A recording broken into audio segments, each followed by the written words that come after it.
Chapter 28-1, Combating a Tier 4 NPC. He killed the NPC? How dare he? Everyone present was taken aback when they saw the head soldier bisected.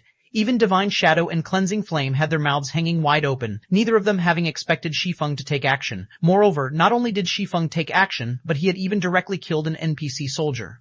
This was simply, this guy is doomed, he's definitely dead, he actually killed one of Dragonheart City's NPC soldiers. This won't end with just a few weeks' imprisonment. Dragonheart City was a neutral city, hence, its management was much stricter than that of NPC cities in kingdoms and empires. Before the major system update took place, players who killed another player or NPC within Dragonheart City would not only be killed on the spot, but also be prohibited from logging into the game for a month. And when they could log back into the game, they would lose 10 levels and have their souls placed into a weakened state for 10 days. This penalty would basically cripple a player's account. Now, not only did Shi Feng commit murder after the system update, but the person he killed was even an NPC soldier. At this point, everyone no longer dared imagine what kind of punishment he would receive should he be killed or caught. Inkfeather and the other Warblood members standing by the entrance were caught off guard by Shi Feng's actions. How much courage does he possess? Inkfeather couldn't believe her eyes as she took in Shi Feng's casual appearance. Did he lose his mind? She had thought of the possibility of Shi Feng resisting the NPC soldiers and escaping. However, the possibility of him killing an NPC soldier had never occurred to her, yet Shi Feng had executed this feat so decisively. As for Blood Oath, when he saw this scene, he became ecstatic. Good, as expected of the first player to get promoted to Tier 4. Blood Oath sneered. Unfortunately, today will be the day you fall. However, before everyone could recover from the surprise of seeing Shi Feng kill the head soldier, Shi Feng brandished the abyssal blade once more. The next moment, a galaxy of stars appeared around Shi Feng and enveloped the 11 NPC soldiers remaining of the squad. Swords orbit. Damages exceeding 50 million appeared above the Tier 3 NPCs' heads one after another, the 11 NPC soldiers getting killed instantly. Do you think Dragonheart City's rules have any use against me? Shi Feng said as he glanced at the fallen NPC soldiers indifferently. He then sheathed the abyssal blade casually, as if he hadn't done anything to speak of. If it were before he had entered the ancient god's domain, he would still have to be wary of Dragonheart City's rules. However, he no longer had such worries now. At Shi Feng's words, a deathly silence momentarily enveloped the surrounding area. He's nuts. He's definitely nuts. Who is this guy? He actually dares slaughter Dragonheart City's NPC soldiers? When the spectators saw Shi Feng's actions, some felt crazed, some felt fearful, some felt excited, and some felt awed. One thing was for certain though, Shi Feng's feat of killing 11 NPC soldiers in one go would be forever etched in their minds. Without a doubt, Shi Feng was the most ruthless player in God's domain. The surrounding players became curious about Shi Feng's identity. Meanwhile, when the silver-armored knight Sabrid saw this scene, his eyes turned bloodshot and the intensity of his aura skyrocketed. He no longer suppressed his aura, thoroughly displaying the power of a level 160 Tier 4 NPC. His aura was so overbearing that everyone nearby shuddered involuntarily. Outrageous! You dare lay hands on the City Defense Knight Legion? Don't even think of leaving this place alive today, Sabrid bellowed as he leaped into the air. Simultaneously, the other NPC soldiers stationed at the entrance also took action, their numbers exceeding 100. We're really doomed this time. Divine Shadow despaired when he saw Sabrid taking action. He couldn't understand why Shi Feng had acted so rashly. Their group stood no chance against a level 160 Tier 4 NPC even though Shi Feng was Tier 4. After all, NPCs possess not only higher basic attributes than players but also superior mana control. Their weapons and equipment were likewise superior to those of players in general. However, while Divine Shadow and Cleansing Flame were despairing over this matter, two voices of complaint entered their ears. Guild leader, you're too fast. That's right. You should have told us in advance if you were going to attack. At least give us some time to prepare. The next moment, both Lifeless Thorn and Solitary 9 took out their weapons in frustration, evidently intending to fight these NPC soldiers. Have they lost their minds too? Divine Shadow and Cleansing Flame were on the brink of mental collapse at this moment. Shi Feng was famous for being an arrogant guild leader, so while his reaction was shocking, it was still within the realm of expectations. However, what was up with the two players following Shi Feng? Yuluo, though, did not appear surprised by Lifeless Thorn and Solitary 9's actions. She, too, grabbed her staff and said quietly to Divine Shadow and Cleansing Flame, Vice Commander Flame, wait behind us. I'll deal with the NPCs coming at us. IL-11. At Yuluo's words, Divine Shadow and Cleansing Flame turned to the cleric in surprise and confusion. What had become of this world? Was this really the same Yuluo they knew? Seeing the two's horrified eyes, Yuluo smiled and consoled. Don't worry, nothing will happen. We're just dealing with a bunch of NPC soldiers. Out of everyone present, she reacted the calmest to Shi Feng's actions. As she had reached Tier 4 herself, she understood quite well that Tier 4 powerhouses were no pushovers. Even the NPCs in the ancient god's domain didn't dare offend Tier 4 players. Yet, these Tier 3 NPCs in the modern God's domain actually dared do so. They were simply tired of living. After all, even the kings of kingdoms dared not casually offend Tier 4 powerhouses. She had to admit that while some NPCs had grown smarter after gaining conscious thought, some had grown dumber as well. Either that or pushing around Tier 3 players had become a habit for these Tier 3 NPCs, and they now assumed that the existence known as players were pushovers that didn't know how to retaliate. The fact that players still had the mindset that NPCs shouldn't be provoked had most likely contributed to this misconception as well. However, after experiencing life in the ancient God's domain, Yuluo understood very clearly that God's domain never had any absolute rules. The only absolutes were strength and status. In the ancient God's domain, instances of players killing NPCs occurred frequently. Even killing city lords wouldn't be a problem so long as one could bear the consequences and had the strength necessary to accomplish the feat. Hence, she found it laughable that Warblood thought it could rule over Dragonheart City without fear just because it had gained the support of an NPC force. Warblood was utterly ignorant of the fact that after players reached Tier 4, they would be living in a completely different world from Tier 3 players. At this time, Savrid had already arrived in the air above Shi Feng's group and was looking at Shi Feng with anger in his eyes. This was because even he hadn't expected that Shi Feng would dare kill the soldiers. Furthermore, he would be held responsible for their deaths. Unable to hold back his anger, he bellowed, "Foolish heaven-blessed individual, do you think nobody can punish you just because you've reached Tier 4? None of you will escape today."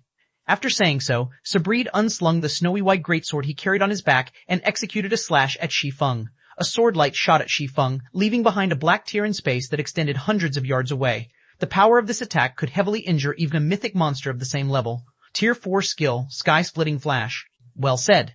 Looking at Sabrid's approaching attack, Shi Feng said leisurely, "However, you provoked the wrong person." After saying so, Shi Feng unsheathed the Light of Two Worlds and brandished it. Chapter 2802, Power of Two Worlds Swords Orbit. Boom. When the two attacks collided, a powerful shockwave spread to several hundred yards away. Even the nearby Tier 3 expert stumbled a few steps back, while the Tier 2 players went flying several dozen yards. He blocked it? Who is he? The spectating players were stunned when they saw Shi Feng still standing in his original position. Despite going up against a level 160, Tier 4 NPC's Tier 4 skill, Shi Feng was actually an even match, emerging from the exchange unscathed. At this time, let alone the spectators, even Sabrid was surprised by this situation. Surprised? Looking at Sabrid's slightly bewildered expression, Shi Feng smiled faintly and said, "It seems that the vice commander of Dragonheart City's City Defense Knight Legion only amounts to this much." However, despite saying such words, Shi Feng dared not be careless around Sabrid. The Light of Two Worlds had indeed increased his basic attributes and the power of his sword-type skills significantly. Thanks to it and the several other fragmented legendary items he equipped, his basic attributes reached an astonishing level. Although he still wasn't a match for superior mythic monsters of the same level, he wasn't that far off either. However, Sabrid was at level 160, 20 levels higher than Shi Feng. In terms of basic attributes, Shi Feng definitely lost to Sabrid by a large margin. Hence, the only way he could beat the NPC was by relying on his powerful mana and superior combat techniques. "Boy, you are courting death." Sabrid grew even more enraged at Shi Feng's words. Suddenly, the mana within a 1,000-yard radius began gathering around Sabrid in a frenzy. It was evident that the knight had not used his full strength for the previous attack. After the gathered mana reached a critical point, Sabrid instantly transformed into several dozen after-images that surrounded Shi Feng. The NPC was dazzlingly fast, Tier 4 skill, Broken Shadow. At this time, even Shi Feng couldn't tell which of these after-images was the real Sabrid. It felt as if the NPC had truly split into several dozen clones of himself. Before Shi Feng could react, fiery runes appeared on Sabrid's snowy white greatsword. The flames the runes gave off incinerating even space itself. Tier 4 taboo skill, Starfire Blade. The next moment, every one of Sabrid's after-images executed a slash. Despite the Starfire Blade being effective for only one attack in reality, Sabrid had turned it into several dozen attacks. Amazing! As expected of a Knight Legion's vice commander, he actually managed to fuse his Tier 4 skills to such an extent. Shi Feng couldn't help being in awe when he saw the several dozen attacks coming at him from all directions. Combining two skills was much more difficult than combining two spells. However, so long as one succeeded, one could dramatically increase the effectiveness of the skills. "Disappear!" Sabrid bellowed, the power that his weapon radiated skyrocketing even further. It was clear he had stopped holding back and planned to slay Shi Feng. Seeing the several dozen space-tearing greatswords approaching him, Shi Feng held up his sword horizontally before him. Tier 4 legacy skill, Blade Domain. Immediately, 7 magic swords materialized around Shi Feng. The magic swords then transformed into innumerable stars in his surroundings. Boom, boom, boom, boom. A series of explosions and shockwaves blanketed the area in front of Dragonheart City's entrance. After several dozen clashes, the ground under Shi Feng cracked, and the space around him shattered.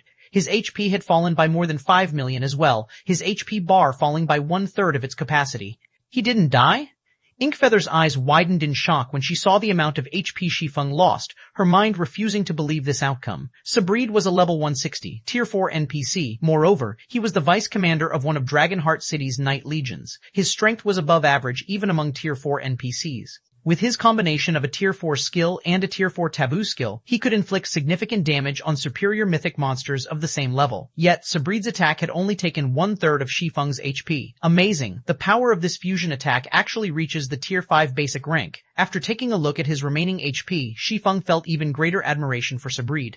If he hadn't switched to the Light of Two Worlds, which raised all his sword-type skills by 1 level, he would have had to activate his Berserk skill to repulse Sabreed's fusion attack.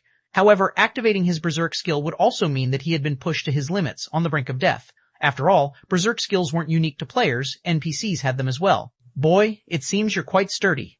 Sabreed was inwardly astonished when he saw Shi Feng still standing. He never imagined that a heaven-blessed individual could be so strong. However, this is the end for you. After saying so, Sabreed raised his greatsword into the air. Immediately afterward, a dozen identical greatswords appeared around him, forming a magic array. Tier 4 skill, Blade's Shadow. Tier 4 taboo skill, Sealing Void. The next moment, the dozen greatswords transformed into black holes that shot toward Shi Feng. Upon seeing the black holes spanning several dozen meters, the nearby spectators, both players and NPCs, fell into despair. This was because they could already foresee that once these black holes collided with the ground, the impact would vaporize everything within several hundred yards. Sure enough, tier 4 NPCs are no pushovers. However, this still isn't enough to get rid of me. Shi Feng smiled when he saw the descending black holes. Let's test this move on you. The next moment, Shi Feng tightened his grip on the Light of Two Worlds and poured half of his mana into the weapon. Suddenly, crimson divine runes lit up all over the sword, releasing a dazzling and mesmerizing brilliance. As this dazzling light bloomed, a deathly silence enveloped the world around Shi Feng. Even time itself seemed to flow significantly slower.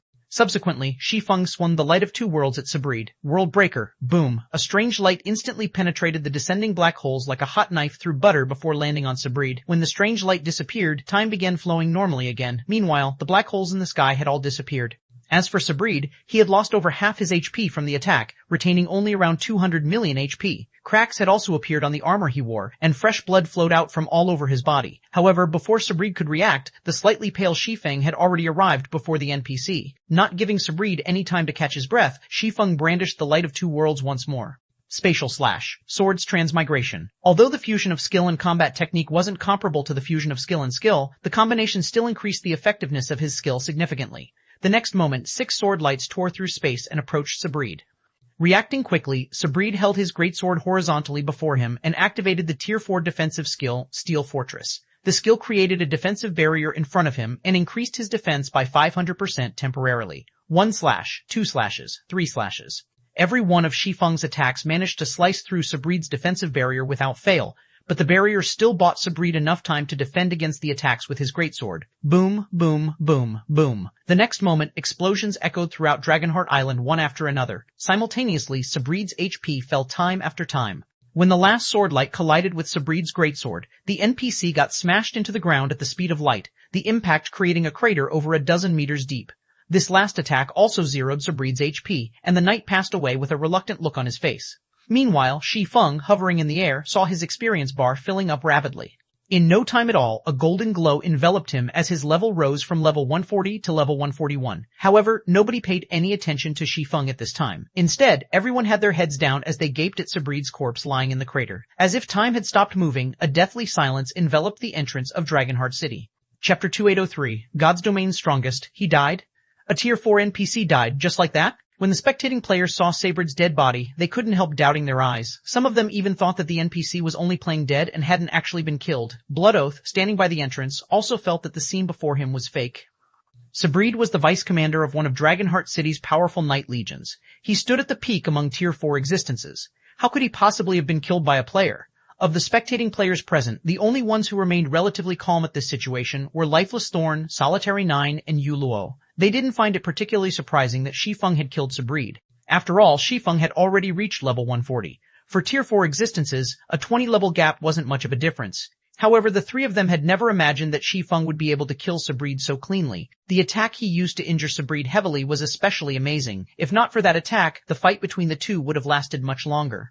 Unlike Lifeless Thorn's trio, Divine Shadow and Cleansing Flame had their mouths fall wide open when they saw this scene. Their minds clearly failed to process what had just happened.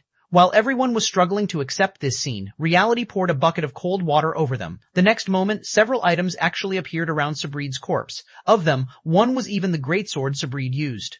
The greatsword hovered in the air, radiating an unparalleled aura.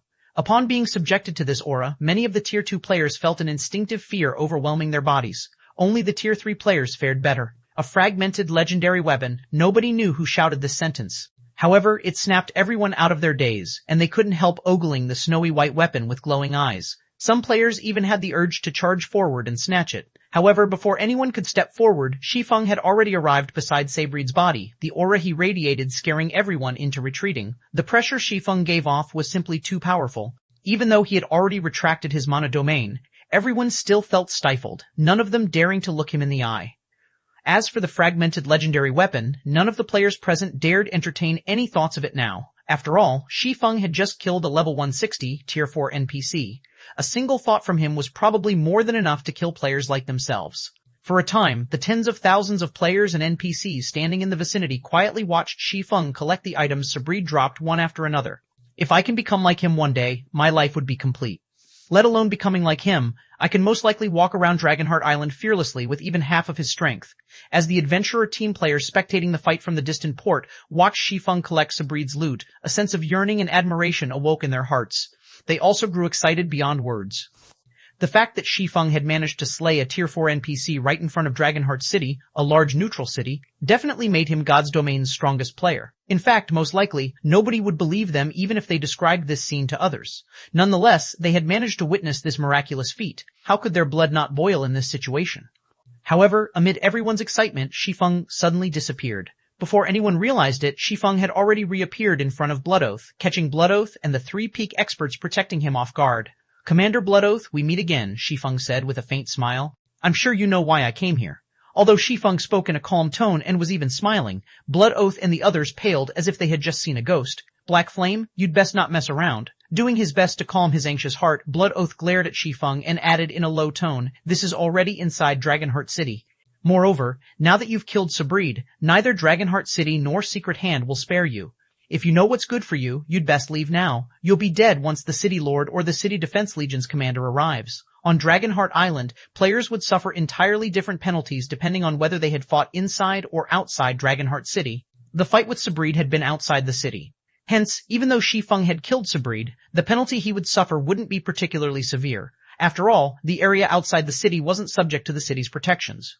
Even if a fight took place right outside the city's entrance, the city's NPC soldiers would, at most, move to stop the fight. They wouldn't detain the offenders at all. This was also why Sabreed and the other NPC soldiers dared take the initiative to persecute Shi Feng's group before. However, Bloodoath's current position was inside Dragonheart City. If Shi Feng killed him now, the severity of his crimes would be on a whole other level. Is that so? Smiling, Shi Feng unsheathed the abyssal blade and brandished it. 3 sword lights shot out from his weapon and instantly plundered the lives of the 3 peak experts standing around Bloodoath. Even when their bodies hit the ground, none of the 3 had realized what had happened. Shi Feng then turned to Bloodoath and asked, what about now? You, how dare you? Bloodoath was thunderstruck when he saw his 3 subordinates killed. Everyone else in the vicinity also saw this scene without missing a detail. Crap, awesome, this is awesome. Black Flame, he must be Black Flame, right? He actually killed 3 of Warblood's peak experts right in front of Bloodoath, and Bloodoath doesn't even dare make any strange moves. Am I dreaming? Everyone felt their blood boil with excitement when they looked at Bloodoath, who dared not move a muscle in front of Shi Feng. Their worship of Shi Feng rose to a whole new level. Bloodoath was known throughout God's Domain. After all, he was a big shot that even the superpowers had to submit to on Dragonheart Island, an existence standing at the peak of Dragonheart Island. Nonetheless, Bloodoath looked no different from an ant in front of Shi Feng.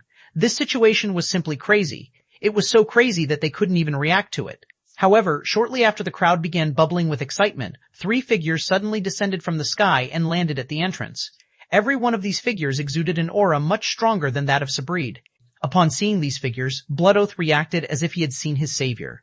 He looked at Shi Feng and laughed. Black Flame, you are finished. Now that the Vice City Lord and 2 Knight Commanders have arrived, you shouldn't even think of leaving this place alive. One of the 3 new arrivals was none other than Cruz, Dragonheart City's Vice City Lord. He was a level 180, Tier 4 Great Wizard, a big shot standing at the top of God's domain. According to rumors, he was only half a step away from Tier 5 and could even contend against demon princes of the same level. As for the 2 other figures, one of them was Shi Feng, the commander of the Holy Star Knight Legion and one of the World Tower's protectors. She was a bona fide level 200, Tier 5 Great Holy Knight. The last person was Landrek, the commander of the City Defense Knight Legion. He was a level 180, Tier 4 Sword Emperor. Although he was the weakest among the group of 3, he was still significantly stronger than Sabreed. This was because Landrek owned Earth and Glory, a genuine legendary spear. With this weapon, he was fully capable of contending with Tier 5 existences of the same level. With these 3 NPCs around, even a Tier 5 player wouldn't be able to escape. Chapter 2804, Difference in Status. Why did all these big shots show up? The players present gasped when they saw Cruz, Shi Feng, and Landrek at the entrance. They never thought that Shi Feng's fight would attract so many NPC powerhouses. After all, players normally couldn't meet even one of these big shots. Nevertheless, 3 of them now appeared. Protector Shi Feng in particular was one of the apex powerhouses of God's domain. In the absence of Tier 6 gods, she would be part of the strongest group of existences. This was because not only was Shi Feng a Tier 5 NPC, but she even owned 2 legendary items, the Galaxy Sword and Bulwark of Light. She had slain dozens of demon kings, elven royalty, and void demons before. Even if a Tier 5 player existed now, they would simply be seeking death if they tried challenging her. The next moment, Blood Oath walked up to Vice City Lord Cruz's side quickly, then pointed at Shi Feng and said respectfully, "Lord Vice City Lord, not only did this ruffian kill Vice Commander Sabreed, but he even killed my companions inside the city. You must punish this ruffian and protect Dragonheart City's order." Blood Oath spoke in a sonorous and powerful voice, his words echoing throughout the entrance. It sounded as if he was pronouncing the death sentence on Shi Feng. Upon seeing the arrival of the 3 NPCs, Inkfeather breathed out a deep sigh of relief. When she looked at Shi Feng again, a hint of glee appeared in her eyes. "Let's see how you get out of this situation." When the other players present saw this scene, they couldn't help shaking their heads dejectedly. With 3 of Dragonheart City's NPC powerhouses here, it was most likely impossible for Shi Feng to escape with his life. Just when everyone thought another battle would break out, Cruz, the white-bearded old man standing beside Blood Oath, spoke up. "A Dragon Slayer. I never thought I would get to see one in my lifetime, and such a young one at that," Cruz said, a faint smile appearing on his face. "It seems times are changing." The Vice City Lord's words rendered everyone present stunned and confused. What Dragon Slayer? Blood Oath was similarly stunned by Cruz's words. He couldn't figure out what the Vice City Lord was getting at. Instead of punishing Shi Feng as soon as possible, the NPC brought up the topic of Dragon Slayer out of nowhere. Just what was this NPC trying to do? "You overpraise me, Lord Vice City Lord." Turning to look at Cruz, Shi Feng said, "My friends and I just got lucky to slay a dragon that had yet to enter adulthood." No, a dragon is a dragon. Your accomplishment of slaying a Tier 4 infant dragon while being at Tier 4 yourself is something even Lady Shera never achieved, Cruz countered, shaking his head. "If not for you, Lady Shera wouldn't have left the World Tower to come here in person." Cruz's words left Blood Oath dumbfounded. Shi Feng actually came here not because Shi Feng had killed Sabreed, but merely to take a look at Shi Feng. At this time, let alone Blood Oath, most of the other players nearby were stupefied as well. What was going on with this situation? When Divine Shadow and Cleansing Flame saw this scene, they were at a complete loss for words. They felt as if they were living in a completely different world from Shi Feng. Not only had Shi Feng killed the City Defense Legion's vice commander, but he also had subsequently killed 3 of Warblood's peak experts inside the city. Nevertheless, Dragonheart City's Vice City Lord was chatting with him as if none of these offenses had ever occurred. At this time, among the spectating players, only Lifeless Thorn, Solitary 9, and Yuluo knew why this was happening. The Dragon Slayer title wasn't just a title. It symbolized the accomplishment of a legendary feat in God's domain. With this title, no matter which NPC city one visited, one would enjoy a status close to that of the City Lord. For someone with such a status, killing a couple of provocateurs wouldn't be a problem at all.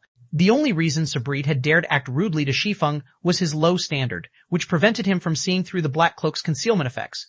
Otherwise, let alone provoking Shi Feng, he wouldn't even have dared speak casually around Shi Feng, knowing that Shi Feng was a Dragon Slayer. After glancing at Lifeless Thorn and the other 2 Tier 4 players standing at a distance, Shi Feng turned to Shi Feng and asked softly, "Young Dragon Slayer, are you and your companions willing to serve as the Holy Star Legion's honorary knights?" Honorary knights? The Holy Knight's words caught Shi Feng slightly off guard. However, a moment later he replied without hesitation, "It is our honor." In an NPC Knight Legion, the position of Honorary Knight was second only to the position of Commander. In the absence of the Commander, an Honorary Knight even had the authority to mobilize the Legion. Moreover, despite not being bound to the Knight Legion, an Honorary Knight would still enjoy various privileges and benefits from the Knight Legion.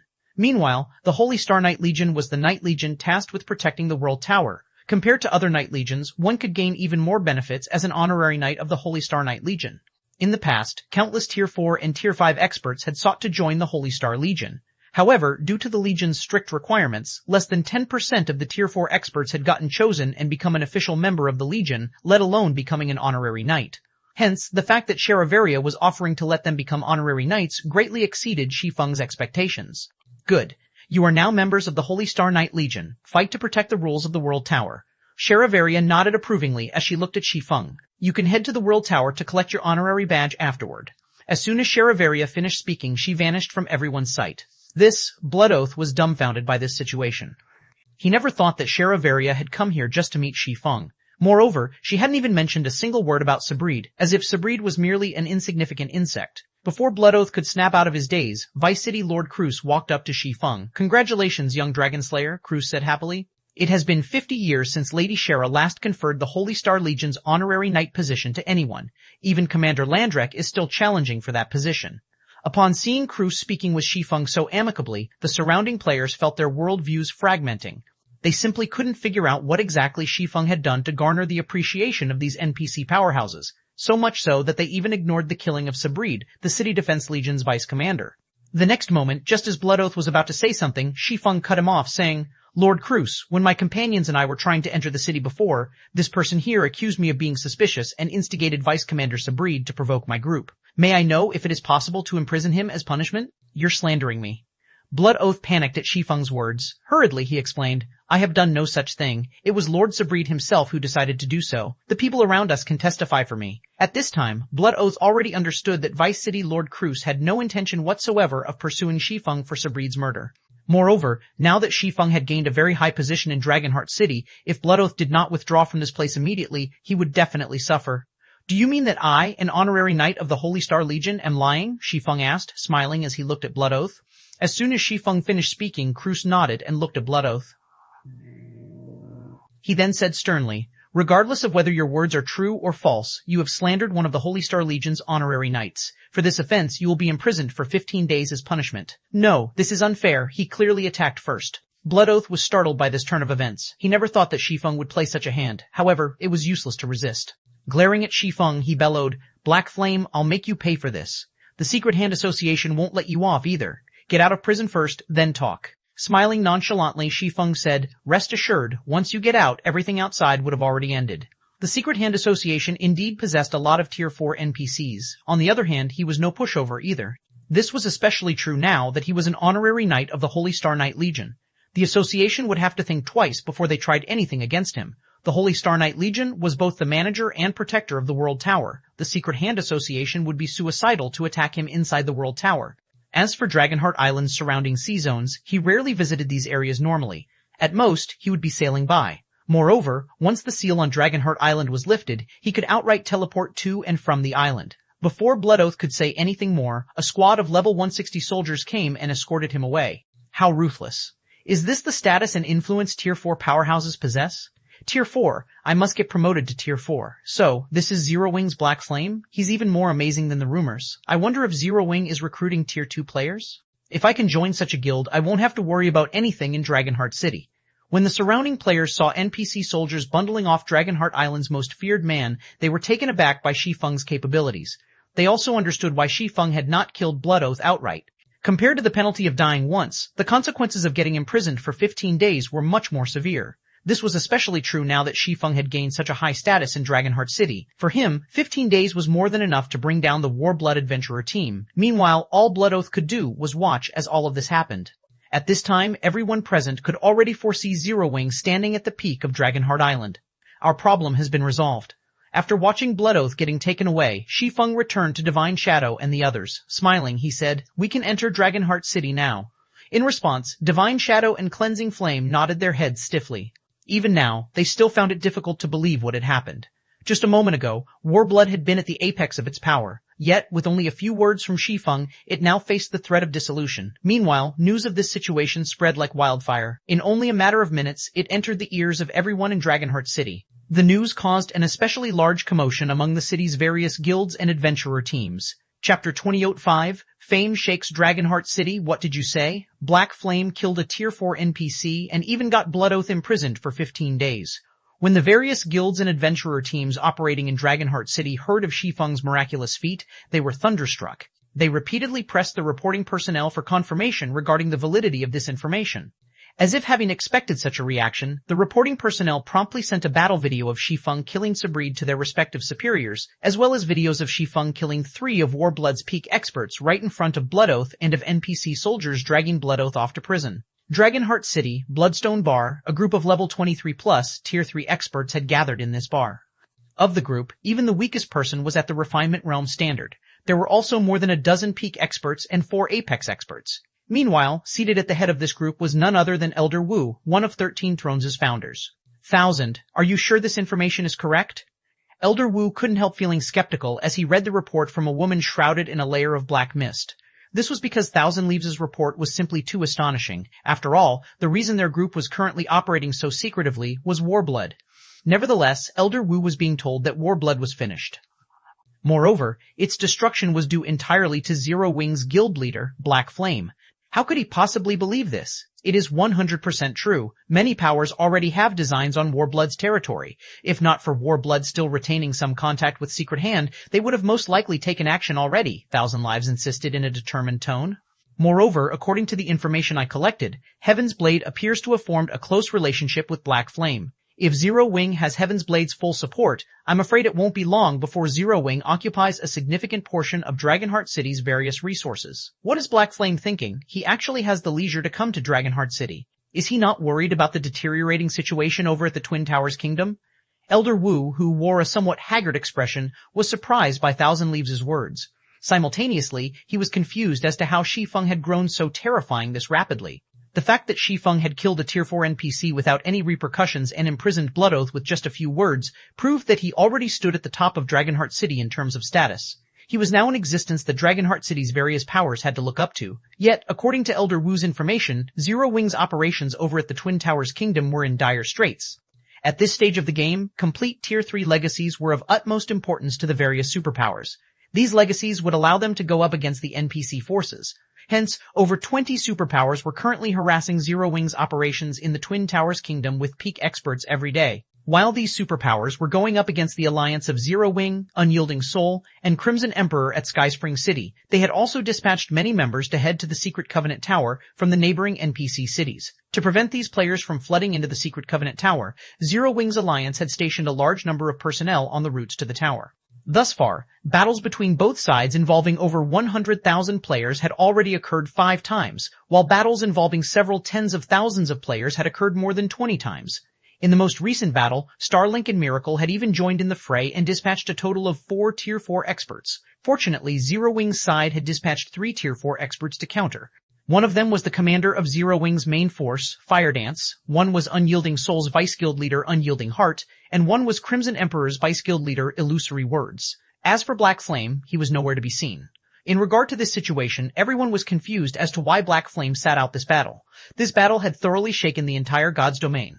It was the first one involving multiple Tier 4 experts since God's Domain's launch. By the end of this battle, a large portion of the Glacial Lake Plain where the conflict took place had been reduced to a barren wasteland. Although the fight had ended in Zero Wing's victory, if not for Zero Wing's powerful war weapons, such as the Crimson Dragon flying ships, combat puppets, and advanced barriers, the outcome would have been different. Moreover, the increasing rampancy of NPC forces had forced the various superpowers to conserve a significant portion of their forces. However, Zero Wing, Unyielding Soul, and Crimson Emperor were no longer in a good state. The 3 guilds had suffered tremendous losses due to the protracted war. This was especially true for Zero Wing. After all, unlike Unyielding Soul and Crimson Emperor, Zero Wing had no background to rely on whatsoever. Knowing this, the various superpowers had also put in a lot of effort to whittle Zero Wing to death as quickly as possible. The actions the various superpowers took included poaching Zero Wing's experts and cutting off Zero Wing's income sources.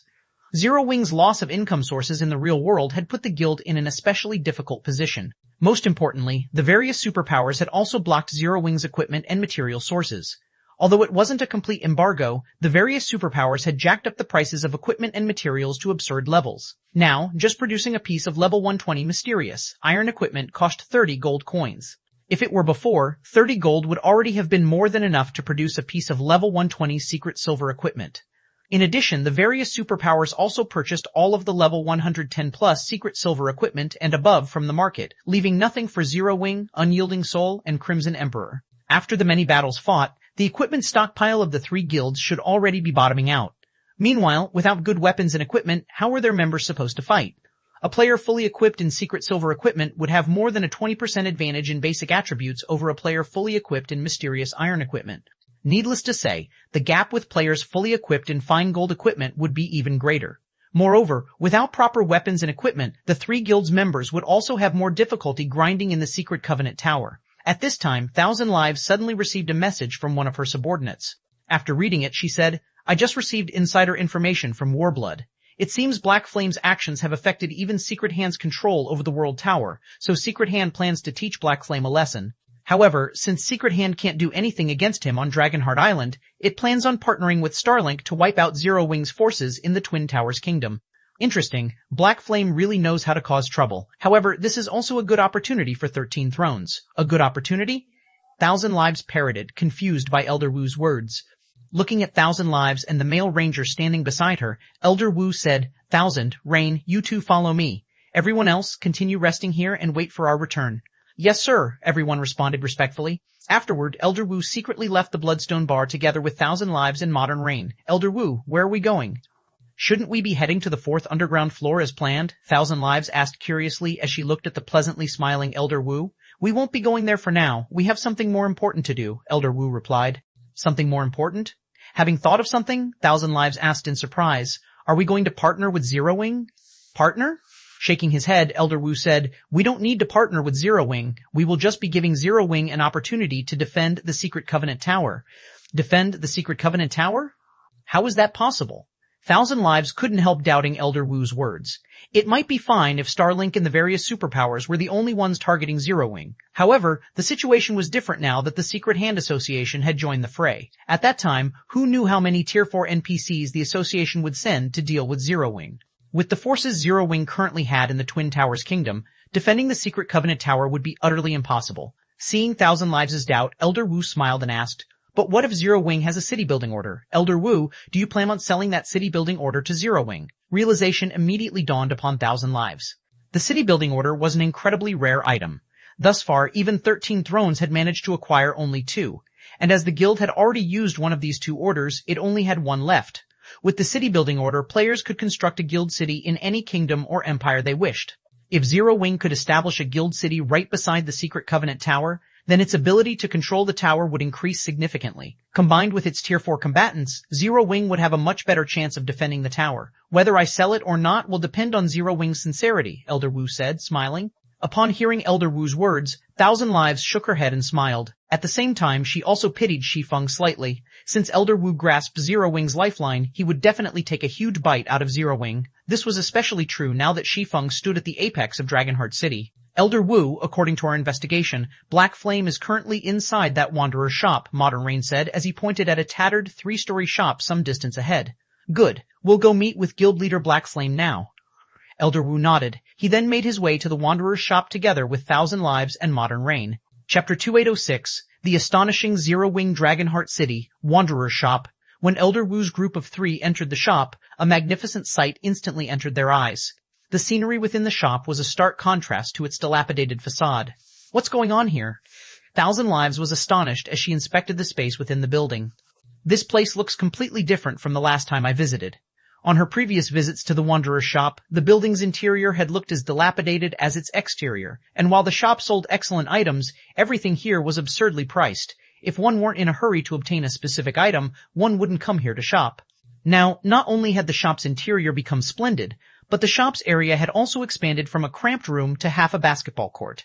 The number of items on display had doubled, and the item quality was drastically better. Now, almost everything on display was a precious treasure. Tier 3 magic scrolls, master potions, alchemy gold. The alchemy gold in particular was a treasure of alchemy. It could increase not only the success rate of forging by 15%, but also the basic attributes of the forged item by 10%. Moreover, it was even effective in the production of epic weapons and equipment. However, alchemy gold was impossible to find on the market.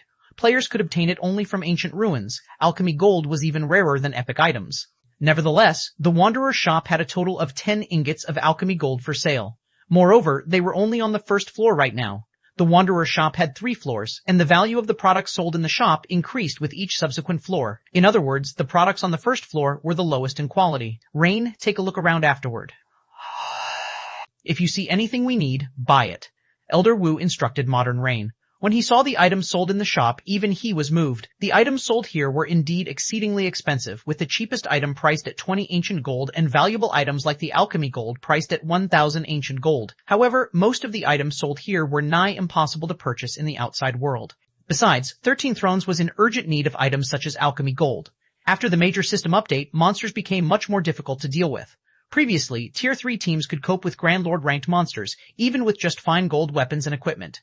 Now, however, Tier 3 teams needed to be fully equipped in dark gold weapons and equipment. Moreover, the team's MT would need to have 2 or 3 pieces of epic equipment. Otherwise, tanking a Grand Lord would be incredibly tough without help. Needless to say, the requirements for raiding mythic monsters were even higher. Players could no longer rely on just their combat standards to defeat powerful monsters. They also needed epic weapons and equipment to support them. Otherwise, the benefits of exploring level 120 plus maps weren't worth the cost. Meanwhile, alchemy gold increased the success rate of producing epic weapons and equipment. In the hands of an advanced master forger, success was almost guaranteed. Moreover, the produced item would also have a 10% boost to its basic attributes. Yes, sir, Modern Rain nodded after snapping out of his daze. Elder Wu's group proceeded to the second floor. And upon seeing the items displayed there, Modern Rain very nearly drooled. This was because the second floor actually sold epic items. Although these epic items weren't weapons or equipment, they were still incredibly rare and useful. Confinement Crystal, epic consumable. Seals a 2,000-yard radius and lowers the basic attributes of all enemies within the magic array by 40%, 25% for Tier 4 for 2 hours. Wind Manipulating Rope, epic item, increases the movement speed of land mounts by 15% and flying mounts by 25%. The display of epic items was simply dizzying. With a single glance, they discovered at least 60 epic items. What rendered them speechless were the prices. Even the cheapest epic item cost 1,500 ancient gold.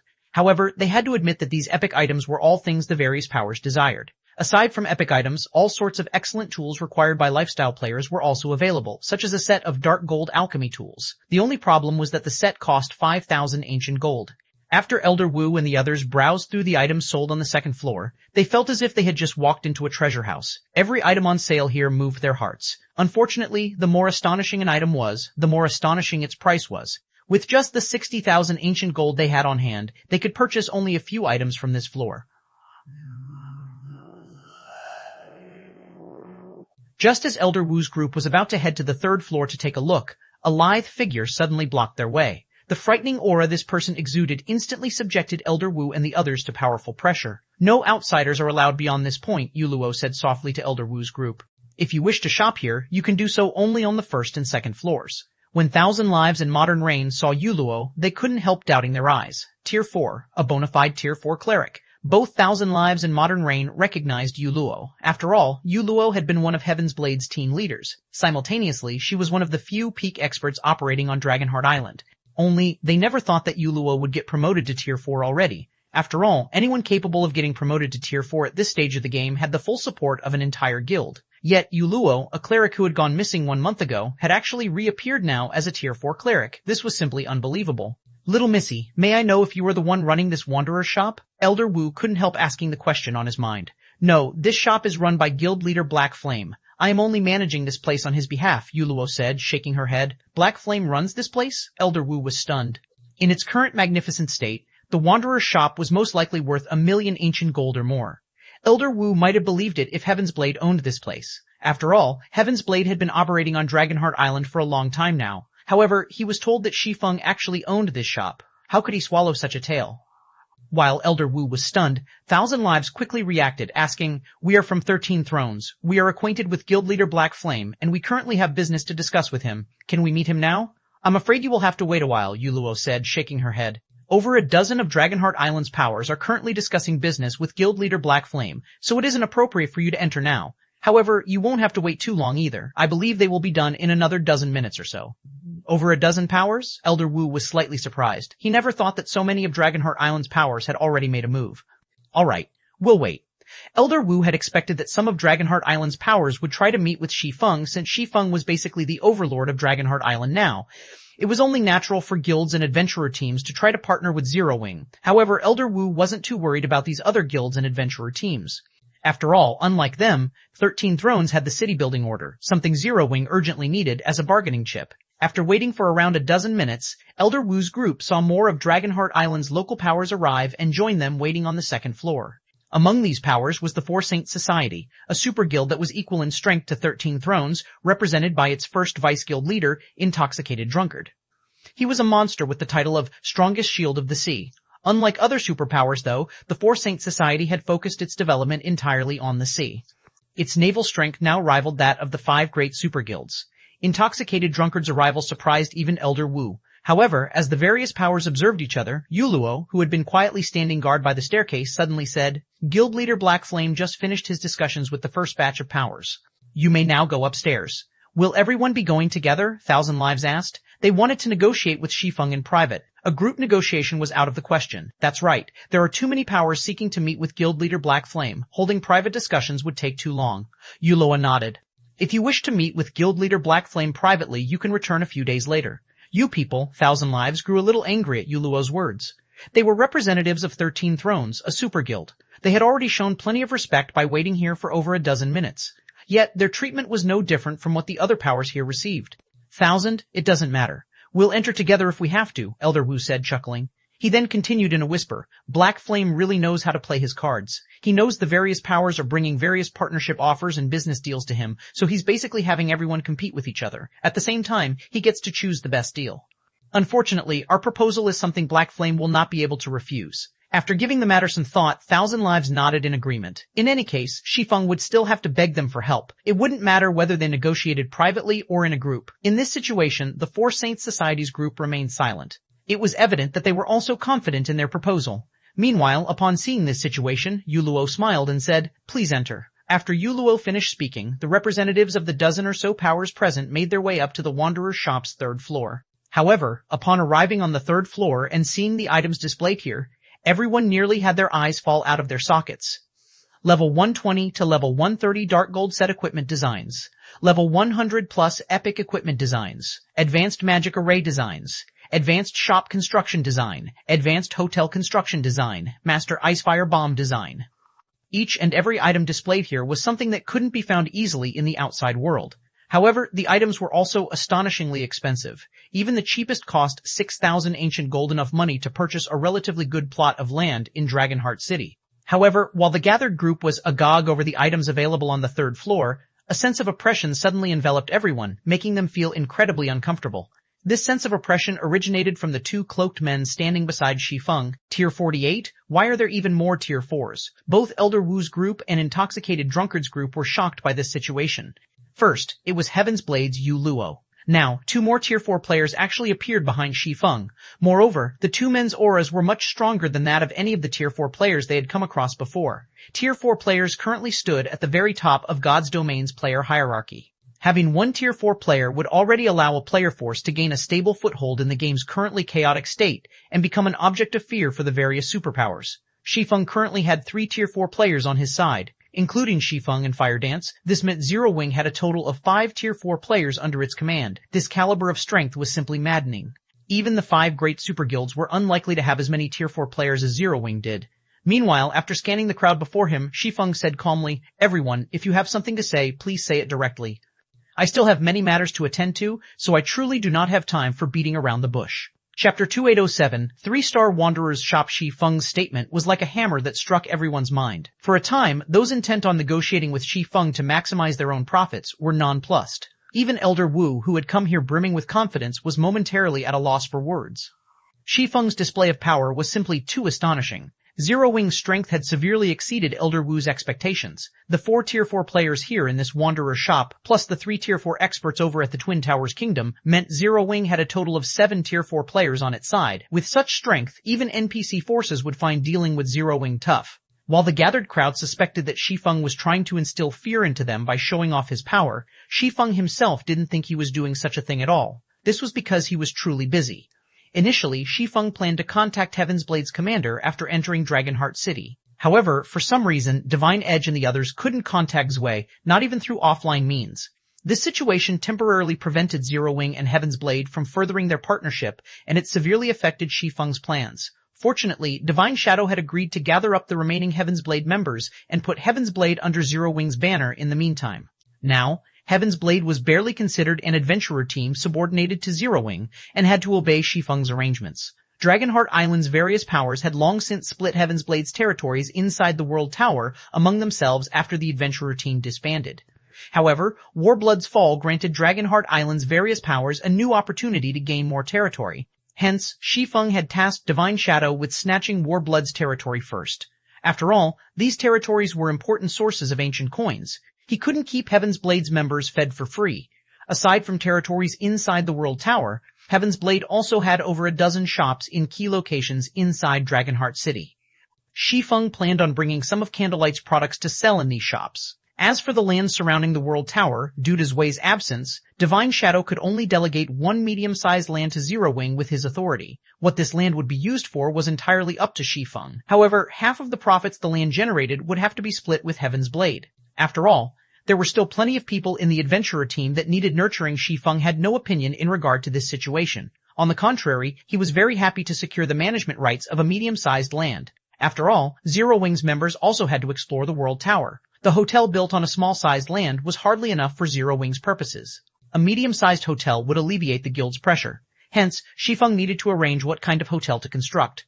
Aside from this, Shi Feng also received another piece of good news when he entered Dragonheart City. The Wanderer's Shop was eligible for promotion to 3-star status. Originally, he had only planned to have the Wanderer's Shop purchase some epic materials and the precious materials necessary to construct the small mobile fortress. He never thought that in the time he was away, the Wanderer's Shop would actually meet the conditions for promotion to 3-star status. So long as a Wanderer's Shop reached 3-star status, it would undergo a qualitative transformation. Hence, Shi Feng had decisively spent 30,000 of the ancient gold the Wanderer's Shop had earned during his absence and upgraded the shop to 3-star status. However, before he could even check out the 3-star Wanderer's Shop specifics, Dragonheart City's various powers had come looking for him already. This forced him to push back his schedule and negotiate with these profit-hungry powers seeking a share of Warblood's corpse. Meanwhile, after silence enveloped the room for a short moment, Intoxicated Drunkard, the Four Saints Society's vice-guild leader, stepped forward. Guild leader Blackflame, I understand that Zero Wing is planning to partner with Heaven's Blade to annex all of Warblood's resource spots. However, although Blood Oath is currently imprisoned and Warblood is in chaos, Warblood's backer, the Secret Hand Association, is not to be trifled with. With Secret Hand's presence, annexing the 17 resource spots Warblood holds on the 4th underground floor will be difficult. Of course, I believe that with your strength, annexing those resource spots shouldn't be a problem. However, maintaining them will be. Such a task will require a large number of experts. It can't be done with just a few Tier 4 experts. Hence, the Four Saints Society wishes to partner with Zero Wing to go against Warblood and Secret Hand, Intoxicated Drunkard said confidently. Once we annex all of Warblood's resource spots on the 4th floor, each of our sides will take half. Of course, we won't let Zero Wing give up these resource spots for nothing. After saying so, Intoxicated Drunkard took out a city-building order from his bag. The Four Saints Society understands that Zero Wing is currently having difficulty defending the Secret Covenant Tower. However, with this city-building order, Zero Wing can instantly construct a guild city beside the tower. With this guild city to fall back on, Zero Wing should have a much easier time repelling the various superpowers. In addition, the Four Saints Society will also trade various rare materials and level 110 plus secret silver weapons and equipment with Zero Wing. We will sell these items to Zero Wing at market value. May I know what you think of this, Guild Leader Black Flame? When Intoxicated Drunkard took out the city building order, the other powers' representatives were dumbfounded. This situation also made many of the powers seeking to partner with Zero Wing despair. The Four Saints Society was a super guild. Only a few powers operating on Dragonheart Island could match its resources, manpower, and background. Even setting aside the fact that the Four Saints Society was a super guild, just the city-building order alone made it impossible for the various powers present to compete with the Four Saints Society. This was because the city-building order was what Zero Wing currently needed the most. At this time, a gloomy expression appeared on Elder Wu's face. He never thought that the Four Saints Society would have a city-building order too. This would undoubtedly increase the competition. After the silence in the room had stretched for some time, Shi Feng swept a glance at the various powers' representatives. May I know if anyone else has something to say? If not, I will have to ask you to leave. I still have to continue detailed discussions with Vice Guild Leader Drunkard, Shi Feng said in a calm tone. However, his interest in the city-building order was obvious to everyone present. Upon seeing this situation, Intoxicated Drunkard smiled in satisfaction. He was very confident in the success of the partnership this time, as he was certain Zero Wing wouldn't be able to resist the city-building order's temptation. Hence, he had paid no heed to having to attend negotiations together with the other powers. What should we do now, Elder Wu? Thousand Lives asked anxiously. The World Tower's 4th underground floor was crucial for them to search for Tier 4 legacy lands. The influence of a Tier 4 player was not something Tier 3 players could hope to match. Every addition of a Tier 4 player could increase a guild's overall strength by a large margin. Simultaneously, Tier 4 players were crucial in resisting the invasion of NPC forces. For the current super guilds, Tier 3 players were no longer the thing they lacked the most. After all, they had the required foundation and resources to nurture a large number of high-caliber experts. Even without complete Tier 3 legacies, it was only a matter of time before these experts reached Tier 3. As proof of this point, not one of the superpowers attempting to wrestle control over the Secret Covenant Tower was a super guild. Only super first-rate guilds, which were lacking in foundation and resources, were contending for the tower. However, the World Tower's 4th underground floor, which could reliably generate Tier 4 legacy lands, was a different story. Moreover, the World Tower still had the 5th underground floor and beyond.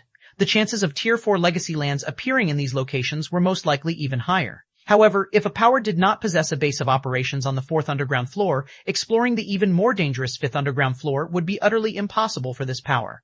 Just as the various powers' representatives were about to turn around and leave, a deep voice resounded in the room. Wait a minute, Guild Leader Black Flame. Suddenly, Elder Wu said, 13 Thrones plans on partnering with Zero Wing as well. Moreover, the conditions we offer will not be any inferior to the 4 Saint Societies. After saying so, Elder Wu also brought out a city-building order. Crap. Another city-building order? The representatives of the various powers present gasped at this situation.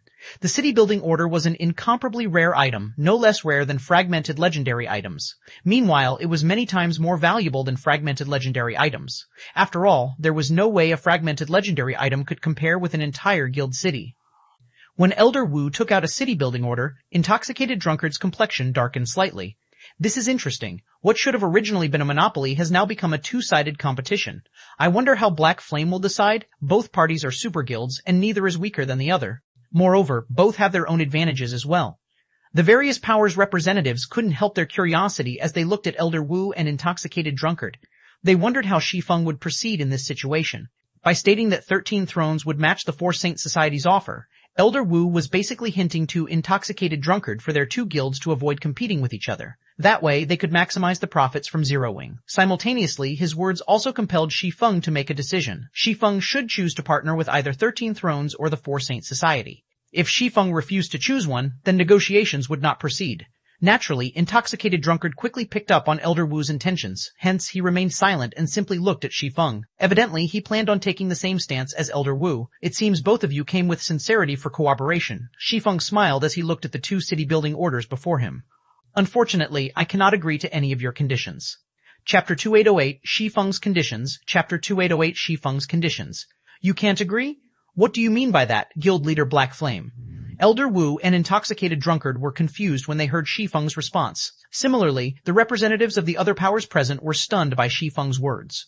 Originally, they thought that they would see an intense clash between 13 Thrones and the 4 Saint Society, and Zero Wing would decide how to settle the fight. Yet, Shi Feng had outright rejected both guilds. What was going on here? Is Black Flame trying to teach Elder Wu and Intoxicated Drunkard a lesson for banding together? Probably. After all, Zero Wing isn't faring that well over at the Twin Towers Kingdom. It definitely needs a city-building order. If I were in Black Flame's shoes, I would probably do something like this too. After all, that's half of the 4th floor's resource spots as well as fortresses and Tier 4 legacy lands. Trading away all these things just for one city-building order is simply absurd. Although the two super guilds offered to help garrison the resource spots, that kind of help is inconsequential. With Black Flame's status and deterrence on Dragonheart Island, there's no way anyone would dare have any designs on Warblood's resource spots and fortresses. As the various representatives discussed Shi Feng's actions and realized his aim, they couldn't help admiring him for his wisdom. He had thoroughly placed both super guilds in a bind with this move of his. After all, both the 4 Saint Society and 13 Thrones were incredibly desperate to produce Tier 4 players. This was because a few super first-rate guilds had already produced Tier 4 players, yet these two super guilds had not produced one even now. In terms of top combatants, the two guilds had already fallen way behind their peers. Hence, the two guilds' desperation for Tier 4 players. Otherwise, with the status of these two super guilds, they wouldn't take the initiative to seek cooperation with Zero Wing at all. While the onlookers were discussing quietly among themselves, Shi Feng looked at Elder Wu and Intoxicated Drunkard and said, "Please do not misunderstand. I see your sincerity in this matter. However, a city building order isn't particularly urgent for Zero Wing. In fact, you can even say that we don't need it. Don't need it? Elder Wu and Intoxicated Drunkard smiled subconsciously when they heard Shi Feng's words. May we know what you need most now, Guild Leader Black Flame? The two of them felt that Shi Feng was basically treating them like 3-year-old children.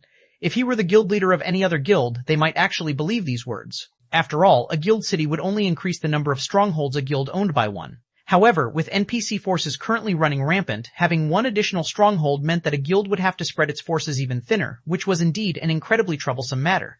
In the case of Zero Wing, though, these words were blatant nonsense. However, Elder Wu and Intoxicated Drunkard knew that it wouldn't be appropriate for them to call Shi Feng out on his lie, so they decided to play along with him. Manpower. Ignoring the act the two people before him were putting on, Shi Feng laughed and said, "You two might not believe me, but what Zero Wing lacks now is only manpower. We do not lack anything else. If your two guilds really wish to partner with Zero Wing and acquire World Tower's 4th underground floor's resource spots, take out some real sincerity." Truth be told, the city building order was something Shi Feng could do without. A small mobile fortress was basically half a city. Not to mention, an ordinary guild city wouldn't suffice to let Zero Wing exert complete control over the secret Covenant Tower. Only a fortress could do that. This was because a guild city was more focused on defense than offense. A guild city mainly served as a place for players to rest and trade. At best, it could provide some benefits to the players heading into the secret Covenant Tower. It couldn't actually prevent other powers from forcing their way into the tower. In the end, Zero Wing would still have to rely on its own strength to accomplish this feat. This just so happened to be something beyond Zero Wing right now. However, it was a different story for a small mobile fortress. Mobile fortresses possessed great defensive capabilities and were top-tier war weapons. Otherwise, they wouldn't have been able to become the overlords of the sky. Manpower? Elder Wu and Intoxicated Drunkard nodded slightly at the same time. Although they found Shi Feng's words more agreeable now, they still felt he was putting on an act. The two of them then exchanged looks and came to a tacit understanding. Since Shi Feng insisted on acting, they would play along and see how long Shi Feng could keep doing so. Smiling, Intoxicated Drunkard asked, "May I know how you plan on having our two guilds cooperate with you, Guild Leader Black Flame?" "Simple. I just need your two guilds to supply me with 300 advanced forgers, 200 advanced alchemists, 500 advanced architects, 100 advanced magicians, and 2 master magicians. I'll also need 10,000 Tier 3 players. Lend these people to me for half a month," Shi Feng said, chuckling. "If you can agree to that, I will give you 2 of Warblood's small fortresses." When Shi Feng finished speaking, Elder Wu and Intoxicated Drunkard were stunned. They couldn't understand Shi Feng's purpose. Not only did he not want their city-building orders, but he was even asking for a large number of lifestyle players. Although Shi Feng had also asked for 10,000 Tier 3 experts, the various superpowers already had around 50,000 Tier 3 expert players on average at this stage of the game. Lending 10,000 Tier 3 experts wouldn't be a problem for their 2 super guilds. On the contrary, the conditions Shi Feng offered were incredibly advantageous to their 2 guilds. With a small fortress on the World Tower's 4th underground floor, their 2 guilds could reside on the 4th floor in the future. Simultaneously, they would have the necessary foundation to explore the 5th underground floor. "May I know your thoughts on this?" Shi Feng asked, smiling. "City building order? The 4th underground floor's small fortresses? Tier 4 legacy lands?" These things were inconsequential to his present self. So long as he had the small mobile fortress, nobody in God's domain would be able to threaten Zero Wing, not even Tier 4 players. The only problem was the massive scale of the small mobile fortress's construction, which required a considerable amount of manpower. It wasn't something he could accomplish easily by himself. Initially, he had been considering having all of Candlelight's lifestyle players halt their work and focus on constructing the small mobile fortress. He never imagined that 2 super guilds would send themselves to his doorsteps. "Is what you say true, Guild Leader Black Flame?" Intoxicated Drunkard asked skeptically. "You can rest assured on this point. We can sign a contract for this. Your 2 guilds will be free to capture the 2 promised fortresses, and Zero Wing will not lay a finger on them. I can even stop Secret Hand's NPCs from interfering with your 2 guilds," Shi Feng said with a sincere smile on his face. Upon hearing Shi Feng's words of assurance, Elder Wu said without hesitation, "In that case, I agree to your offer on behalf of 13 Thrones, Guild Leader Black Flame." What super guilds lacked the least was manpower. Even though Shi Feng was asking for quite a lot of manpower, it was well within their tolerance. "The Four Saints Society has no problem with this arrangement either," Intoxicated Drunkard said, an indescribably happy smile appearing on his face. For the Four Saints Society, being able to gain one of Warblood's small fortresses just by loaning some manpower was an incredibly profitable trade. It was much better than surrendering a precious city-building order. As for the threat of the Secret Hand Association, just one word from Shi Feng would most likely prevent any of the association's Tier 4 NPCs from setting foot in the World Tower. After all, the Holy Star Knight Legion was both the protector and manager of the World Tower. Prohibiting NPCs that attacked players from entering the World Tower would be an easy task for the Night Legion. Without the Secret Hand Association, the only Tier 4 combatant Warblood would have on its side would be Autumn Plant. While he would still pose a problem, the 4 Saints Society and 13 Thrones could handle him. Upon seeing this situation, the other powers' representatives grew envious. They never thought that Shi Feng would offer such loose conditions to the 2 super guilds. Nonetheless, fulfilling these conditions was still impossible for the other powers. Setting aside the large number of lifestyle players Shi Feng sought, just the condition of 10,000 Tier 3 experts was already beyond them. Only the superpowers had the ability to do so. Elder Wu and Intoxicated Drunkard signed a contract with Shi Feng on behalf of their respective guilds right away. According to the contract, 13 Thrones and the 4 Saints Society would lend the stated manpower to Shi Feng for half a month. Moreover, all operations for this half a month had to be kept a secret. After signing the contract, the 2 super guilds promptly summoned the necessary manpower to Dragonheart Island. This was because the contract would take effect only after all the required manpower was assembled and transferred to Shi Feng. Before that, their 2 guilds shouldn't even think of capturing Warblood's small fortresses. Having concluded negotiations with the 2 super guilds, Shi Feng finally had some free time to himself. Inside the quiet 3rd floor, Shi Feng took out the several items he acquired from killing Sabreed and began inspecting them. Previously, he had been too busy to inspect Sabreed's loot. Now that he had finished his tasks, he could finally take a proper look at them. Sabreed had been the vice commander of Dragonheart City's City Defense Legion, a level 160, Tier 4 NPC, and an executive of the Secret Hand Association. Nobody would believe that he had only one fragmented legendary item on him. Chapter 2809, Half a Step Away, Chapter 2809. Half a step away, Sabreed had dropped a total of 6 items. Aside from the fragmented legendary greatsword Demonic Shadow, the 5 remaining items looked very ordinary. In fact, they looked so normal that Shi Feng was confused when he first stored them in his bag. This was because the 5 items appeared to be a set. Of the 5 items, 4 were mirrors made entirely of crystal.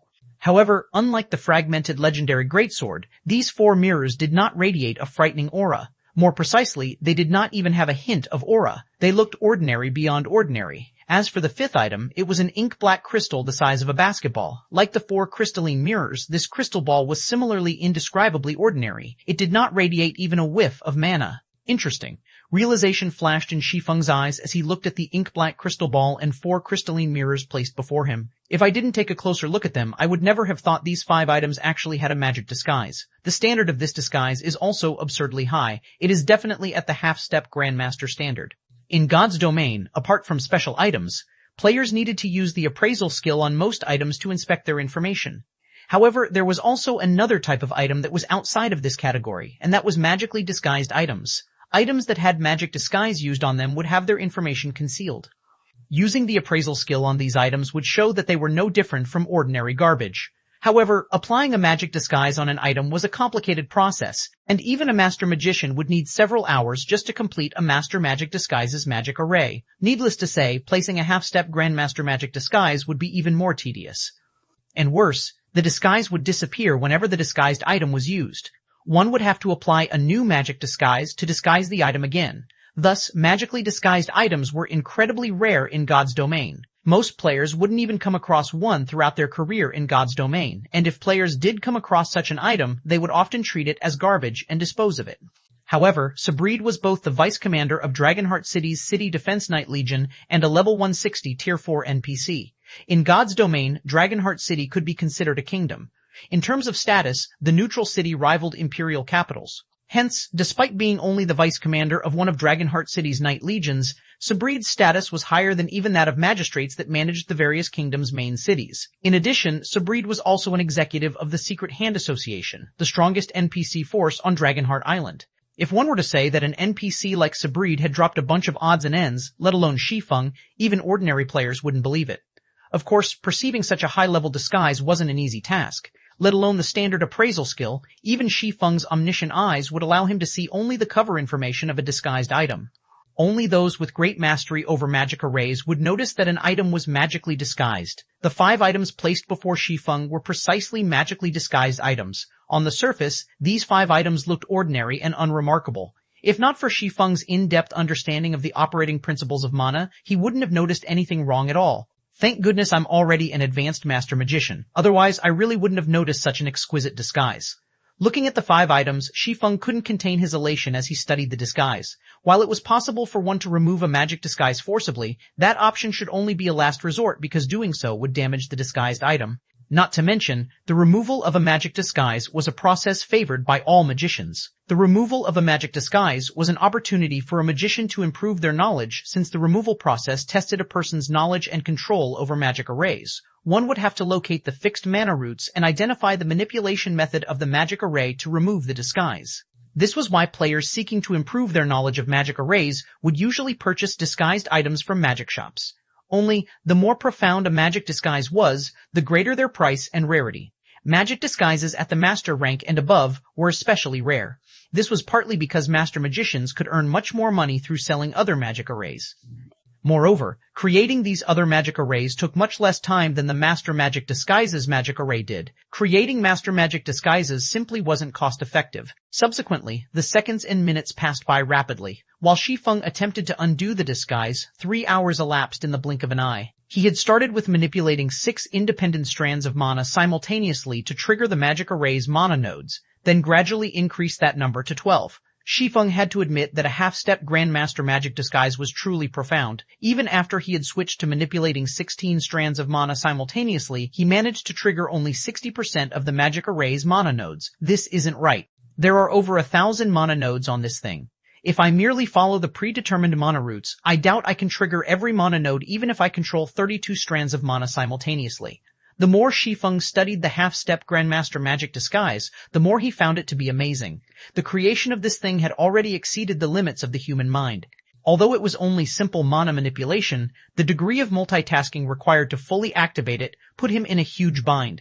He simply couldn't get all of the magic array's 1,000+ mana nodes running simultaneously with his current standard.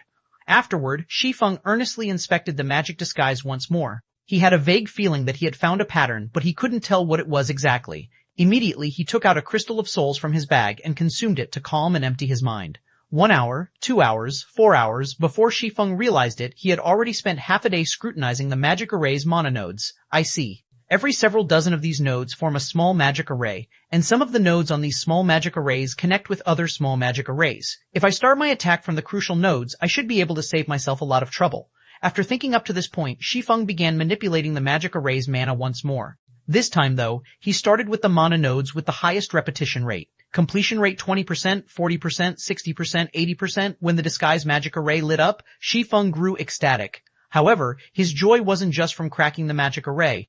It was also because his understanding of magic arrays had further improved and he finally grasped the difference between advanced master magicians and half-step grandmaster magicians. The sound of glass shattering echoed in the room. Subsequently, the undisguised crystalline mirror made the space within the room incomparably cold and heavy. What powerful mana!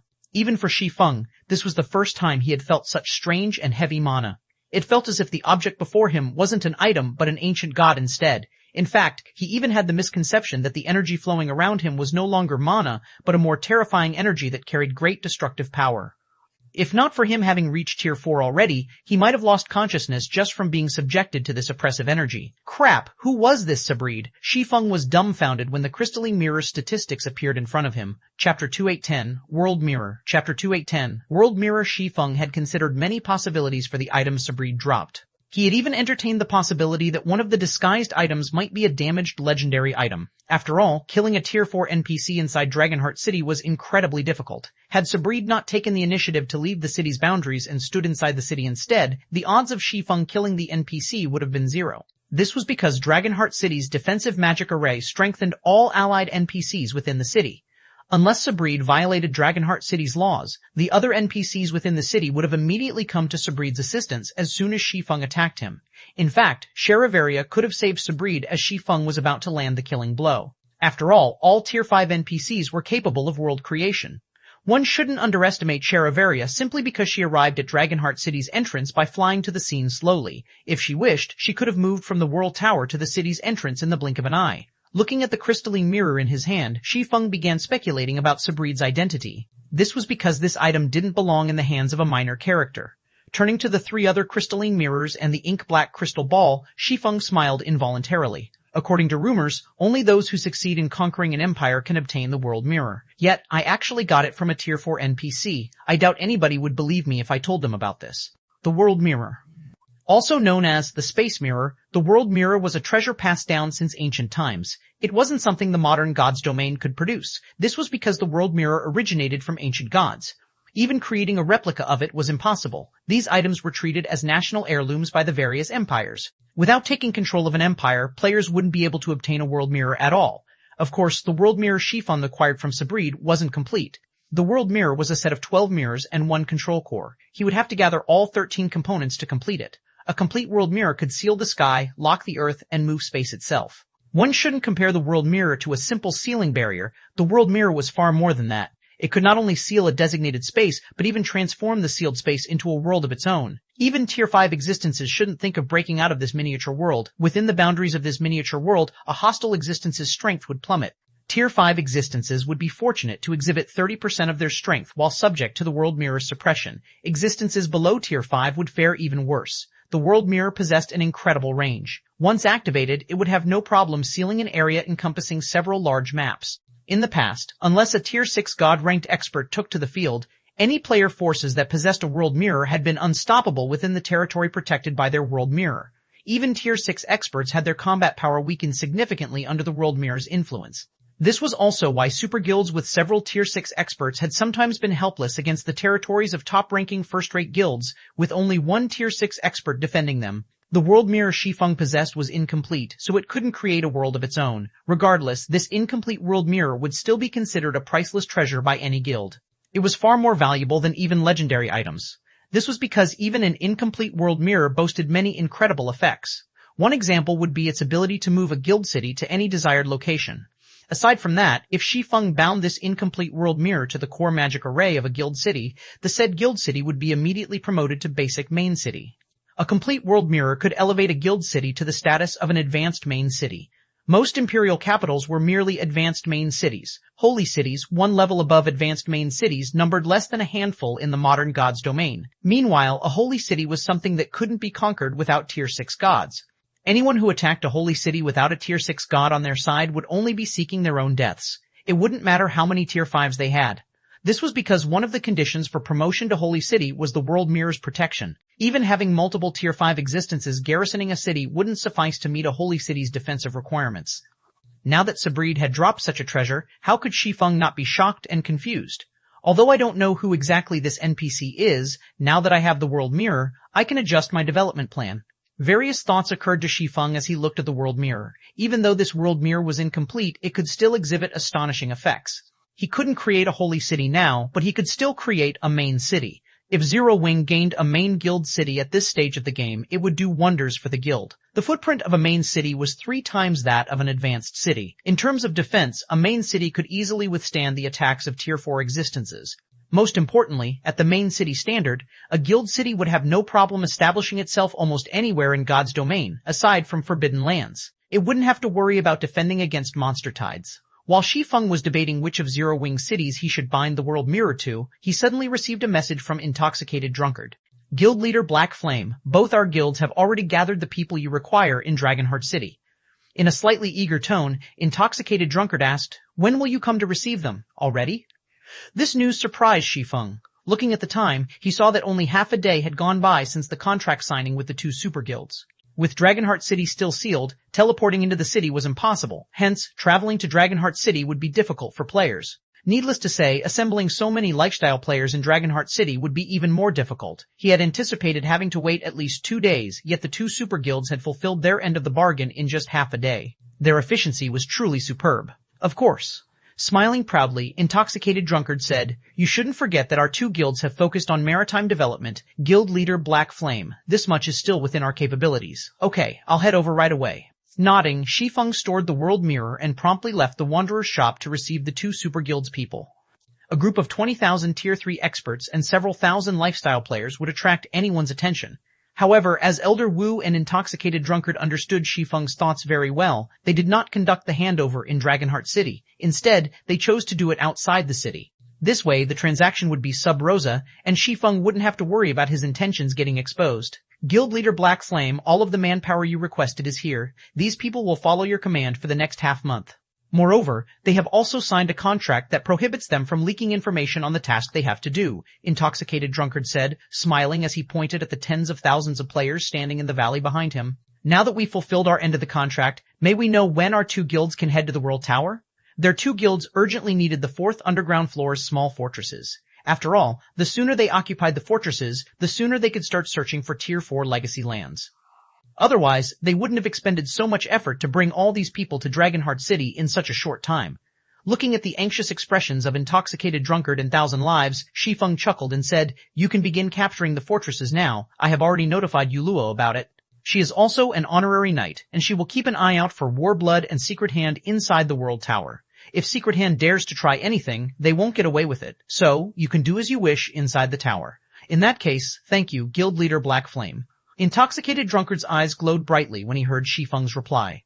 "I still have matters to attend to, so I'll take my leave first." Thousand Lives similarly departed in a hurry after thanking Shi Feng. After the 2 guild executives left, the remaining members of the 2 super guilds looked at Shi Feng in a daze, wondering what Shi Feng planned on having them do afterward. "Everyone, follow me. I'm afraid you'll be very busy for the upcoming period." After glancing at the tens of thousands of players in the valley, Shi Feng nodded and led them to a nearby island. He then set up a sealing barrier there to prevent anyone on the island from contacting the outside world. This barrier also prevented players from going offline. Anyone who wished to log out of the game would have to leave the barrier first. 3 days later, on a barren island nearby Dragonheart Island, with a face full of excitement, Solitary 9 flew up to Shi Feng, who was drawing a magic array inside a humongous steel fortress. "Commander, I just received news from Dragonheart City. Starlink and Miracle have begun taking action. Should we head over now?" After completing the core magic array, Shi Feng breathed out a deep sigh. "Those guys sure moved quickly," Shi Feng said, chuckling. "Fine, I'm done here as well. Have Thorn get ready on his side. We're returning to the Eastern Continent now." "Yes, sir." Solitary 9 nodded, his eyes shining with excitement. Chapter 2811, Changes to Skyspring City. Chapter 2811, Changes to Skyspring City, Twin Towers Kingdom, Skyspring City. Accompanied by several bright flashes, 3 cloaked figures appeared in the city's teleportation hall. These 3 figures belonged to none other than Shi Feng, Lifeless Thorn, and Solitary 9. The sight of a massive crowd of players greeted the trio upon arrival. At a glance, they could estimate that the building held over 10,000 players. The place looked much more prosperous than even the teleportation hall of the Twin Towers Kingdom's royal capital. The majority of the players present were Tier 3 and sported guild emblems belonging to various guilds. These players all radiated a cold killing intent, which created a strange atmosphere inside the teleportation hall. "Why are there so many guild experts here?" Solitary 9 was surprised as he took in the surroundings. Even Dragonheart City's teleportation hall is far from comparable to this place. From what Solitary 9 could tell, quite a few of these Tier 3 experts were at the Refinement Realm standard. Even among the superpowers, Refinement Realm experts were treated as core members. However, he counted more than 500 Refinement Realm experts just in the teleportation hall alone, around the number of Refinement Realm experts an average superpower possessed. "Friends, you must have just arrived in the Twin Towers Kingdom, right? I'll have you know that this day might very well go down in the history books of God's domain," a robust Tier 3 berserker said, smiling as he walked out of the teleportation array. This Tier 3 berserker had reached level 122. He was fully equipped in level 120 fine gold equipment and carried a level 120 dark gold axe on his back.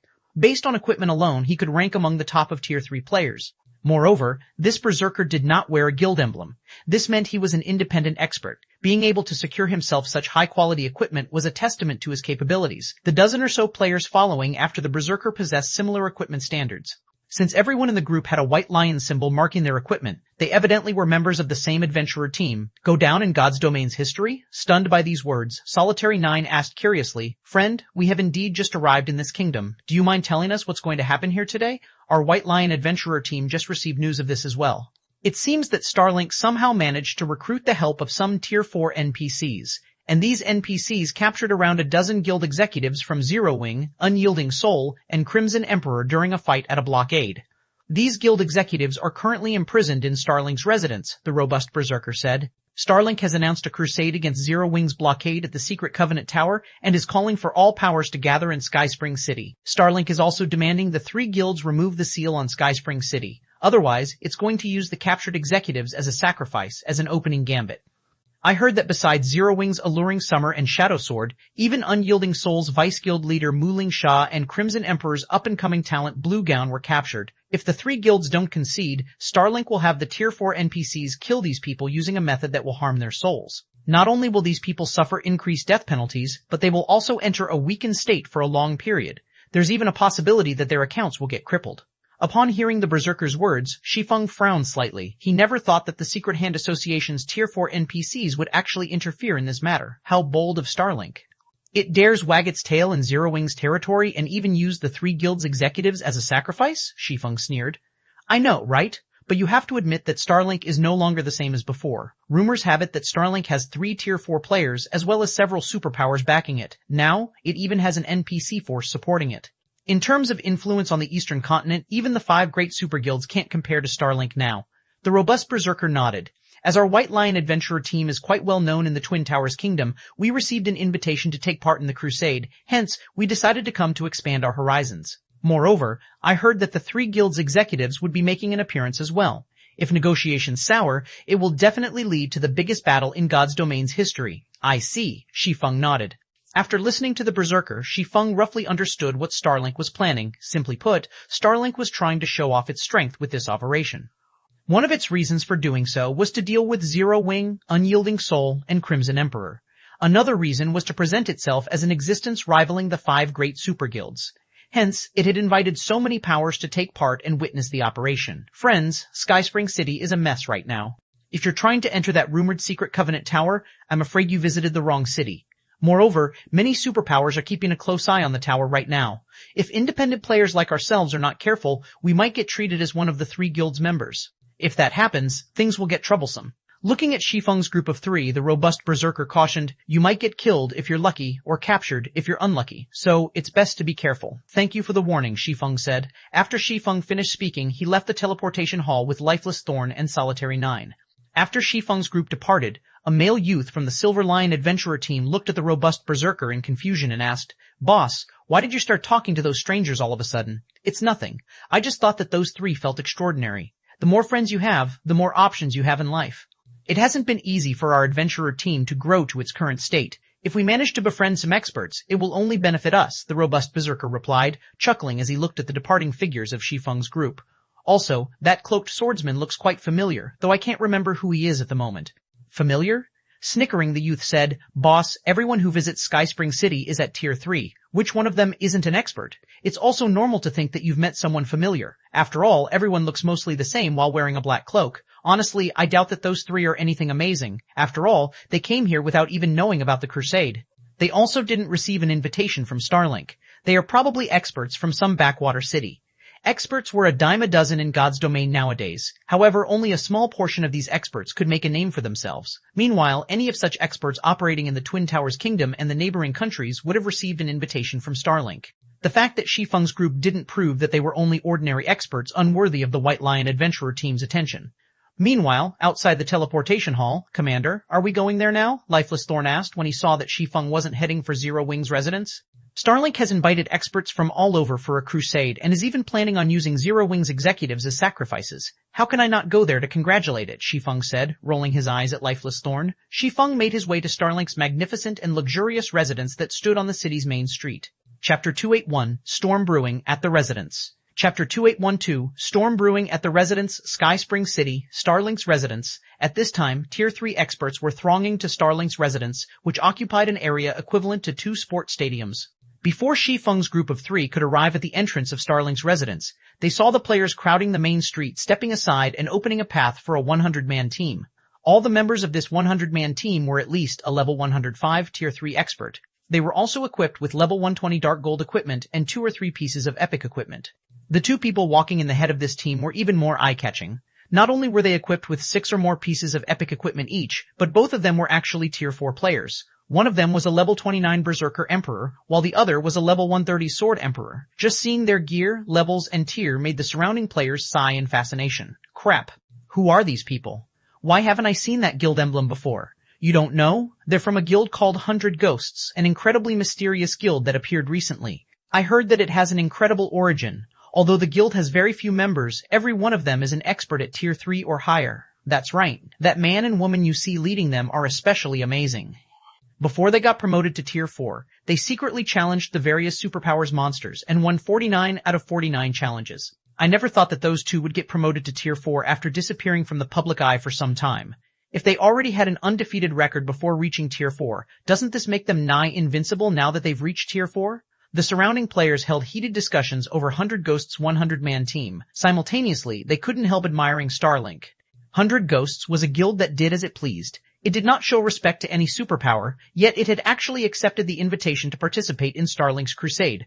100 Ghosts? Shi Feng was slightly surprised when he overheard the surrounding players' conversations. In the past, he had heard a little of the guild known as 100 Ghosts. The guild had been an incredibly mysterious existence even back then.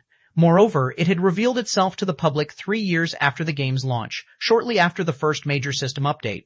The moment this guild made its existence known to the world, it had shaken the entire God's domain. This was because 100 Ghosts had actually had over 30 Tier 4 experts at the time. Back then, even the superpowers only had around 30 Tier 4 experts, with stronger ones having around 40. In addition, after 100 Ghosts made its public appearance, the guild's Tier 4 experts began frenziedly challenging the various superpowers and took the continent by storm. However, for some reason, after 100 Ghosts had finished challenging the various superpowers and proving its strength, it suddenly went silent. The next time it appeared, the guild already had Tier 5 experts and began challenging the 5 great super guilds. Despite having the ability to challenge the 5 great super guilds, 100 Ghosts did not possess even a single guild residence on the main continent. The guild did not compete for resources either. The only thing the guild did was do combat. This situation had given the 5 great super guilds headaches back then. After all, the 100 Ghost guild was simply too mysterious. It did not have any roots, so it was impossible to target the guild's base of operations. On the other hand, the number of Tier 5 experts the guild had was not the slightest bit inferior to the 5 great super guilds. In this life, God's Domain's first major system update had taken place 2 years ahead of time, and 100 Ghosts had also appeared 2 years ahead of time. This situation put Shi Feng in a reverie. Could they be a guild from an interstellar continent? If it were before he had visited the ancient God's Domain, he probably wouldn't have any idea how such a strange guild could appear out of nowhere. However, after visiting the ancient era, he understood that God's Domain housed players not just from Earth, but from the several interstellar continents as well. Just like the ancient God's Domain, 100 Ghosts could be from another version of God's Domain. Only this version of God's Domain overlapped with the modern God's Domain much more closely than the ancient God's Domain. Hence, 100 Ghosts could bring so many players to the modern God's Domain. In fact, Shi Feng even suspected that the mysterious area Lifeless Thorn and the others fell into previously was 100 Ghosts' home world. However, Lifeless Thorn and the others had been repatriated to the modern God's Domain before they could learn much about this other version of God's Domain. This would also explain why 100 Ghosts members gave off a similar but more subdued sense of abnormality as the ancient God's Domain's players. Another thing that surprised Shi Feng was that Starlink had actually managed to connect with 100 Ghosts. This never happened in Shi Feng's previous life. Now that so many powers are gathered, I'm afraid Zero Wing will have it tough later. I know, right? The experts from Starlink, Miracle, and the other superpowers aside, just the number of experts gathered here is still more than enough to make Zero Wing suffer. I wonder if Zero Wing even dares come. Starlink has obviously set up a trap. I doubt it will. Since this is Starlink's residence, even if Starlink's experts take action inside, the city's NPC soldiers won't care at all. Zero Wing's experts can only rely on themselves. The players on the main street couldn't help worrying for Zero Wing, Unyielding Soul, and Crimson Emperor as they watched the various powers experts enter Starlink's residence one after another. Although Zero Wing had the home ground advantage in Skyspring City, how could the 3 guilds possibly beat more than 20 superpowers when it came to expert count? Not to mention, a bunch of experts from the various major powers had also come to support Starlink. If it came down to a fight, the 3 guilds wouldn't stand a chance at all. So long as the 3 guilds' experts dared show up, only death would await them. Yet, if the 3 guilds did not show up, their reputation would most likely go down the drain. After all, if news of this matter spread, everyone would definitely think that the 3 guilds have grown timid. If the 3 guilds didn't even dare accept a challenge, their aim of becoming titans in God's Domain was an utter joke. While the rubberneckers were conversing among themselves, a team of several dozen players suddenly appeared on one end of the main street, their arrival startling the gathered crowd.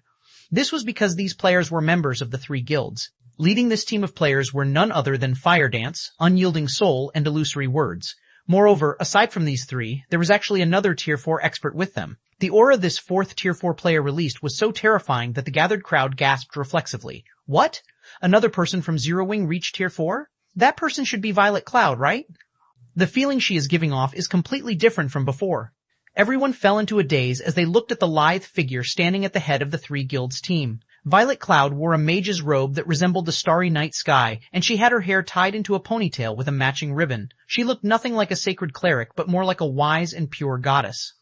Her level had even reached 131, which was higher than any other Tier 4 player they had seen thus far. Shortly afterward, Violet Cloud and the other members of the three guilds arrived at the entrance of Starlink's residence.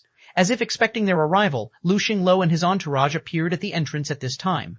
Compared to Zero Wing's group, Lu Xingluo had 5 Tier 4 players on his side, of which 2 were from Miracle. That was 1 more Tier 4 player than his side had previously. The new addition was Miracle's sword freak, Miracle Dragon. At this time, Miracle Dragon had already reached level 13, and the oppressive aura he exuded was not much inferior to Violet Cloud's. Looking at Lu Xingluo, illusory words said coldly, "Lu Xingluo, we've come. You can let them go now. Your courage is praiseworthy, Vice Guild Leader Illusory. However, I've changed my mind."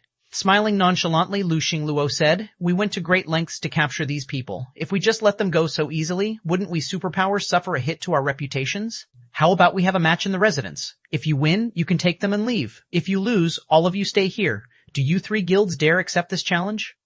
Chapter 2813, Powerful Showdown. Chapter 2813. Powerful Showdown. Lu Xingluo spoke in a low tone, but his words echoed throughout the area. Everyone turned reflexively to look at Firedance and the others from the 3 guilds. A match? This is going to be interesting. I wonder if Zero Wing will accept it. If they don't, they'll embarrass themselves in front of the various powers Starlink invited. Although Zero Wing had arrived with great momentum, Starlink's side came prepared as well. Just by looking at the 5 Tier 4 players on Starlink's side, one could tell that Zero Wing held no advantage in this situation at all. Not to mention, the two sides had clashed with each other many times now and suffered severe losses. Zero Wing, Unyielding Soul, and Crimson Emperor had already begun living off their past gains. Their stockpile of weapons and equipment was dwindling, and they were starting to have difficulty compensating their members for their losses. Simply put, only morale was keeping the 3 guilds alive now. However, if the 3 guilds refused or lost in the match, morale in the 3 guilds would plummet. At that time, the performance of the 3 guilds' members would definitely be affected greatly. Upon realizing this situation, the spectating crowd was in awe of Lu Xingluo's clever move. Originally, everyone thought Starlink was merely trying to get Zero Wing to remove the seal on Skyspring City. However, if Starlink got the 3 guilds' top combatants to remain in Starlink by winning a match, Skyspring City's seal would no longer be a problem. While the spectators were having a quiet discussion among themselves, Firedance, Violet Cloud, Unyielding Heart, and Illusory Words briefly exchanged glances. "Fine," Firedance answered as she looked at Lu Xingluo. "What kind of match do you have in mind, Guild Leader Xingluo?" Their original plan was to break into Starlink's residence and rescue their captured members. However, now that Starlink had gained another Tier 4 combatant, the risk of their plan had undoubtedly increased. Not to mention, the Secret Hand Association's NPCs might be hiding inside the residence. At that time, they would have to go up against not only those NPCs, but also 5 Tier 4 combatants. This would truly put them in a tough spot. After all, anyone capable of reaching Tier 4 was no pushover. In fact, they were among the best in God's domain when it came to combat, standards, weapons, equipment, legacies, etc. Simple. Both sides will each select one person for a duel, and we will decide the winner in one match, Lu Xingluo said, smiling. "What do you think of this, Commander Firedance?" "Fine." Firedance agreed without hesitation. "Good." After hearing Firedance's response, Lu Xingluo turned to Miracle Dragon and said, "Our side will have Miracle Dragon represent us." At Lu Xingluo's words, Miracle Dragon leaped into the air and hovered above Starlink's residence. He then looked down quietly at the Zero Wing contingent, evidently prepared for a fight. "Big Sis Fire, let me take him on," Violet Cloud volunteered. "I haven't gotten a chance to fight against other Tier 4s ever since I reached Tier 4. I don't want to miss out on this." Firedance and the others exchanged looks at Violet Cloud's words, hesitation appearing on their faces. The fact that Lu Xingluo dared let Miracle Dragon represent Starlink's side meant that he was confident of victory. Otherwise, he would have had a veteran Tier 4 player take to the field instead. Of course, Lu Xingluo could have made such a decision because the other Tier 4 players had long since exposed their cards during the past few battles. In contrast, Miracle Dragon had only gotten promoted to Tier 4 recently, so the moves he possessed were still unknown to Zero Wing's side. Alright, but be careful. In the end, Firedance still nodded and consented to Violet Cloud's request. Their side couldn't afford to lose this battle. However, Zero Wing's veteran Tier 4s faced a similar problem to Starlink's veteran Tier 4s. On the other hand, Violet Cloud was not the slightest bit inferior to the 3 of them in combat standards. Now that she had gotten promoted to Tier 4 as well, it went without saying her strength rivaled theirs. Hence, letting Violet Cloud represent Zero Wing's side wasn't exactly a bad decision. Unyielding Heart and Crimson Emperor did not oppose Firedance's decision. Instead, they warned Violet Cloud to stay out of melee range from Miracle Dragon. Otherwise, Miracle Dragon's lightning-quick attacks would devastate a magical class player like Violet Cloud. Afterward, Violet Cloud similarly leaped into the air and hovered 100 yards away from Miracle Dragon. I lost to Gentle Snow last time because of my basic attributes, but you won't be as lucky as Gentle Snow, Miracle Dragon said as he looked at Violet Cloud with a cold and arrogant gaze. Because I will come at you seriously this time. After Miracle Dragon finished speaking, energy rippled out from his body and instantly enveloped the vicinity. Meanwhile, those caught within his mana domain immediately felt their bodies become incomparably heavy. Even Tier 3 players found it difficult to move their bodies. A super gravity domain? Fire Dance frowned subconsciously when she experienced Miracle Dragon's mana domain. This was the first time she had experienced such a powerful mana domain. Although this super gravity domain didn't affect the basic attributes of players, the increased gravity would affect the player's mobility significantly.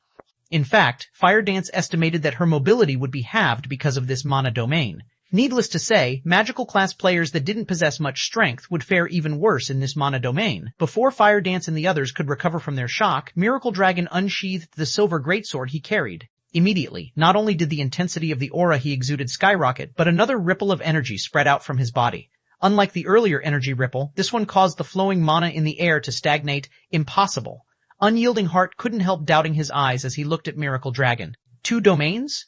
It was already incredibly difficult for a Tier 4 player to obtain even one mana domain. Hence, any Tier 4 player that succeeded in doing so would become a force to be reckoned with even among other Tier 4 players. Now, Miracle Dragon revealed that he actually possessed 2 mana domains. This completely shattered Unyielding Heart's understanding of mana domains. Meanwhile, Lu Xingluo and the others on Starlink's side who were standing at the residence's entrance smiled when they saw the reactions of Fire Dance and the others from the 3 guilds. Commander Fire Dance, get ready to lose. Miracle Dragon has the super gravity domain and the space freezing domain. He is the absolute bane of magical classes, Lu Xingluo said, smiling calmly as he looked at Fire Dance. Of course, the outcome won't change even if you have someone else take to the field. Under the effects of these 2 mana domains, nobody can defeat Miracle Dragon in single combat. A dual domain wasn't just a simple addition of 2 mana domains. Instead, the effects of the 2 mana domains would overlap and generate exponentially greater results. When Miracle Dragon activated both of his mana domains, he could take on 2 of Starlink's veteran Tier 4s simultaneously and still hold his ground. Meanwhile, the spectators also stirred at this scene. They never thought a person could have 2 mana domains. As expected of the Sword Freak, even Black Flame will most likely have trouble going up against Miracle Dragon. I know, right? Black Flame only managed to stand out because he was lucky to reach Tier 4 before everyone else. But in a situation where both sides are at Tier 4, nobody can tell who is truly the best at the sword without a fight. How can the secret pavilion just arbitrarily label Black Flame the strongest? The Rubberneckers were astonished by Miracle Dragon's abilities. After all, this was the first time any of them had seen a dual domain. One could also easily determine the dual domain's effects just by looking at the Tier 3 players enveloped within it. At this time, these Tier 3 players were already kneeling on the street from the overbearing pressure. This result was much greater than that of the mana domain Shi Feng had displayed previously. Commander, should we intervene now? Lifeless Thorn asked as he looked at Shi Feng. This dual domain is going to be a tough nut to crack. If it's just Violet alone, I'm afraid. No, we'll continue watching, Shi Feng replied, shaking his head and smiling. If we take action now, everyone's going to think that Zero Wing has no capable people to rely on. But that space-freezing domain prevents the use of instantaneous movement. Miracle Dragon is also known for his speed and strength. Her chances of victory are really slim, Lifeless Thorn argued. While he understood what Shi Feng was trying to say, Miracle Dragon's dual domain was a perfect counter for magical class players. Relax. Chuckling, Shi Feng looked at Violet Cloud and said, having more mana domains isn't necessarily an advantage. Moreover, Violet's strength is no longer the same as before. As soon as Shi Feng finished speaking, they saw Violet Cloud take out Death Sai. However, compared to before, the current Death Sai released a much more terrifying aura. The instant Violet Cloud wielded it, an aura of death instantly spread into the surroundings. A dual domain might be amazing, but a lone mana domain isn't necessarily inferior. After saying so, Violet Cloud operated her mana body at maximum capacity. The next moment, energy rippled out from her body, instantly pushing back Miracle Dragon's dual domain and preventing it from extending more than 30 yards from Miracle Dragon. The difference between the mana domains of both sides was instantly determined. Chapter 2814, Astromancer's Might. Chapter 2814, Astromancer's Might, What's Going On? Why did a dual domain lose to a single domain? The various experts looking up at the sky were bewildered when they saw Miracle Dragon's dual domain getting suppressed. They couldn't understand how a single domain could win against a dual domain. After all, the mana and pressure Violet Cloud's mana domain radiated were both weaker than those of Miracle Dragon's dual domain. This is interesting. This little beauty has actually surpassed Miracle Dragon in knowledge and control over mana by a large margin. A handsome youth wearing 100 Ghosts Guild emblem said, a faint smile appearing on his face as he looked at Violet Cloud. I never thought there would be such a talent in zeroing. The people here think that just having high basic attributes is sufficient. They don't know that what's most important for Tier 4 players aren't attributes or combat standards but control and understanding over mana, sneered the beautiful woman with short blue hair standing beside the handsome youth. A mana domain is the result of making an area's mana into one's own. Miracle Dragon can operate the mana of his 2 mana domains only at a basic standard. How can he possibly win against someone with better control over mana? Looking at Violet Cloud with fascination, the handsome youth said, but this little beauty is quite the genius. We can have her join us and become one of our outer supporting members. Abyss, don't go acting on your old habits again. Don't forget why we came to this continent, the short-haired woman warned. Relax, I know what I'm doing. Nobody on this continent is a match for me. Zero Wings Alliance will crumble for certain this time. Nothing will change even if that black flame shows up. If this little lady wants to protect Zero Wing, she'll have no choice but to beg me. She'll definitely take the bait at that time, the handsome youth said, smiling. The short-haired beauty carrying a battle axe did not refute the youth's statement. After all, it was indeed true that they could keep Zero Wing alive with just a word. While the pair from 100 Ghosts were conversing, Miracle Dragon had taken action. Unfazed by the fact that his dual domain had been suppressed, he flew within 50 yards of Violet Cloud and brandished his greatsword. 9 extreme slashes. Tier 4, Legacy Skill, Light Shatterer. 9 sword lights tore through space and instantly appeared around Violet Cloud. Moreover, as if to prove that Miracle Dragon had reached the domain realm already, the 9 sword lights moved around Violet Cloud like a bunch of lively monkeys, their attack trajectories unpredictable. Facing this tricky move, Violet Cloud flicked her staff and activated Blink, instantly appearing 30 yards away and dodging the 9 sword lights in the nick of time. Boom. A moment after Violet Cloud used Blink, the 9 sword lights converged on her original location and exploded, transforming the area within a 20-yard radius into an empty void. The power of this attack practically rivaled that of superior mythic monsters of the same level. However, before Violet Cloud could catch her breath, several more sword lights appeared around her, to which she responded by using Blink again. This process repeated itself over and over, the sword lights hounding Violet Cloud like her shadow. This scene dumbfounded the spectating crowd. After all, at this time, Miracle Dragon looked more like a ranged player than a melee player. Every time he brandished his greatsword, several sword lights would appear around Violet Cloud. Despite the distance between the two players, it was as if Miracle Dragon were right beside Violet Cloud. Miracle Dragon really isn't holding back. Thousand Miles, who was standing at the entrance, burst into laughter as he watched the fight in the sky. At this rate, the fight will end in less than 10 seconds. Miracle Dragon was a magic swordsman. His class perfectly combined magic with the sword. The class was proficient in melee combat as well as ranged combat. While it was indeed amazing that Violet Cloud managed to render Miracle Dragon's dual domain useless, thanks to the Light Shatterer skill, Miracle Dragon could still thoroughly exhibit the might of his godly fast attacks. You might have a lot of movement skills, but while my Light Shatterer skill is active, it won't matter where you run to, so just surrender obediently, Miracle Dragon said, smirking as he watched Violet Cloud constantly dodging his attacks. Most people might expect him to be at a disadvantage when going up against magical class players, but he was a magic swordsman. It didn't matter whether he fought at close quarters or range. He was proficient in both forms of combat. Meanwhile, Light Shatterer had a 3-minute duration. Even if Violet Cloud had many movement skills, she definitely wouldn't have enough to last 3 minutes. And once she ran out of movement skills, all she could do was wait for death. Thank you for your warning. Looking at the arrogant magic swordsman, Violet Cloud smiled faintly and said, I might not be able to dodge them if I'm alone, but what if there are multiple copies of myself? After saying so, Violet Cloud swung her staff and summoned several dozen identical copies of herself within her vast starry domain. Then, the figures of Violet Cloud and her copies turned blurry, becoming indistinguishable from one another. Doppelgangers? Miracle Dragon was momentarily startled. No, their auras are too weak to be doppelgangers. They should only be illusions, and there should only be one physical body. Watch me break this move of yours. Miracle Dragon began brandishing his greatsword wildly. Unlike before, his sword lights no longer converged on a single point.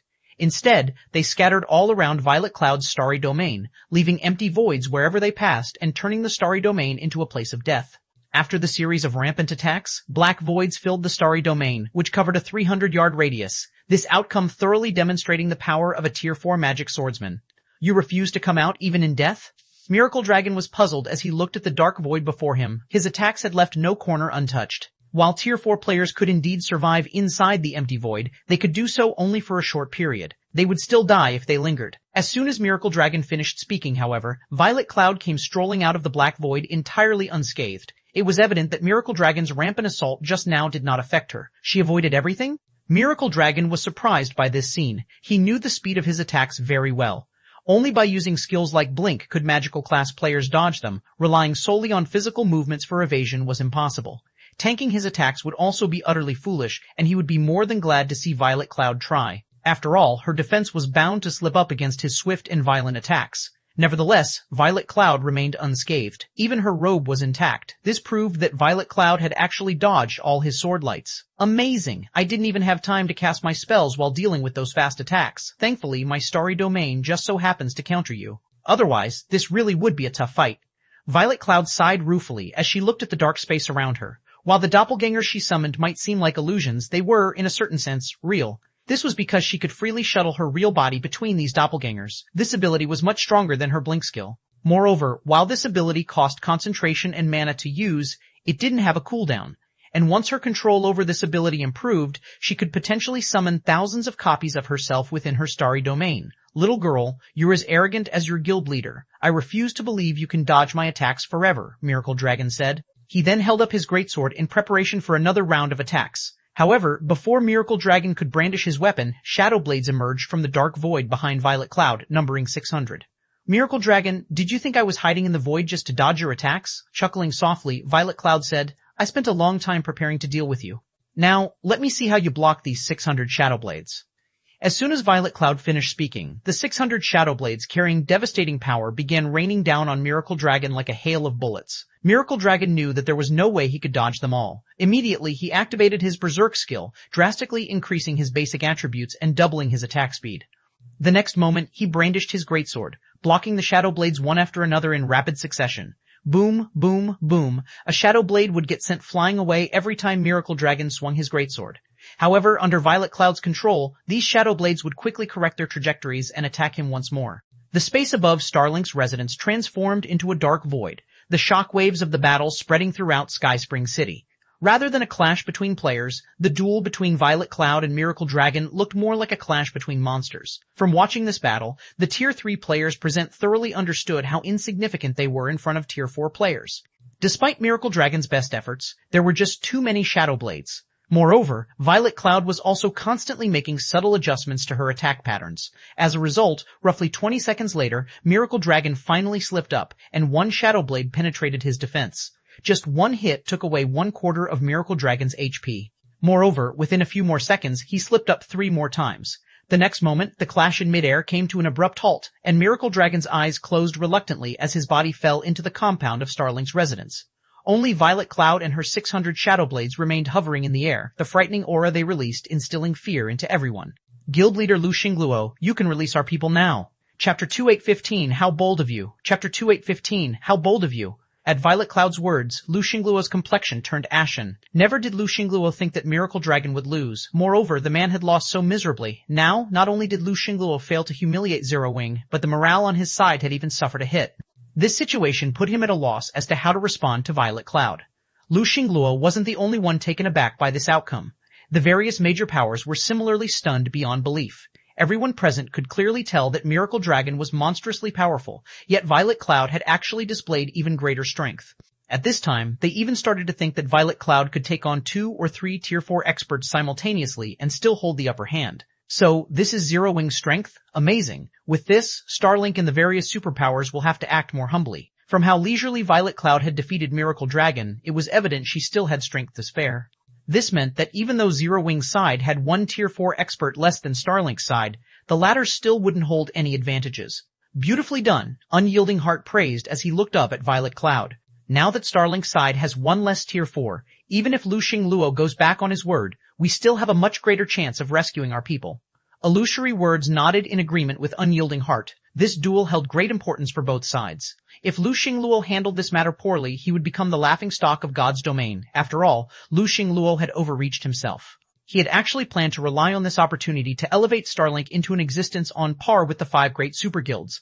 Only, his grand plan had already been foiled right at the very first step. If he weren't standing in public right now, Lu Xinglu would have most likely spat out blood already. When everyone thought Lu Xinglu was going to lose his mind, the man actually smiled. Very good, as expected of one of Zero Wing's peak experts. Your strength is truly astonishing, Lu Xingluo said, chuckling as he looked up at Violet Cloud. Fine, we'll let your people go. Guild leader? Sword Demon, who had also reached Tier 4, was stunned by Lu Jingluo's words. He never thought that Lu Jingluo would release Zero Wings people so decisively. They'll grow even more fearless if we let their people go. It doesn't matter, Lu Jingluo said as he glanced at Sword Demon nonchalantly. Release them. Sword Demon had no choice but to release the 3 guilds' captured members. The next moment, Alluring Summer, Shadow Sword, Mu Lingsha, Blue Gown, and several other players were released from Starlink's guild hall. From the time they emerged from the building until they walked out of the residence's entrance, none of Starlink's or the various superpowers members stopped them. He's releasing them without a fight? Unyielding Heart was stunned when he saw Mu Lingsha and the others free. Honestly, Unyielding Heart didn't believe any of the words Lu Jingluo said before. To his disbelief, Lu Jingluo had actually gone through with his promise and released the captured players without a fight. However, as soon as the bindings on Alluring Summer and the others were removed, Alluring Summer shouted, "Run! Commander, you guys need to get away fast. It's a trap." Unfortunately, as soon as Alluring Summer finished speaking, a 3-fold magic array suddenly appeared in the sky above Starlink's residence. The magic array instantly expanded and covered a 1,000-yard radius. Apart from Starlink's and the various superpowers members, everyone caught within the barrier felt their bodies growing heavier. Even Tier 4 players like Unyielding Heart found their basic attributes falling by 30%. Run? You think you can run away today? Lu Jingluo sneered as he looked at the members of Zero Wing, Unyielding Soul, and Crimson Emperor. I've released your people, so don't say I didn't abide by our agreement. However, whether you can leave this place alive is another matter altogether. Oh, by the way, this magic barrier is a master barrier. Let alone you Tier 4s, even a superior mythic monster can't break out from it. At the same time as Lu Jingluo finished speaking, 3 NPCs flew out of Starlink's residence and looked down at the 3 guilds members from the air. With the appearance of these 3 NPCs, Violet Cloud's starry domain was instantly overwhelmed by a much stronger and violent mana domain.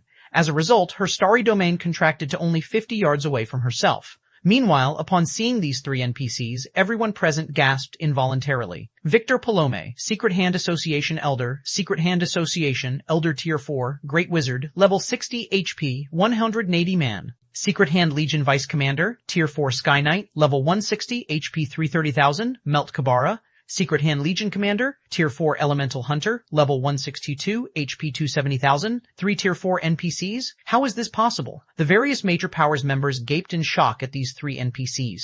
Although they knew that Starlink had worked together with the Secret Hand Association to capture the 3 guilds' executives, they had thought that only 1 Tier 4 NPC was aiding Starlink. Now, 3 Tier 4 NPCs had appeared. Their combined combat power was enough to destroy even Skyspring City.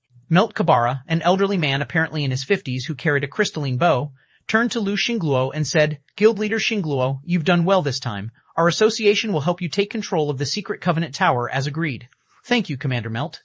Lu Jingluo beamed at Melt Kabara's words. Lu Jingluo's goal since the very beginning had been the 3 guilds' Tier 4 members. The main reason he had Miracle Dragon partake in a duel was to create a distraction while the Secret Hand Association set up the magic barrier. After all, setting up such a powerful barrier would create powerful mana fluctuations. Only a duel between 2 Tier 4 players could conceal these mana fluctuations. Hence, losing Luo never really cared whether Miracle Dragon won or lost the duel. How vicious of Lu Jingluo. He was planning to wipe out the 3 guilds' top combatants all along. It seems Zero Wing's side is finished. A force of 3 Tier 4 NPCs is basically unstoppable in the Twin Towers Kingdom. At this time, everyone already understood that this was a trap Starlink set up for the 3 guilds. So long as the 3 guilds' top combatants got annihilated here, the 3 guilds would be finished. They would no longer have the ability to resist Starlink and the various superpowers. The complexions of the 3 guilds members darkened when they saw this situation. How is this possible? How did Lu Jingluo recruit the help of so many Tier 4 NPCs? Unyielding Heart couldn't help despairing as he looked at the 3 Tier 4 NPCs in the air. According to the information they obtained, only 1 Tier 4 NPC had been present when Mu Lingsha and the others were captured. They had originally planned for him and Illusory Words to work together to pin down this Tier 4 NPC, while Violet Cloud and Fire Dance went up against Starlink's Tier 4 players. Now, the number of Tier 4 NPCs they had to face had tripled. Moreover, they were even caught inside a master barrier. They couldn't escape even if they wanted to. While the 3 guilds members were at a loss as to what to do, Melt Kabara glanced at them. Capture Zero Wing's members. Kill everyone else using soul attacks. I want to let Black Flame know the consequences of provoking the Secret Hand Association. Melt Kabara commanded the 2 people beside him. In response, Elder Victor Palome chuckled and said, "Rest assured, Commander Melt, none of Zero Wing's members will escape today." Melt Kabara's words stunned the spectating crowd. These NPCs are here for Zero Wing? Crap. What did Zero Wing do to have an NPC force aim for their lives? At this time, let alone the various major powers, even Unyielding Heart and Illusory Words were stunned. An NPC force had actually mobilized such a powerful party just to take revenge on Shi Feng. However, before Unyielding Heart and Illusory Words could react to this piece of information, the three NPCs made their move, splitting up and charging at Violet Cloud and Fire Dance. Zero Wing. This is the consequence of your sins. Lu Xinglu burst into maniacal laughter when he saw the three NPCs taking action. I didn't even do anything this time. Previously, Lu Xingluo had still felt quite troubled by the three guilds' resistance. However, Shi Feng had offended the Secret Hand Association on Dragonheart Island, which, in turn, prompted the association to seek a partnership with Lu Xingluo. He had nearly gone crazy from joy back then. Now that three of the association's Tier 4 NPCs were taking action, there was no way Zero Wing's members could escape. Now, all he had to do was wait for Zero Wing's destruction and take over Zero Wing's possessions. However, just as the three NPCs were about to reach Fire Dance and her companions, who were prepared to fight to the death, a sword light suddenly appeared out of nowhere on the battlefield. This lightning-fast sword light cut straight at Melt Kabara, who led the charge against Zero Wing's members. However, Melt Kabara was no ordinary Tier 4 NPC. Quickly responding to the attack, he used his crystalline bow as a melee weapon and struck the approaching sword light. Boom! An explosion occurred, and space within a radius of several dozen yards shattered. The elemental hunter went flying over 100 yards away, a damage exceeding 1 million appearing above his head. Secret Hand Association, how bold of you! I didn't bother picking a fight with you in Dragonheart City, yet you actually have the gall to come and pick a fight in my territory? It seems you people are tired of living, just like Sabreed. Before anyone could react to the sudden attack, a cold voice echoed throughout the battlefield. Everyone turned to the voice's origin, curious to find out who had sent Melt Kabara flying. The next moment, what entered everyone's eyes was a cloaked man walking out of the crowd. The man wielded a golden sword decorated with crimson runes, and his frightening aura made them feel as if the god of death had descended onto the battlefield. Black Flame, Chapter 2816, Nobody is Leaving. Chapter 2816, Nobody is Leaving. Everyone couldn't help doubting their eyes when they saw the cloaked man. After all, Melt Kabara was a level 162 Tier 4 NPC. Although he was only a Tier 4 Ranger, which wasn't a strength-oriented class, he still possessed a massive advantage in terms of levels. He simply wasn't an existence current players could go up against. Nevertheless, Shi Feng had sent the elemental hunter flying with one hit. How frightening was his strength? He's actually that Black Flame? Standing in the spectating crowd, the robust man from the Silver Lion Adventurer team was astonished when he discovered Shi Feng's identity. His team members were similarly stunned. They never imagined that the stranger their commander decided to befriend would actually be a big shot. Moreover, it was even a big shot capable of shaking the entire god's domain. Guild leader? Fire Dance and the others were also surprised when they saw Shi Feng approaching them. They hadn't thought that Shi Feng had already returned. Brother Black Flame, you've really made us wait. Unyielding Heart revealed a bitter smile when he saw Shi Feng. Although not much time had passed since they parted ways at the Ruined Mountain Range, it felt like months and years had gone by on their side as the pressure they faced from the various superpowers increased by the day. Fortunately, their peak experts had found several Tier 4 legacy lands while exploring level 130 maps. As a result, their three guilds managed to produce 3 Tier 4 players quickly, instantly alleviating the pressure they faced at the Twin Towers Kingdom by a large margin. They were also continuously obtaining complete Tier 3 legacies from the Secret Covenant Tower, which allowed their guilds to produce Tier 3 players rapidly. As a result, their 3 guilds had managed to last until today, albeit by the skin of their teeth. Shi Feng's return had undoubtedly increased their staying power. When Illusory Words saw Shi Feng, she, too, heaved a deep sigh of relief. They had been fighting long and hard just to endure until this moment. Meanwhile, Shi Feng's appearance also caused a stir among the members of Starlink's faction. None of them had expected Shi Feng to reappear in such a sudden and powerful manner. Black Flame, you're finally willing to show yourself. Lu Xingluo laughed as he looked at Shi Feng. I've been waiting for a long time. Today, I'll let you see Zero Wing perish before your eyes. Everyone, attack. In truth, Lu Xingluo was slightly surprised by Shi Feng's arrival. He never thought that Shi Feng would be able to return from the sealed Dragonheart City so quickly. Lu Xingluo had originally planned to use the annihilation of Fire Dance and the others to force Shi Feng to come forward. Now, he no longer had to trouble himself. As soon as Lu Xingluo finished speaking, Sword Demon, Wind Demon, and Tengu, who had all reached Tier 4, moved to surround Zero Wing's members. Only, shortly after the trio exited the residence's entrance, 2 figures intercepted them. You'll need to beat the 2 of us first before you proceed, Lifeless Thorn said as he grabbed the spear slung on his back and swept it at the 3 enemies before him. At this time, Lifeless Thorn and Solitary 9 stopped concealing their life auras. 2 more Tier 4 auras spread across the battlefield, stunning Sword Demon's group. 2 more Tier 4s? How many Tier 4s does Zero Wing have? The various major powers exclaimed in surprise when they sensed lifeless thorns in Solitary Nine's auras. At this stage of the game, Tier 4 players were still as rare as a phoenix's feather. A superpower would be fortunate to have even one Tier 4 player. Yet, based on what they could see now, Zero Wing actually had 5 Tier 4 players already. Even the 5 great super guilds didn't have such a force yet. You people from Zero Wing are indeed capable. After glancing at Lifeless Thorn and Solitary 9, Lu Xingluo turned to Shi Feng and sneered, "Unfortunately, all of you are inside a master barrier right now. Even if you have more Tier 4s on your side, you still don't have a chance at victory." Upon hearing this, the various onlookers snapped out of their daze and very much agreed with Lu Xingluo's words. "March, you go as well," 1,000 Miles commanded as he looked at Silent March. "Make sure Black Flame doesn't leave this place alive. We'll be in trouble afterward, otherwise." "Yes, sir." Nodding, Silent March took out her staff and joined Sword Demon's trio. Seeing that Silent March, a Tier 4 necromancer, was taking action as well, the spectating players sighed subconsciously. Although Starlink's side was still outnumbered, it had the help of a master barrier and 3 Tier 4 NPCs. Zero Wing's side stood no chance at all. However, before Silent March could arrive before Lifeless Thorn and Solitary 9, Shi Feng suddenly slashed at the sky. World Breaker. The next moment, a dazzling brilliance shot into the sky and instantly penetrated the magic barrier. Subsequently, the barrier shattered, and the overwhelming pressure Zero Wing's members felt disappeared. What master barrier? Looking at Lu Xingluo, Shi Feng asked calmly, "Do you mean this broken thing?" At Shi Feng's words, silence enveloped the entire battlefield. Lu Xingluo in particular was utterly thunderstruck as he looked at the dissipating barrier. Impossible. Even a superior mythic monster would have a difficult time breaking this barrier. How could he just? At this time, Lu Xingluo felt as if he was having a nightmare. Either that or the heavens were playing a trick on him. "Guild leader, are you still just a Tier 4 player?" At this time, let alone Lu Xingluo and the various superpowers members, even Firedance and the others gaped in shock at this scene.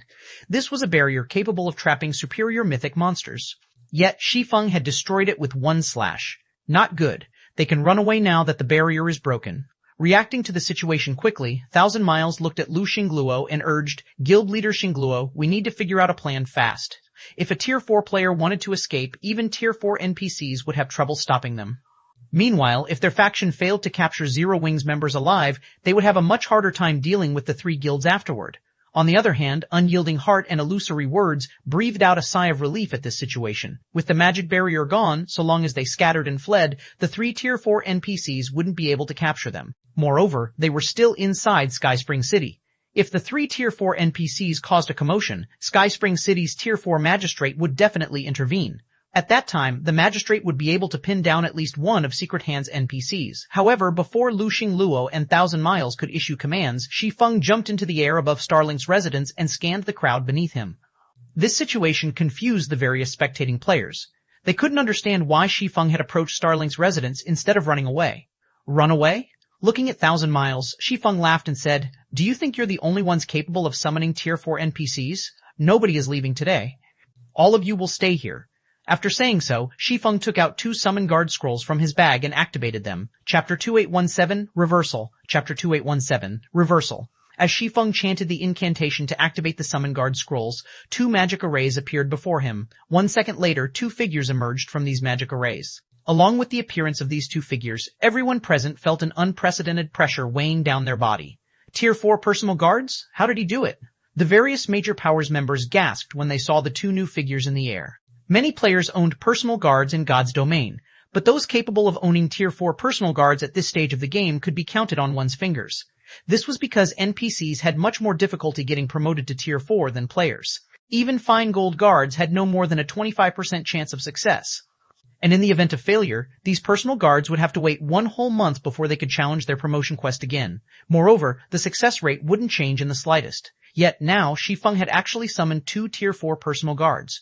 Meanwhile, these 2 personal guards were none other than Kite and Anna.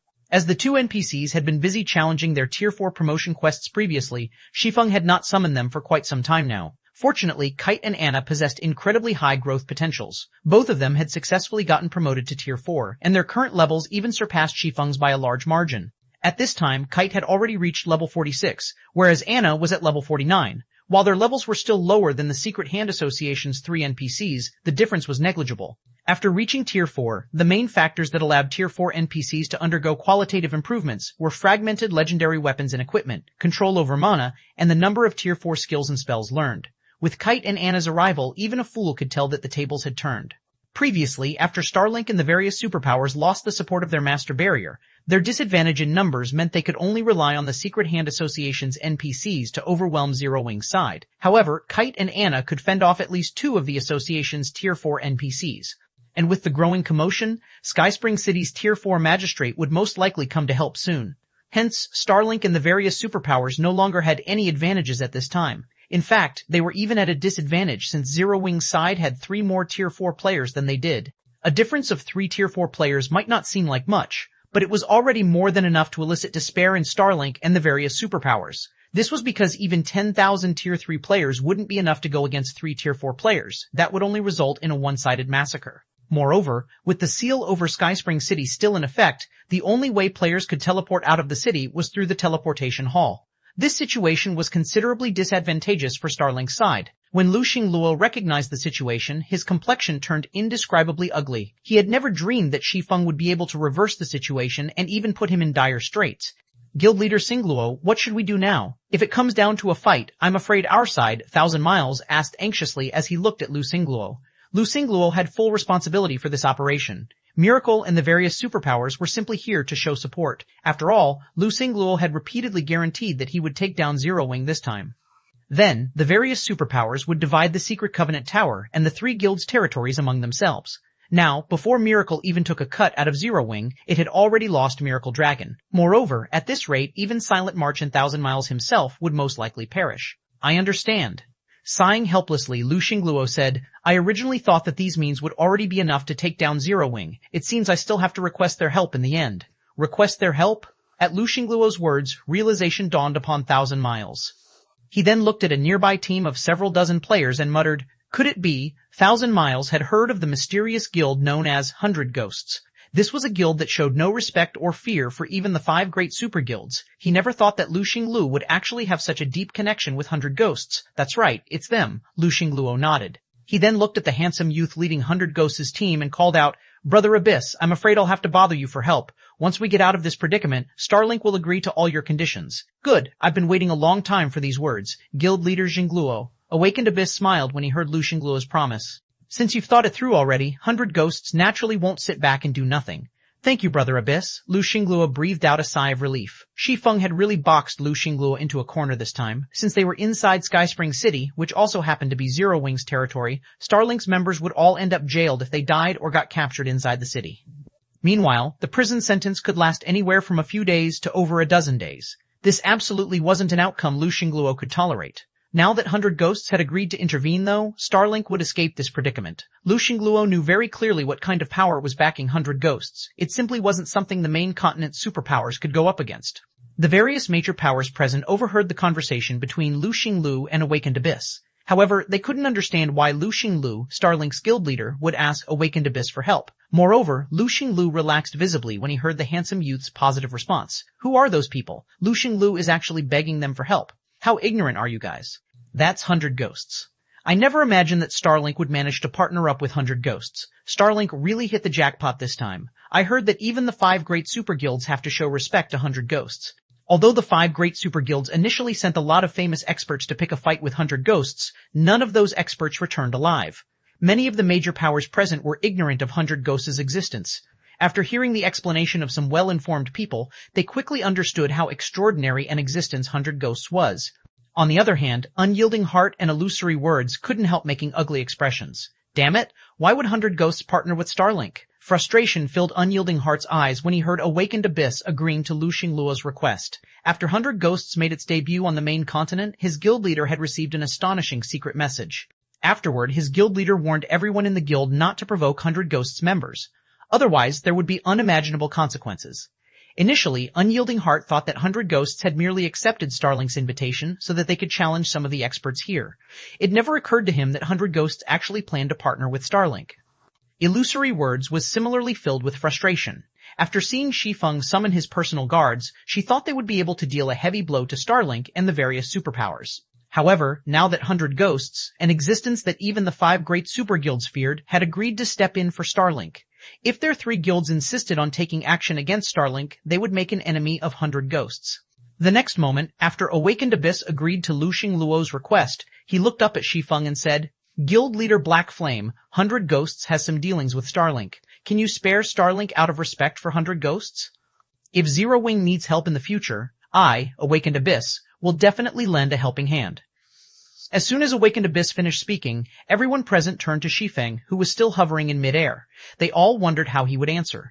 Although sparing Starlink here would mean losing an opportunity to deal a heavy blow to Starlink, Zero Wing would gain 100 Ghosts' favor.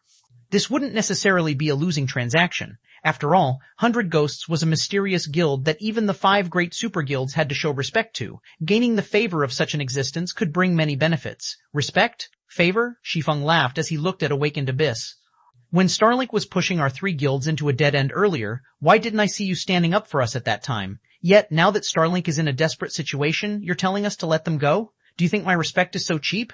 What will you do if I don't give it to you? Chapter 2818, You Think Too Highly of Yourself. Chapter 2818. You think too highly of yourself. When Shi Feng finished speaking, silence enveloped the entire battlefield. Nobody had expected that Shi Feng would show no regard at all for 100 Ghosts. A cold glint flashed in Awakened Abyss's eyes at Shi Feng's response.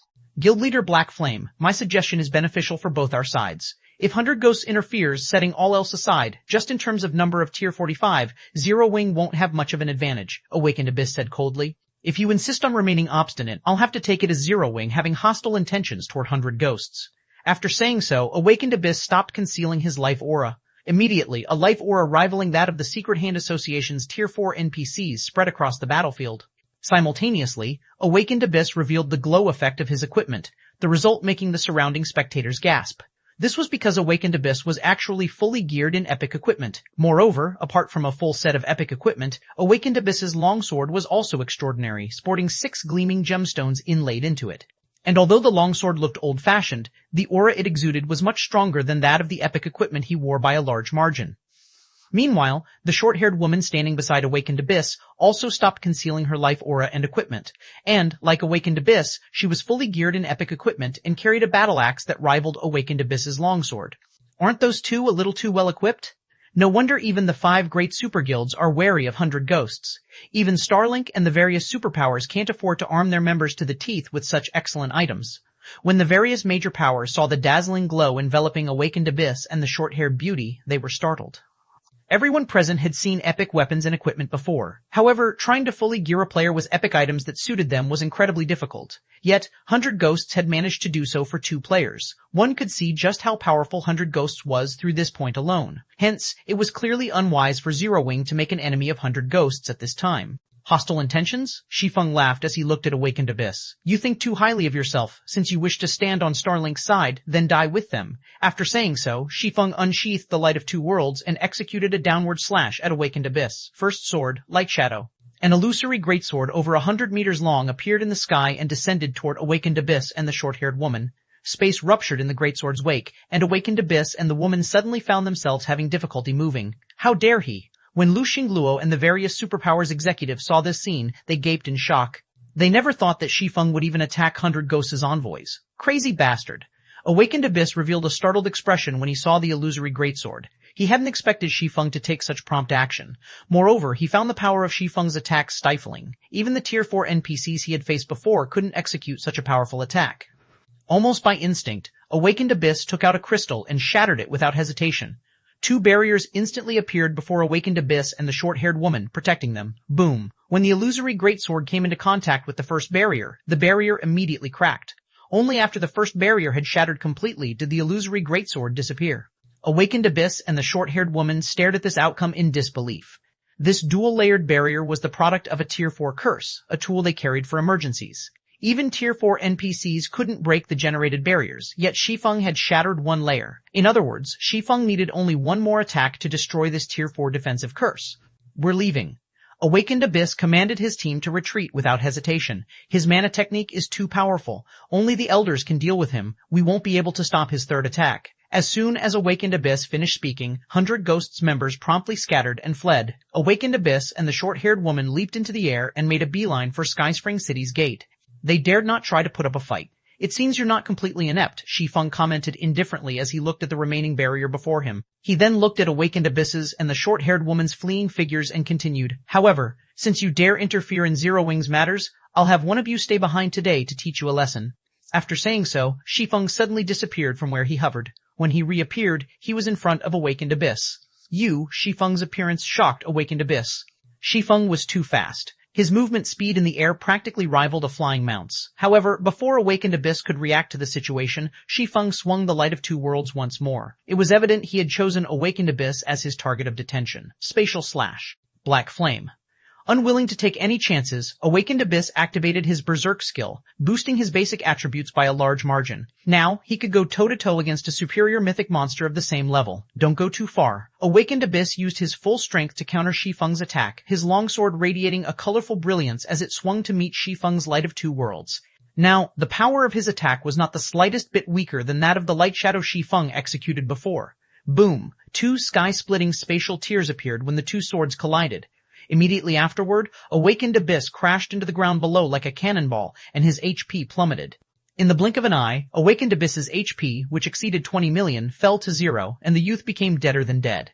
Abyss, the short-haired woman, was stunned when she saw Awakened Abyss killed.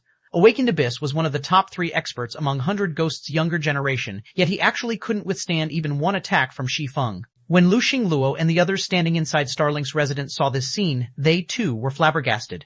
They never thought Shi Feng would actually kill Awakened Abyss without hesitation, showing no fear of 100 Ghosts whatsoever. Run away!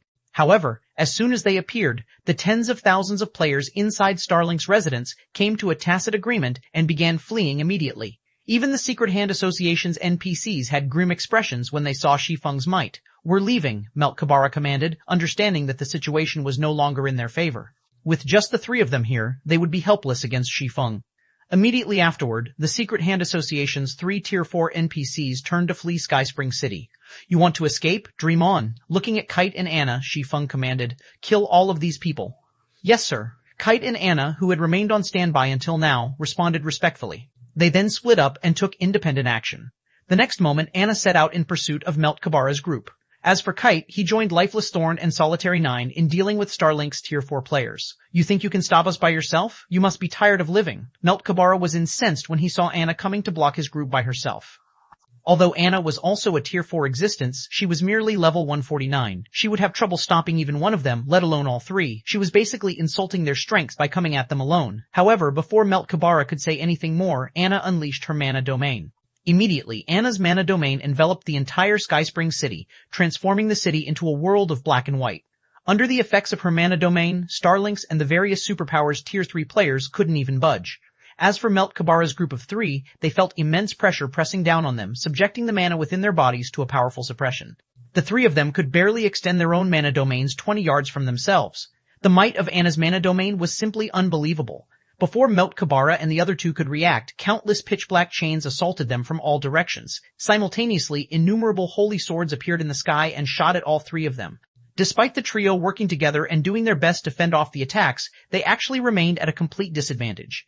Anna thoroughly displayed her strength as an epic guard, and it was only a matter of time before she defeated the 3 hostile NPCs. Lu Xingluo, you should follow your friends as well. Shi Feng instantly appeared in front of Lu Xingluo and swung the Light of Two Worlds at him. He gave Lu Xingluo no room to even catch a breather. Damn it, Black Flame, I'll make you pay for this. 100 Ghosts will make you pay for this too. Lu Xingluo gritted his teeth and shattered one of the crystal rings he wore. The next moment, a strange gray space formed around Lu Xingluo and thoroughly negated Shi Feng's attack.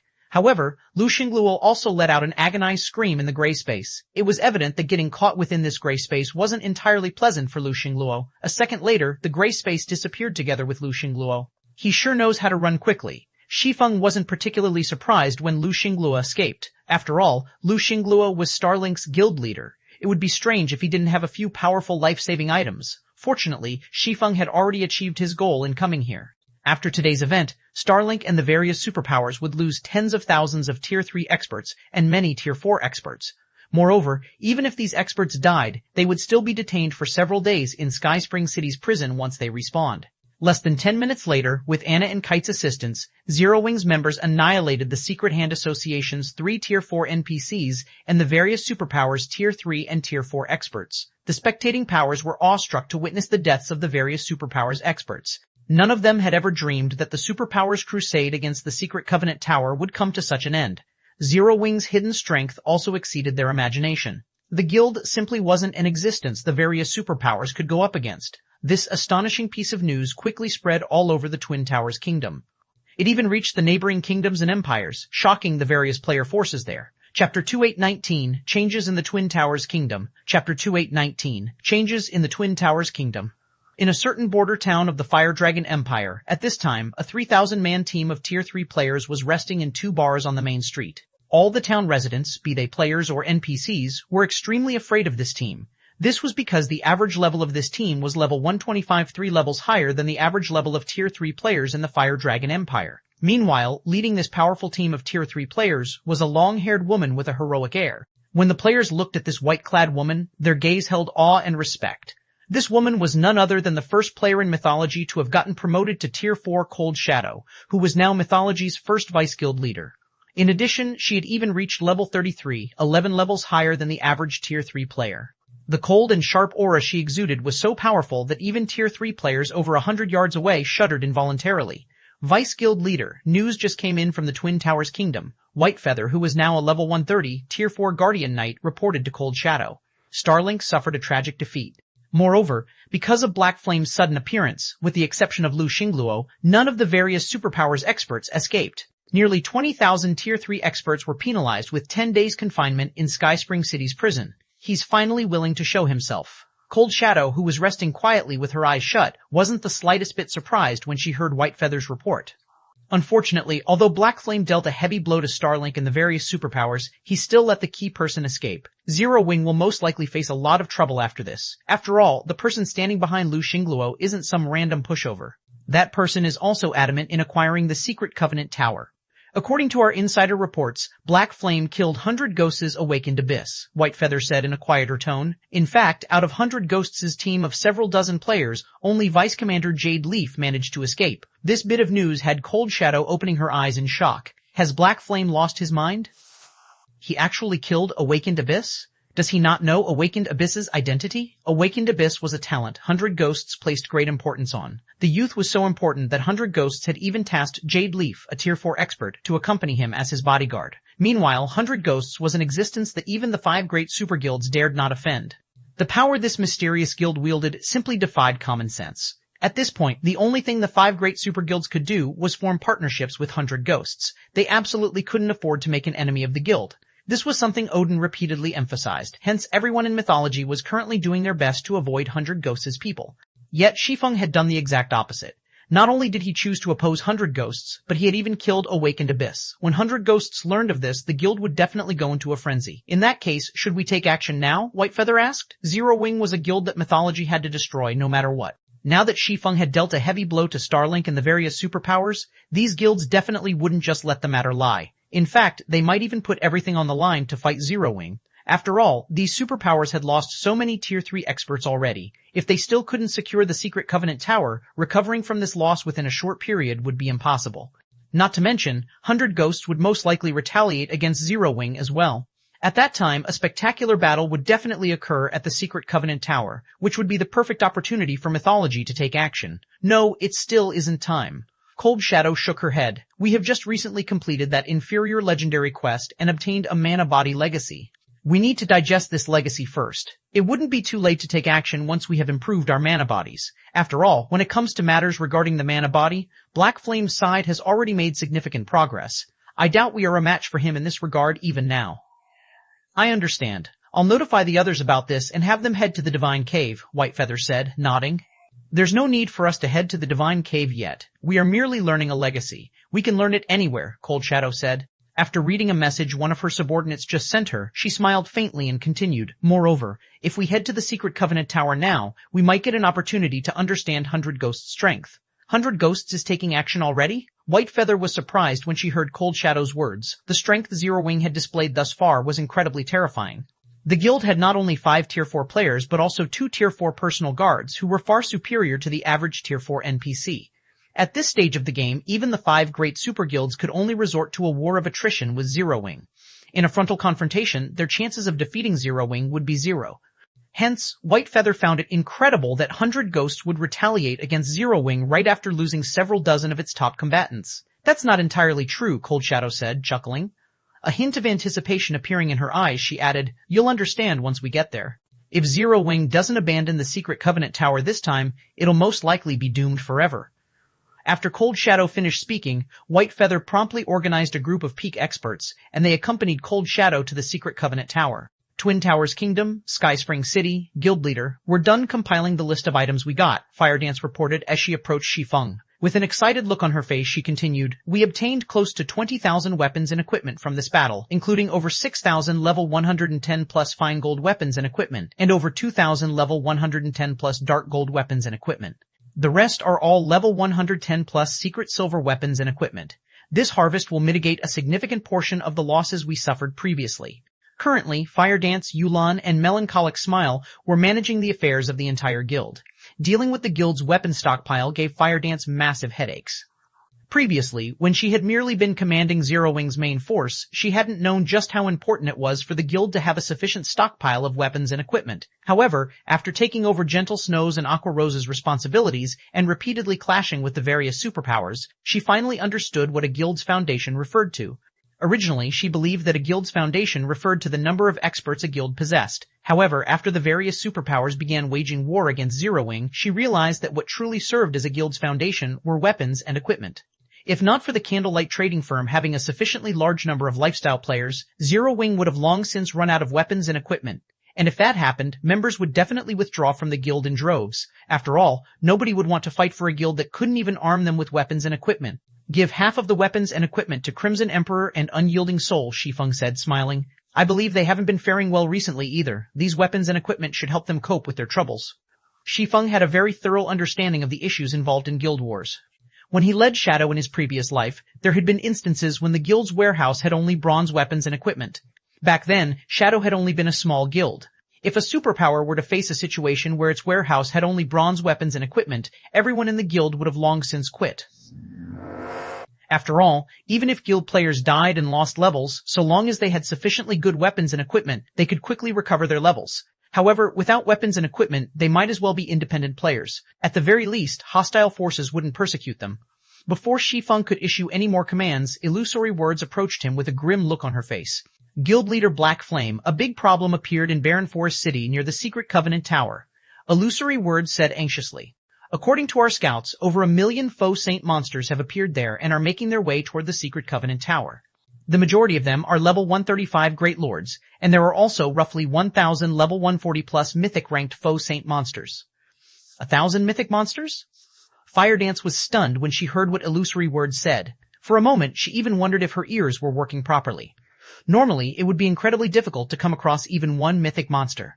Not to mention, monsters had gained the ability to think for themselves after the major system update. This had increased their combat standards by a large margin and improved their capacity for cooperation. Under normal circumstances, a Tier 4 expert would have to flee if they came across 2 or 3 mythic monsters of the same level simultaneously. And with around 10 mythic monsters, one could even attack towns and cities. Nonetheless, she was being told that their opponent had 1,000 mythic monsters? 1,000? Shi Feng was also surprised by this piece of news. The strongest monster tide he had come across out in the fields had only around 100 mythic monsters. That monster tide had successfully destroyed a guild city defended by several Tier 4 players. Now, the enemy had 1,000 mythic monsters, faux saint monsters possessing above-average combat standards. This was undoubtedly a devastating force. That's right, there are at least 1,000 of them. Illusory Words nodded, an ugly expression appearing on her face. According to their movement speed, it'll take them around 10 hours to reach the Secret Covenant Tower. We should have enough time if we withdraw from the tower now. They didn't have any hope of defeating a force of 1,000 level 140 plus mythic monsters, even if they had a guild city as support. Without a guild city for protection, their only option was to give up. After all, players killed by those faux saint monsters would suffer heavy penalties. No wonder Lu Xingluo was so confident even while retreating. It turns out he still had such a trump card hidden, Shi Feng said in sudden realization. Chuckling, he continued, it seems they are really desperate this time. It would have been a different story if Saint's Hand had mobilized this legion of mythic-ranked faux saint monsters in a neutral map, but it was currently moving within the Twin Towers Kingdom's borders. The kingdom would definitely mobilize its army once it noticed the faux saint monsters. A kingdom's army wasn't in existence to be trifled with. This was especially true now that the NPC population in the game had skyrocketed. Once the Twin Towers Kingdom mobilized its army, even a force of 1,000 mythic monsters would meet a tragic end. Meanwhile, this legion of mythic-ranked faux saint monsters was probably close to everything Saint's Hand had. The fact that Saint's hand was willing to go so far probably meant that Lu Xingluo and the various superpowers had paid it an astronomical price. Anxiously, Firedance asked, "Guild leader, should we withdraw our members from the tower now?" "No," Shi Feng shook his head. A manic gleam appearing in his eyes, he said, "Since these people wish to die, we'll fulfill their wish."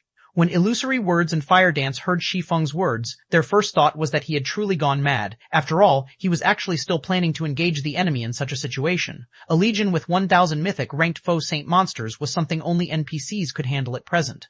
It simply wasn't a force players could go up against. Guild leader Black Flame. At this time, Illusory Words suddenly thought of something, and a hint of shock flashed in her eyes. "That thing, have you completed it?" "It's completed," Shi Feng nodded. "However, I still need to make some final adjustments. For now, I'll have to trouble you two to gather our manpower at the tower as soon as possible. I'll meet you there." After saying so, Shi Feng summoned the Thunder Eagle and flew straight to the Secret Covenant Tower. Chapter 2820, Sudden Appearance of the Steel Fortress. Chapter 2820, Sudden Appearance of the Steel Fortress, Barren Forest City, Frostrain Ridge. Frostrain Ridge was a level 70 map. Snow blanketed the place all year round, and it was famous for cryolite. In God's domain, cryolite was one of the rare ores that could be used to manufacture alchemy tools. Hence, it had incredibly high demand. However, as its output was relatively low and the appearance of its deposits was random, its price was constantly high. Currently, one piece of cryolite could sell for 20 silver on the market. Hence, many newcomers in God's domain would choose to grind for levels in the Frostrain Ridge.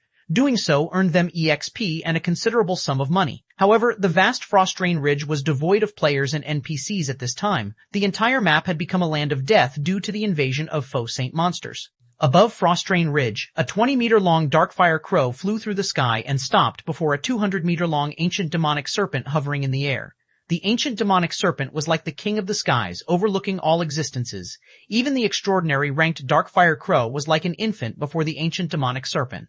In fact, despite being at the Tier 3 peak standard, the Darkfire Crow actually bristled in fear when it arrived before the ancient demonic serpent. If not for its master forcing it, the Darkfire Crow would have tried to stay as far away as possible from the ancient demonic serpent. A total of 300 players rode on the back of the ancient demonic serpent.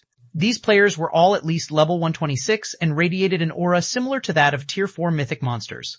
They wore black heavy armor, and their eyes gave off a bloody glow. In addition, leading these players were 5 bona fide Tier 4 players. If Shi Feng were here, he would recognize one of these 5 players, the short-haired woman Jade Leaf. At this time, though, she had a respectful and fearful expression on her face as she looked at the elderly man before her. "Elder Windshadow, I apologize for the long wait," said Lu Xingluo from the Darkfire Crow. At this time, Lu Xingluo's appearance had undergone significant changes. If one looked past the gray cloak he wore, one would notice scarlet runes ringing his neck. The pupils in his eyes were now dark gold reverse crosses. Smiling, Lu Xingluo said to the elderly man riding at the head of the ancient demonic serpent, "I didn't expect Elder Windshadow to bring the Black Knights here. It seems that you really plan on making Zero Wing disappear." At this point, the various superpowers in God's domain knew very little about the guild known as 100 Ghosts. However, Lu Xingluo was quite clear about how powerful the guild was. The Black Knight Legion was 100 Ghosts' trump card legion, and it was much more powerful than even the 5 great super guilds' trump card legions. This was because the members of this legion could no longer be considered human.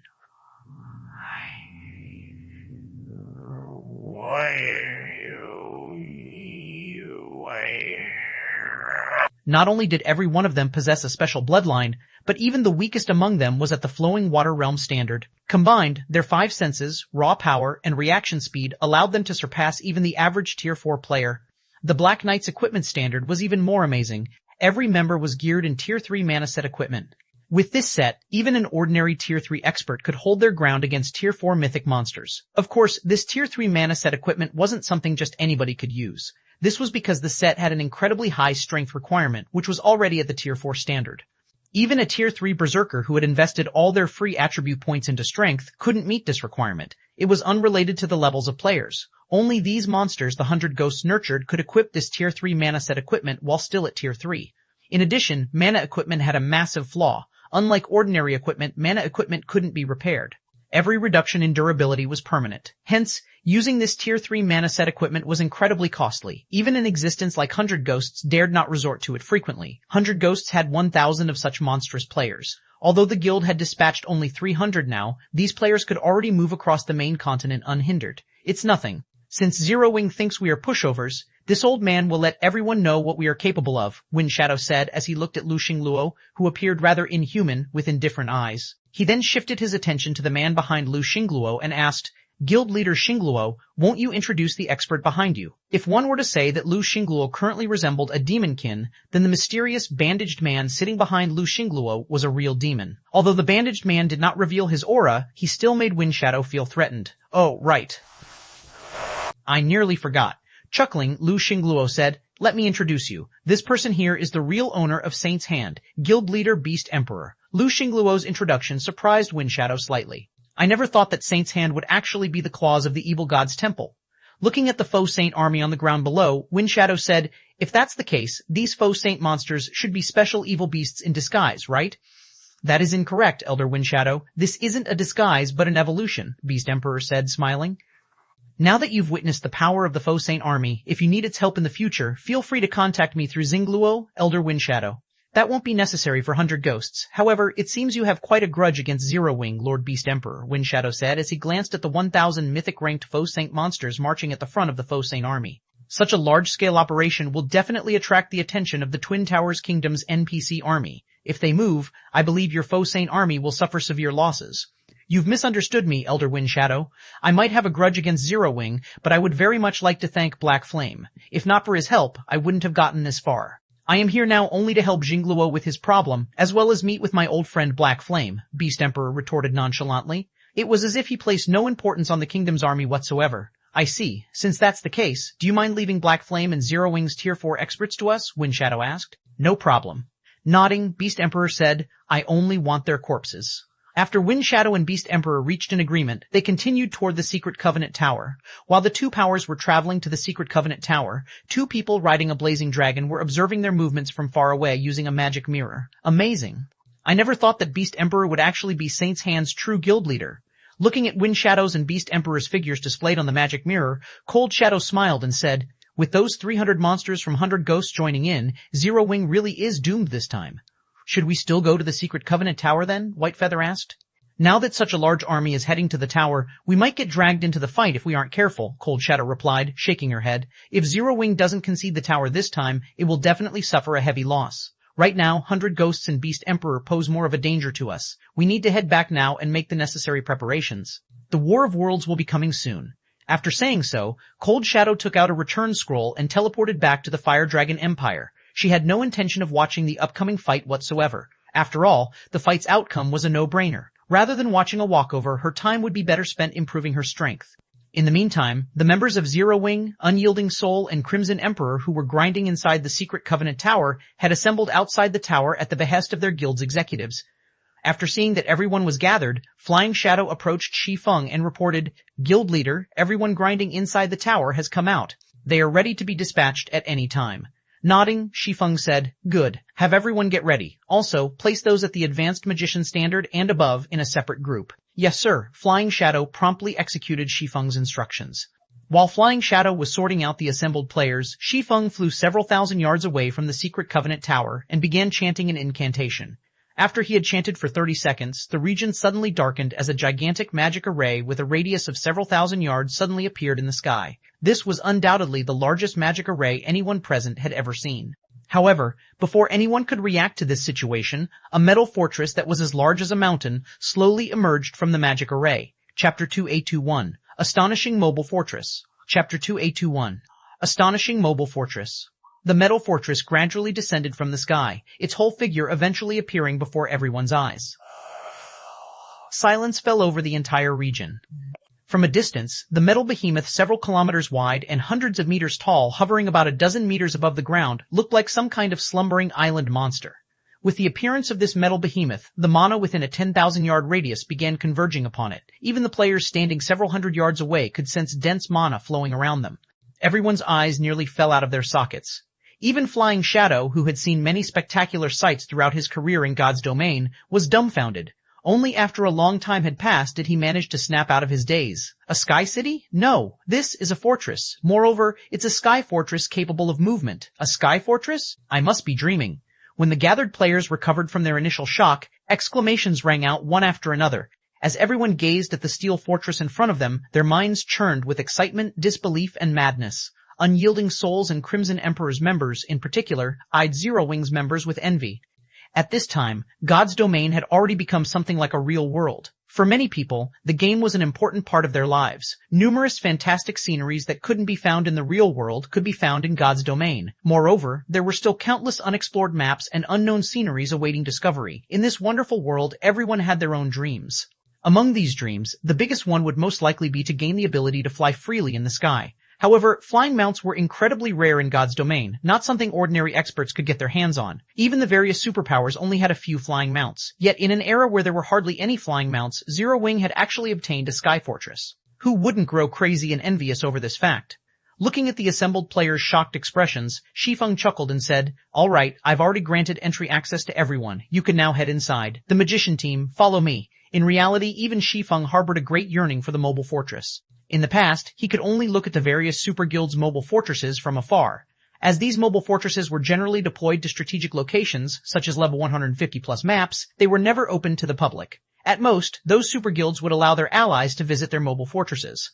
Everyone else was barred from entering now. He had finally gained a mobile fortress of his own. As soon as Shi Feng finished speaking, the gathered crowd promptly jumped into the fortress's open steel gate.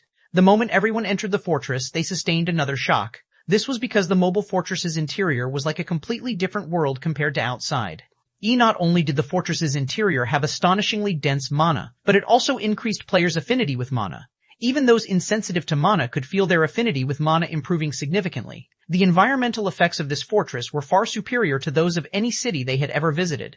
Most importantly, when inside the fortress, everyone could feel the foreign energy corroding their bodies vanishing rapidly. After making some rough calculations, they concluded that resting for 1 hour inside the fortress yielded the same recovery effects as resting for 1 day in the outside world. This benefit would greatly enhance their leveling speed. Moreover, the boost to concentration recovery in the fortress was at least 2 or 3 times stronger than in the various guild cities. Crap. If I can rest and train my skills here, I can probably get twice the results I'd get from training in Stone Forest City's combat rooms. You'd probably get even better results if you train combat techniques here, since combat techniques place much greater emphasis on mana control. Meanwhile, the boost to mana affinity this place provides would most likely improve one's mana control by a significant margin. After everyone entered the mobile fortress, they quickly understood its hidden benefits, and their eyes glowed with excitement. Resting was an important part of a player's life in God's domain. In fact, resting accounted for around 1/3 of the time most players spent in the game. Even combat fanatics spent at least 1/5 of their time resting. This was especially true for players grinding in level 100 plus neutral maps, where foreign energies constantly corroded their bodies.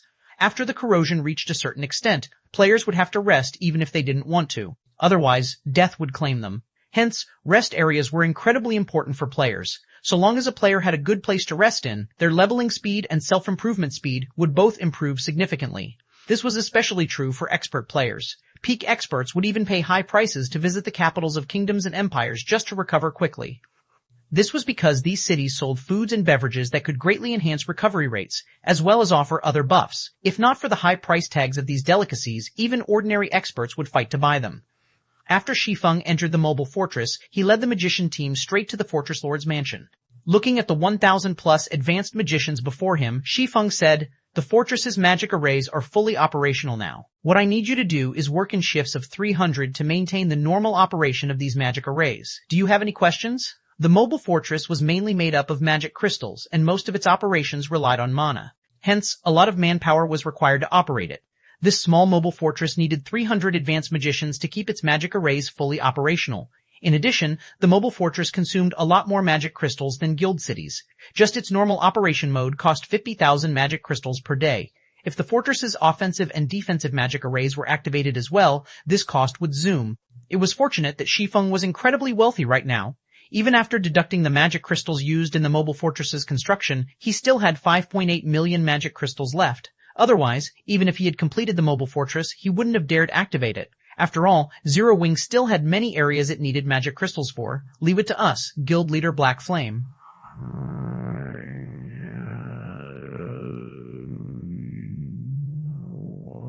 "We will make sure nothing goes wrong with these magic arrays," the advanced magicians responded enthusiastically, none of them dissatisfied at getting assigned the menial task of maintaining magic arrays. This was because the benefits of working in the Fortress Lord's mansion were practically visible to the naked eye. The mana inside the mansion was much denser than the mana outside, and the boost in mana affinity was much stronger as well. This place was not only an excellent rest area, but also an excellent training environment for magicians like themselves. They couldn't find such a wonderful environment in the outside world even if they wanted to. Meanwhile, less than half an hour after the mobile fortress appeared, news of its existence spread like wildfire. In no time at all, word of it appeared on the Twin Towers Kingdom's official forums. Sky Fortress appears beside the Secret Covenant Tower. For a time, players throughout the kingdom were in an uproar. Chapter 2822, Pinnacle of God's Domain, a Sky Fortress. What's going on? This is a lie. This is definitely a lie. How can such a thing appear at this stage of the game? There are pictures and videos of it. I heard that the fortress's interior is a paradise for training. It even provides a significant boost to mana affinity. Zero Wing is really on the rise now. When news regarding the small mobile fortress first broke out in the Twin Towers Kingdom, many people refused to believe it. After all, no matter how they thought about it, they simply couldn't see how Zero Wing could come to possess such a mythical fortress. However, the information leak came with photographic and video evidence. Even if everyone refused to believe the report, they couldn't change the fact that Zero Wing owned a flying fortress. The leaked videos showed a fortress hundreds of meters tall, covered in all kinds of magic runes, hovering in the sky above the Secret Covenant Tower. A faint layer of mist enveloped the fortress. From afar, it looked like a city found in paradise. No words could describe how spectacular the fortress was. This Sky Fortress looks so cool. The view from up there will definitely be amazing. When will this Sky Fortress be open to the public? I heard Zero Wing is limiting entry to its members and allies. I doubt anyone else will have the chance to visit the fortress. After all, it isn't particularly large. It should house 1 or 2 million people at most. Moreover, it is even being used to garrison the Secret Covenant Tower. Zero Wing isn't letting any outsiders get close to the tower now, let alone the Sky Fortress. I must join Zero Wing. The Twin Towers Kingdom's players, both independent and guild members, couldn't help drooling when they saw the Sky Fortress above the Secret Covenant Tower. Many independent players immediately thought of joining Zero Wing. The fight in Sky Spring City had already proven that Zero Wing, Unyielding Soul, and Crimson Emperor's rule over the city and the Secret Covenant Tower was unshakable. Zero Wing even revealed that it had 5 Tier 4 players, far surpassing the various superpowers. The addition of the Sky Fortress basically solidified Zero Wing's hold over the Secret Covenant Tower. Now, it would be utterly impossible for the various superpowers to compete with Zero Wing when it came to providing their members with an excellent leveling spot. For a time, the number of players visiting Zero Wing's residences to apply for guild membership skyrocketed.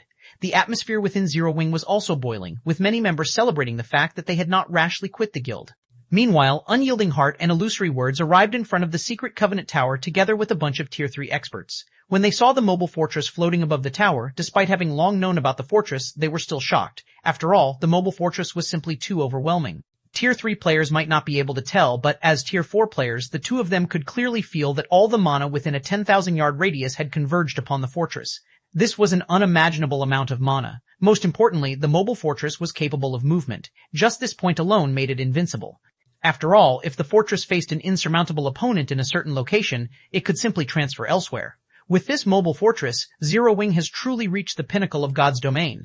Unyielding Heart said enviously as he looked at the mobile fortress. He couldn't help sighing ruefully. Back when he first learned of Zero Wing's existence, Zero Wing had only been a small guild. Now, even Unyielding Soul had to look up to it. Of course, Zero Wing's foundation was still weak. However, so long as the guild could maintain its hold over the Secret Covenant Tower, its rise would be inevitable. Nodding in agreement with Unyielding Heart's words, Illusory Words said, "Although I don't know whether we can successfully defend the Secret Covenant Tower, even if we fail, it wouldn't affect Zero Wing by much.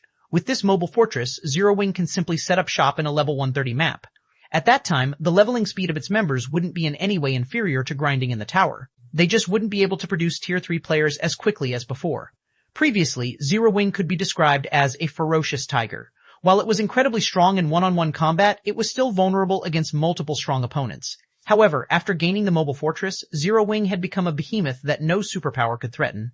Even economic suppression would no longer be effective against it. "Let's hurry inside." Looking at the time, Unyielding Heart said, "The Faux Saint army should arrive in just a few more hours." If we can defend the tower, our 2 guilds might be able to contest with those super guilds, Illusory Words said, glancing at the Secret Covenant Tower behind her. She then led her subordinates into the mobile fortress. While the 3 guilds' Tier 3 experts were entering the mobile fortress one after another, the distant Faux Saint army was steadily making its way to the Secret Covenant Tower. Throughout its march, the army continuously devoured the players and NPCs it came across, adding to its numbers. "Lord Beast Emperor, will we have any problems with the mobile fortress Zero Wing brought out?" Lu Xingluo asked worriedly as he looked at Beast Emperor. According to reports, more than 40,000 Tier 3 players have also gathered in the fortress. The fight in Skyspring City had gutted Starlink's combat power. The guild would take a long time to recover from this loss. If he failed to secure the secret Covenant Tower this time, he would most likely have to lie low for some time. Someone might even replace him as Starlink's guild leader. He had a very good understanding of that old undead's personality. That person definitely wouldn't let him remain as Starlink's guild leader simply because he was the heir of a major corporation. After all, the only reason 100 Ghosts was even willing to partner with Starlink was that old undead. It had nothing to do with him at all. Meanwhile, the defensive capabilities of a fortress far surpassed those of a guild city. Zero Wing's mobile fortress definitely wouldn't have any problems defending against the attacks of Tier 4 mythic monsters. Relax. This mobile fortress might pose a problem for other people since it is floating in the sky. But you shouldn't forget that mythic-ranked faux saint monsters can fly. They are walking now only because they need to protect the Great Lords and Grand Lords, Beast Emperor replied nonchalantly. A fortress might be capable of blocking the attacks of mythic monsters, but doing so should still consume a large amount of mana. How long do you think a fortress can last against the bombardment of 1,000 mythic monsters? If they had only several dozen mythic monsters, they would indeed be helpless against a fortress. After all, the attacks of mythic monsters couldn't exceed the defensive threshold of a fortress's defensive magic array. However, 1,000 mythic monsters would be a different story. The attack of each mythic monster might deplete only a small portion of the defensive magic array's mana, but when multiplied by 1,000, even a main city's defensive magic array wouldn't last very long. Yes, you're right. Who can possibly go up against 1,000 mythic monsters? Lu Xingluo regained his confidence when he looked at the mythic-ranked faux saint monsters marching on the ground below. A fortress might be amazing, but there was also strength in numbers. After saying so, Lu Xingluo looked at the giant serpent flying nearby, a cold glint appearing in his eyes. 100 Ghosts' ancient demonic serpent was an extraordinary existence. Not only was the flying mount itself at the Tier 4 mythic standard, but it was also a legendary flying mount, one of the rulers of the sky during ancient times. According to rumors, the strength of the ancient demonic serpent's bloodline was close to rivaling that of dragons. In air combat, the combat power it could display surpassed even that of a flying ship. Hence, their side wouldn't necessarily lose to Zero Wing's mobile fortress in air combat. Time passed quickly. After traveling for another 6 hours, Lu Xingluo and Beast Emperor saw a gigantic, floating fortress on the distant horizon. So, that is the mobile fortress? Beast Emperor was a little surprised when he first laid eyes on the mobile fortress. Afterward, though, a smirk appeared on his face. Black Flame, I admit that you are indeed capable. However, I wonder if you'll go mad if I destroy this fortress of yours. After saying so, Beast Emperor gestured with his hand. In response, his army's 1,000 mythic-ranked faux saint saboteurs took to the skies and flew straight toward the mobile fortress. Their speed in the air was just slightly inferior to that of flying mounts, and they gave Zero Wing's side no time to react whatsoever.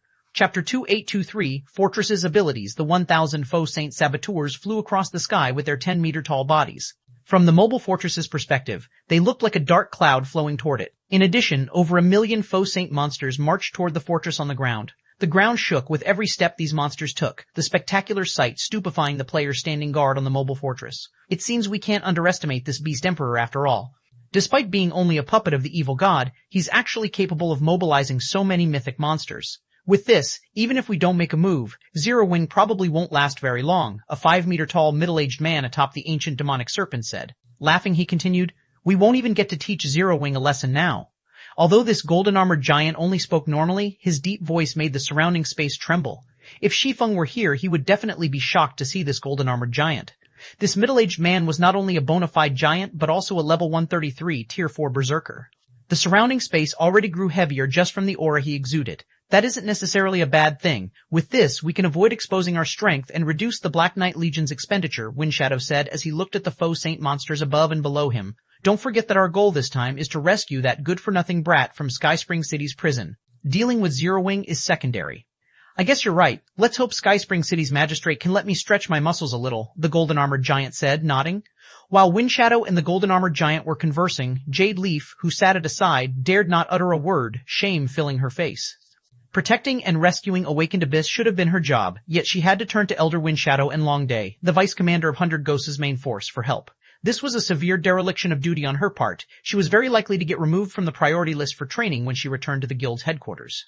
After all, not only was Awakened Abyss one of 100 Ghosts' top talents, but his status was one that even Elder Windshadow dared not offend. Inside the mobile fortress, Unyielding Heart and Illusory Words saw the overwhelming army of faux saint monsters and couldn't help gasping in shock. Although they had long since known that their enemy consisted of over 1,000,000 faux saint monsters and 1,000 faux saint saboteurs, this terrifying scene still frightened them. The faux saint army on the ground aside, just the 1,000 faux saint saboteurs in the air already posed a massive threat. Such a large force of mythic monsters could easily break through even the defensive magic arrays of NPC cities. Generally, fortresses possessed significantly stronger defensive magic arrays than cities. However, the mobile fortress was different from a stationary fortress. To gain the convenience of movement, the mobile fortress sacrificed a portion of its defensive capabilities. Hence, while the mobile fortress was still capable of blocking the attacks of these faux saint saboteurs, it was unknown how long it could continue doing so. Once the defensive barrier broke, these faux saint saboteurs would slaughter the players inside the fortress. Even Tier 4 players like themselves wouldn't be able to stop these monsters. After all, the difference in numbers was simply too massive. Everyone, get ready. Attack with everything you've got once these faux saint monsters enter within range. Unyielding Heart shouted. Remember, do not hold back anything. Fight with everything you've got right off the bat. Only by removing these mythic monsters as soon as possible will we have a greater chance of victory. Yes, sir. When the players stationed atop of the fortress walls saw the approaching faux saint saboteurs, they couldn't help gulping nervously. The outcome of the upcoming battle would be decided by whether they managed to finish off these faux saint saboteurs before the latter destroyed the fortress's defensive magic array. This would be a race against the duration of the defensive barrier. Meanwhile, on the Fortress Lord's mansion's top floor, which was also the highest point in the fortress, Guild Leader, they're here, Firedance reported. When the faux saint saboteurs were less than 1,000 yards away from the fortress, she asked nervously, should we start attacking now? No, let them come closer, Shi Feng said, shaking his head. The mobile fortress had 26 large magic elven cannons and 8 magic charging towers. Its overall firepower exceeded that of guild cities by leaps and bounds. However, this frightening firepower came at an equally frightening cost. Every shot the large magic elven cannons fired cost 6,000 magic crystals, and they had a cooldown of 1 minute. As for the magic charging towers, they cost 20,000 magic crystals to fire each time and had a cooldown of 3 minutes. Although Shi Feng had over 5 million magic crystals on hand, he still couldn't afford to employ these weapons freely. Hence, they had to make the most of every shot. Meanwhile, a distance of 1,000 yards was practically nothing to the mythic-ranked faux saint saboteurs. Just 3 seconds later, they appeared before the mobile fortress's defensive barrier. Immediately afterward, all 1,000 faux saint saboteurs raised the various weapons they held and launched a barrage of ruthless attacks on the defensive barrier. The next moment, deafening noises came from outside the mobile fortress. Numerous spatial tiers also appeared around the fortress's defensive barrier. The barrier itself trembled violently, and even the players inside the fortress could clearly sense the power of the attacks. Outside the mobile fortress, the thunderous assault was audible even from over 10,000 yards away. What powerful attacks! If it were a guild city's defensive magic array, it would have most likely crumbled at the first wave of attacks, Longday exclaimed in astonishment. The simultaneous attacks of 1,000 mythic monsters were simply earth-shattering. Even a Tier 5 large-scale destruction spell would pale in comparison to this barrage. Jade Leaf also nodded in agreement. Even an NPC main city's defensive magic array would suffer tremendously before this combined attack, let alone a measly mobile fortress. However, when the attacks ended, 100 Ghosts' members and the players standing atop the mobile fortress's walls were all stunned. It's fine. At this time, not only were there no cracks on the defensive barrier, but the magic power oscillation from the barrier also remained frighteningly smooth and steady. It was evident that the faux saint saboteurs' attacks failed to reach the barrier's defensive limit. Meanwhile, at the Fortress Lord's mansion, Firedance goggled in shock. Isn't this barrier a little too strong? She had a clear view of the defensive barrier's energy level right now, let alone 1%. The barrier barely lost 0.1% of its mana reserves after the faux saint saboteurs' first wave of attacks. Given a depletion rate of 0.1% per second, the faux saint saboteurs would take 166 minutes to break the barrier. However, the barrier's mana reserves could be replenished at intervals of 30 minutes, with each restoration costing 100,000 magic crystals. In other words, so long as they had sufficient magic crystals, the 1,000 mythic monsters before them wouldn't be able to destroy the mobile fortress's defensive magic array no matter what. Not bad, Shi Feng said calmly. Inwardly, though, he too was surprised by this outcome. He never thought that the mobile fortress's defensive capabilities were so amazing. No wonder the mobile fortresses I saw in my previous life were capable of blocking the attacks of even Tier 5 players. The next moment, Shi Feng turned to Firedance and said, have the ones below start testing the power of the magic elven cannons. Chapter 2824, Silent World. Chapter 2824, Silent World.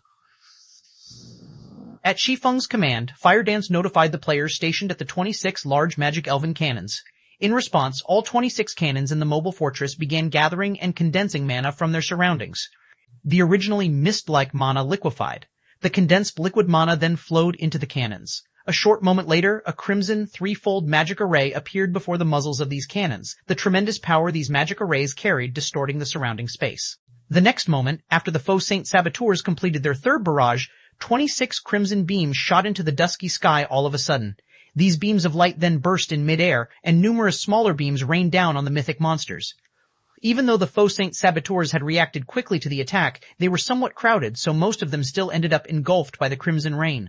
When the crimson rain ended, what entered everyone's eyes were the faux Saint Saboteurs' battered bodies. Every mythic monster that got caught under the red rain had burn marks modeling their bodies, with some even on fire. Meanwhile, the attacked faux Saint Saboteurs' 7.3 billion HP fell below 5.5 billion, with some even having only around 4 billion HP remaining. Aren't those cannons a little too powerful? Unyielding Heart, who was commanding the battle from the wall, was astonished at this sudden turn of events. Normally, killing mythic monsters was a long and arduous process. Yet, the large elven magic cannons dealt over 200 million damage per attack. Moreover, their AoE covered at least an 800-yard radius. Had the faux Saint Saboteurs positioned themselves more closely together, just one volley from the 26 cannons might have been enough to reduce the HP of these mythic monsters to a critical level, and 2 volleys would be enough to wipe them out of existence. At this time, let alone the players inside the mobile fortress, even Lu Xingluo and Beast Emperor were thunderstruck. How is this possible? How can a fortress possess such strong offensive capabilities? Lu Xingluo felt his brain freezing when he saw that the faux Saint Saboteurs had lost a quarter of their HP from just one volley. He had seen fortresses before. He had also seen fortresses dealing with monster tides before. From what he had seen, fortresses indeed possessed incredible offensive capabilities.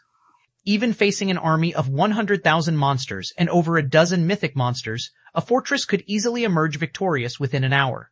However, what was up with this mobile fortress in front of him? The mobile fortress's cannons had actually reaped a quarter of the faux Saint Saboteurs' HP with just one volley. In other words, just 4 cannon volleys would be enough to annihilate most of the Saboteurs. At this time, even 100 Ghosts' members who were watching the fun from afar were shocked by this outcome. They never thought that the mobile fortress would possess such puissant offensive capabilities. Although they had the means to evade the attacks of these large magic elven cannons, just one mistake would mean an express trip to the afterlife for them. Only the ancient demonic serpent could possibly endure a blow from the cannons. Out of everyone on the battlefield, only Shi Feng didn't find this outcome surprising. After all, the mobile fortress was a stronghold capable of resisting Tier 5 existences. If it didn't even have the ability to go up against a group of Tier 4 monsters, how could it go up against Tier 5 monsters? However, Shi Feng's heart still ached after this volley. After all, the 26 shots fired cost 156,000 magic crystals in total. Converted to coins, that was 62,400 gold. While Shi Feng was feeling distressed, Beast Emperor hurriedly gave out a command to the faux Saint Saboteurs. Spread out and attack from all directions. I refuse to believe they can fire those cannons without limit. The use of any strategic weapon in God's domain came at a great price. Given the effects of the large magic elven cannons, he doubted that Zero Wing could keep on firing those things forever. Following Beast Emperor's command, the faux Saint Saboteurs promptly scattered around the mobile fortress. Now, each cannon fire would hit several dozen Saboteurs, at most, simultaneously. In this scenario, it would take several hundred shots from the cannons to annihilate all 1,000 Saboteurs. Despite seeing this situation, Shi Feng remained unfazed. Start the magic charging towers as well. Yes, sir. Upon hearing Shi Feng's command, Fire Dance couldn't help feeling a little excited. If the large magic elven cannon's attack was a fusillade, then the magic charging tower's attack was a carpet bombing. Moreover, its power reached the Tier 5 threshold. Immediately, the 8 magic charging towers scattered across the mobile fortress began accumulating mana, transforming into 8 miniature suns that brightly illuminated the entire fortress. Before the faux Saint Saboteurs could react to this development, the 8 miniature suns shot into the sky and transformed into 8 threefold magic arrays, each covering a 2,000-yard radius. These gigantic magic arrays extended over not only the entirety of the mobile fortress, but also everything within a 2,000-yard radius of the fortress. What? Have they lost their minds?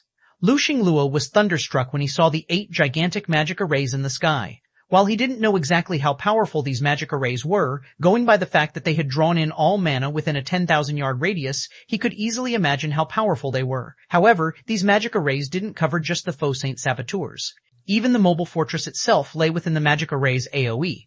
By deploying these magic arrays, Zero Wing was basically saying it intended to die with the Saboteurs. Run, all of you, run away. Seeing the 8 magic arrays panicked Beast Emperor into ordering the faux Saint army to retreat because the faux Saint Saboteurs weren't the only ones caught within the magic array's AoE.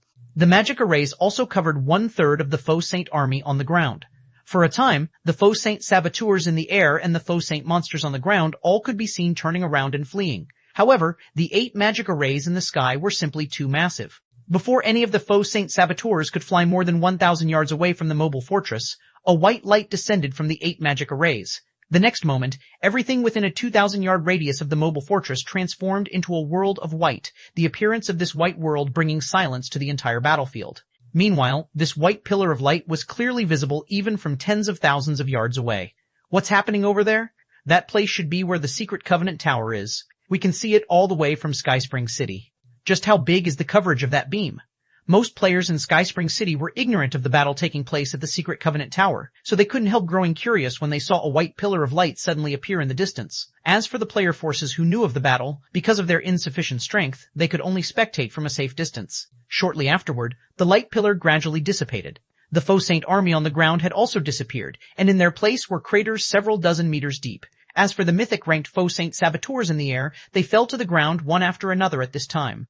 Although these saboteurs were still alive, every one of them had fallen into a heavily injured state, and their current combat power was nowhere near what they had before. Chapter 2825, All-Encompassing Seal. Chapter 2825, All-Encompassing Seal. 1,000 mythic Faux Saint monsters got done in, just like that. When Unyielding Heart and the others standing on the mobile fortress's walls looked at the Faux Saint saboteurs scattered on the ground and saw that these mythic monsters had less than 1/3 of their HPs remaining, they couldn't help gaping in shock. They had all anticipated a bitter fight. They had even prepared themselves to fight day and night and suffer innumerable casualties. After all, the Faux Saint monsters possessed above-average combat standards and cunning minds. Their ability to learn and improve on combat techniques also made them increasingly tougher to fight as the battle went on. Moreover, their high HPs meant these Faux Saint monsters could stay in battle for long periods. However, with just 2 rounds of attacks, the mobile fortress had heavily injured the 1,000 mythic-ranked Faux Saint saboteurs and killed several 100,000 lower-ranked Faux Saint monsters. This wasn't a battle, but a one-sided massacre. No wonder he never paid any attention to the various superpowers from the very beginning. With this mobile fortress, even the 5 great super guilds would be helpless against the present Zero-Wing. Unyielding Heart smiled bitterly when he looked at the land of death below the fortress. Whether it was Starlink or 100 Ghosts, neither of them mattered in front of the mobile fortress. Meanwhile, atop the Fortress Lord's mansion, Shi Feng's heart ached once more. Activating all 8 magic charging towers had cost him 160,000 magic crystals. At this stage of the game, even first-rate guilds would have 400,000 magic crystals, at most, in their stockpile. He had burned through nearly half of a first-rate guild's magic crystal stockpile in just 1 round of attacks. On the other hand, outside the mobile fortress, 100 Ghosts members, Lu Xingluo and Beast Emperor all remained silent for a long time upon seeing the magic charging tower's attacks. Beast Emperor was especially shocked by this outcome.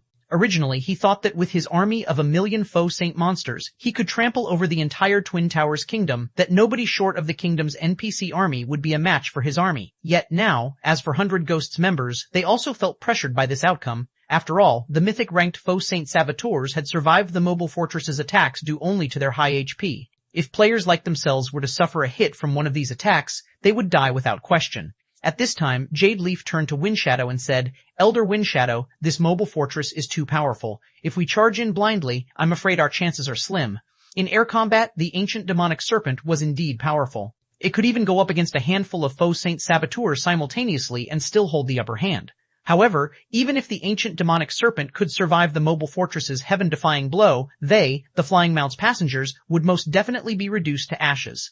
Not to mention, despite the mutually destructive blow, the mobile fortress's defensive barrier remained intact. Such being the case, even the ancient demonic serpent's strongest blow would only exhaust some of the barrier's energy reserves. After hesitating for some time, Windshadow announced, "We're retreating." The ancient demonic serpent was a Tier 4 legendary flying mount. Its strongest blow touched upon the threshold of Tier 5, an attack that even an advanced guild city's defensive magic array couldn't withstand. Originally, Windshadow believed that, while the mobile fortress's defensive magic array might be strong, destroying it shouldn't be a problem for the ancient demonic serpent, given enough time. However, let alone destroying the barrier, just surviving that purifying light would be a problem. Since it was evident they couldn't do anything against the mobile fortress, they naturally had no reason to remain here. At this time, Windshadow wasn't the only person with such thoughts. Beast Emperor similarly commanded his Faux Saint army to retreat immediately. After ordering a retreat, Beast Emperor looked at Lu Xinglu and said, "Let's go. There's no point in staying here anymore." Trying to clash with the mobile fortress now was simply suicidal. Their only choice was to retreat and figure out other options to deal with the fortress. Securing the secret Covenant Tower was also no longer possible. So long as the mobile fortress remained in the tower's vicinity, they couldn't do anything about the tower. Lord Beast Emperor, don't you have any way at all? I've bet everything on you, Lu Xingluo said, looking at Beast Emperor with crazed eyes. Starlink had suffered a massive blow from the battle in Sky Spring City. He would be finished if he failed to secure the secret Covenant Tower as well. Xingluo, you might not be able to return to Starlink, but with the Starline Corporation's financial strength, you can still follow me, Beast Emperor consoled. You've seen for yourself how quickly the Faux Saint army expands. It will only grow stronger from now on. Even that old undead backing, you won't be able to go up against the Faux Saint army in the future. As for Zero Wing, I will eventually erase its existence from God's domain. When Beast Emperor mentioned the name Zero Wing, his voice grew cold. If not for Zero Wing's interference, his army would have long since trampled over Star Moon Kingdom and the Black Dragon Empire. He wouldn't have had to resort to creating Saint's Hand, an organization filled with cunning opportunists, to help him. As for the losses he suffered this time, he didn't place much importance on them. After all, for his current self, Faux Saint monsters below Mythic rank were incredibly easy to produce. As for the Mythic-ranked Faux Saint saboteurs, while they were severely weakened right now, if they focused on fleeing, nobody could stop them. Zero Wing would be able to kill only a few of them at most. In addition, after today's event, he finally understood the reason for Zero Wing's confidence. Now, all he needed to do was wait. He would wait until he produced a Tier 5 Faux Saint monster. So long as a Tier 5 Faux Saint monster appeared, let alone Zero Wing's mobile fortress, even God's domain's various kingdoms and empires would no longer pose a threat to him. However, producing a Tier 5 Faux Saint monster wasn't an easy task. It required a large number of Tier 4 Faux Saint monsters to serve as a base, as well as a large amount of resources. Only after fulfilling these two conditions could he produce a Tier 5 Faux Saint monster. Meanwhile, Lu Xingluo, the heir of the Starline Corporation, was the perfect cash cow to help him fulfill these requirements. After hearing Beast Emperor's words, Lu Xingluo could only nod in frustration, throwing in his lot with Beast Emperor. From today onward, he would stand against the players of God's domain and acquire the upper zone resources he needed from Beast Emperor. This was also Lu Xingluo's only option. Otherwise, let alone the position of Starlink's guild leader, he might even get replaced as the Starline Corporation's heir. After all, there were still several reserve heirs in the corporation eagerly waiting to supplant him.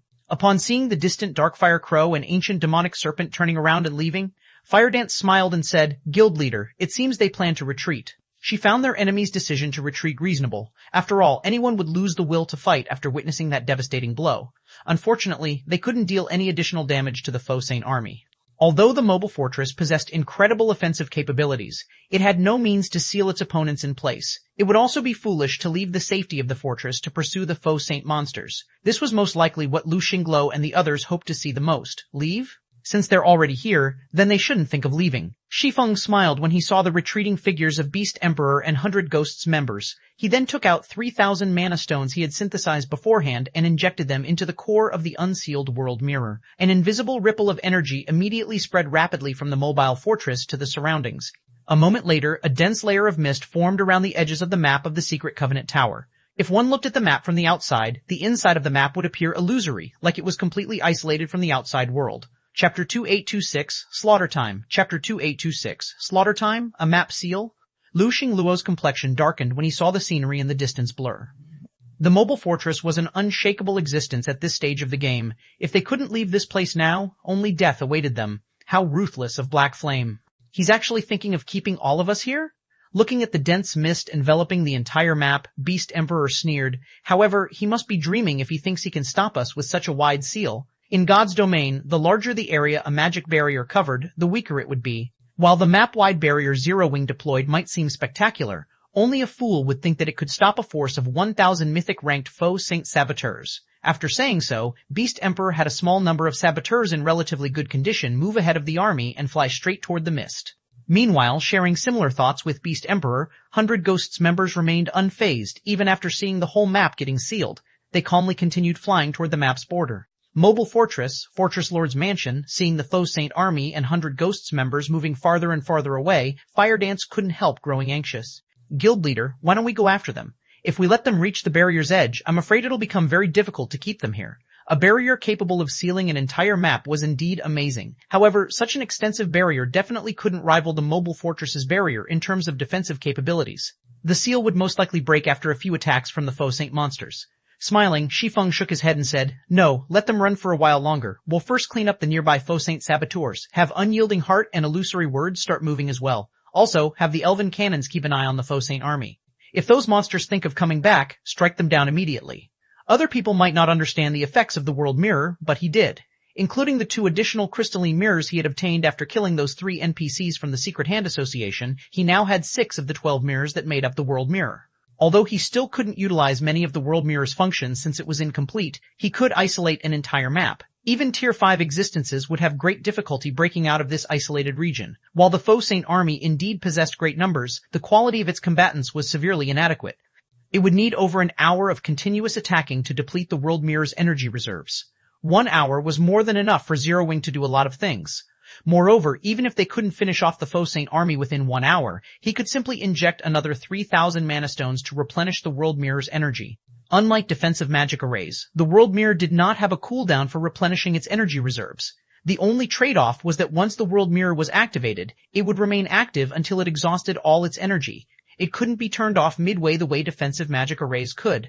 Most importantly, he had expended a lot of magic crystals in this battle. If he couldn't earn some EXP from these Faux Saint monsters, he would eat a huge loss. After all, no matter how many monsters the fortress's static defenses killed, none of the defenders inside the fortress would gain any EXP. At most, the defenders would get to collect the loot of the monsters. However, the Faux Saint monsters were basically beggars when it came to items. Even if they did drop items, those items would be of inferior quality. Their only saving grace was the above-average EXP they provided when killed.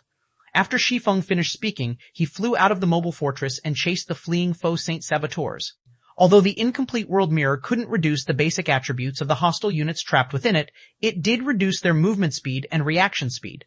The movement speed of enemies flying in the air, in particular, was at least 60% slower. Furthermore, all of the Faux Saint saboteurs had suffered heavy injuries, which meant their flying speed became incredibly slow. After Shi Feng's departure, Firedance quickly carried out his commands before leaving the mobile fortress together with Violet Cloud. As for Lifeless Thorn and Solitary 9, the 2 of them had long since followed Shi Feng out of the fortress. After all, mythic monsters were incredibly rare in the outside world. This was especially true for level 140 plus mythic monsters. Now that the 1,000 Faux Saint saboteurs before them were heavily injured, these mythic monsters were basically walking sacks of EXP. It would be a huge waste to let them get away. In less than 10 seconds, Shi Feng caught up with a group of several dozen saboteurs. He immediately brandished the Light of Two Worlds, Lightning Edge. The next moment, a river of lightning washed over the area ahead of him and extended up to 500 yards away. Damages exceeding 100 million then began appearing above the saboteurs' heads, one after another. After the skill's 7-second duration ended, the saboteurs that were originally at critical HPs crumbled into ashes. Subsequently, Shi Feng's experience bar rose rapidly. In just 1 second, he broke through to level 142. Sometime later, his experience bar settled at 82% of level 142. The saboteurs were far more generous with EXP than the standard mythic monster. As for the 11 saboteurs that survived his attack, Shi Feng used Formless Blade, a tier 4 legacy skill he had spent 110 legacy skill points to learn on them. The next moment, the 13 sword lights the skill created transformed into innumerable shooting stars that struck down at the critically damaged saboteurs. Every one of these attacks dealt over 200 million damage to the mythic monsters, with critical hits dealing over 400 million damage, killing them on the spot. Immediately afterward, another bright glow enveloped Shi Feng as he reached level 14-3. Meanwhile, following the deaths of these Faux Saint saboteurs, strands of dark gray mist escaped from their corpses and flowed into Shi Feng's mind. Every strand of mist that entered his mind increased his affinity with mana by a small margin, and this bonus could be accumulated continuously. What a magical energy! Although I still got soul marks inflicted on me, like when I killed that Faux Saint Devourer, the effect of this strange energy is completely different from the white mist from before. It is incredibly attractive to mana. Shi Feng was surprised when he sensed the changes to his body.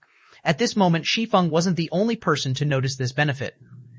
The others who had joined in on the chase likewise noticed the benefit of killing the Faux Saint saboteurs. These Faux Saint saboteurs might not drop any loot, but they are truly walking treasure troves. If some of our Tier 3 experts get this benefit, they should have a much easier time getting promoted to Tier 4.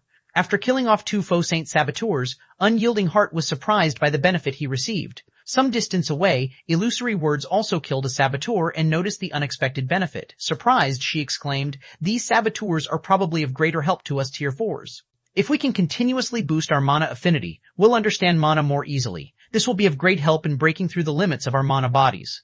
After reaching Tier 4, improving one's mana body became of utmost importance. Now, these faux Saint Saboteurs were providing them with a shortcut for doing so. Upon thinking up to this point, the two of them hastened their killing speed. Now, they weren't just killing the Saboteurs for EXP, but for the sake of further improving themselves. For a time, Shi Feng and the others could be seen frenziedly mowing down the fleeing faux Saint Saboteurs, their levels rising rapidly. Beast Emperor, who had reached the map's border, couldn't help gnashing his teeth angrily. He had gone to great lengths to produce these faux Saint Saboteurs, only for them to become leveling tools for Shi Feng and the others. At this time, he had already lost more than 300 Saboteurs. If he weren't afraid of the mobile fortress's offensive capabilities, he definitely would have commanded every surviving Saboteur to surround and kill Shi Feng's group. Black Flame. I'll make you pay sooner or later, Beast Emperor bellowed, a cold glint flashing in his eyes as he glared at Shi Feng over 10,000 yards away. Meanwhile, Lu Xingluo, who sat beside Beast Emperor, also resolved to make Shi Feng pay, both in God's domain and in the real world, for today's loss. Turning to the dense mist before him, Beast Emperor commanded the several hundred faux Saint Saboteurs around him. Attack! Shatter this damned barrier. Chapter 2827, Surrender and Death. Chapter 2827. Surrender and Death. Obeying Beast Emperor's command, several hundred faux Saint Saboteurs swung their weapons at the dense mist before them.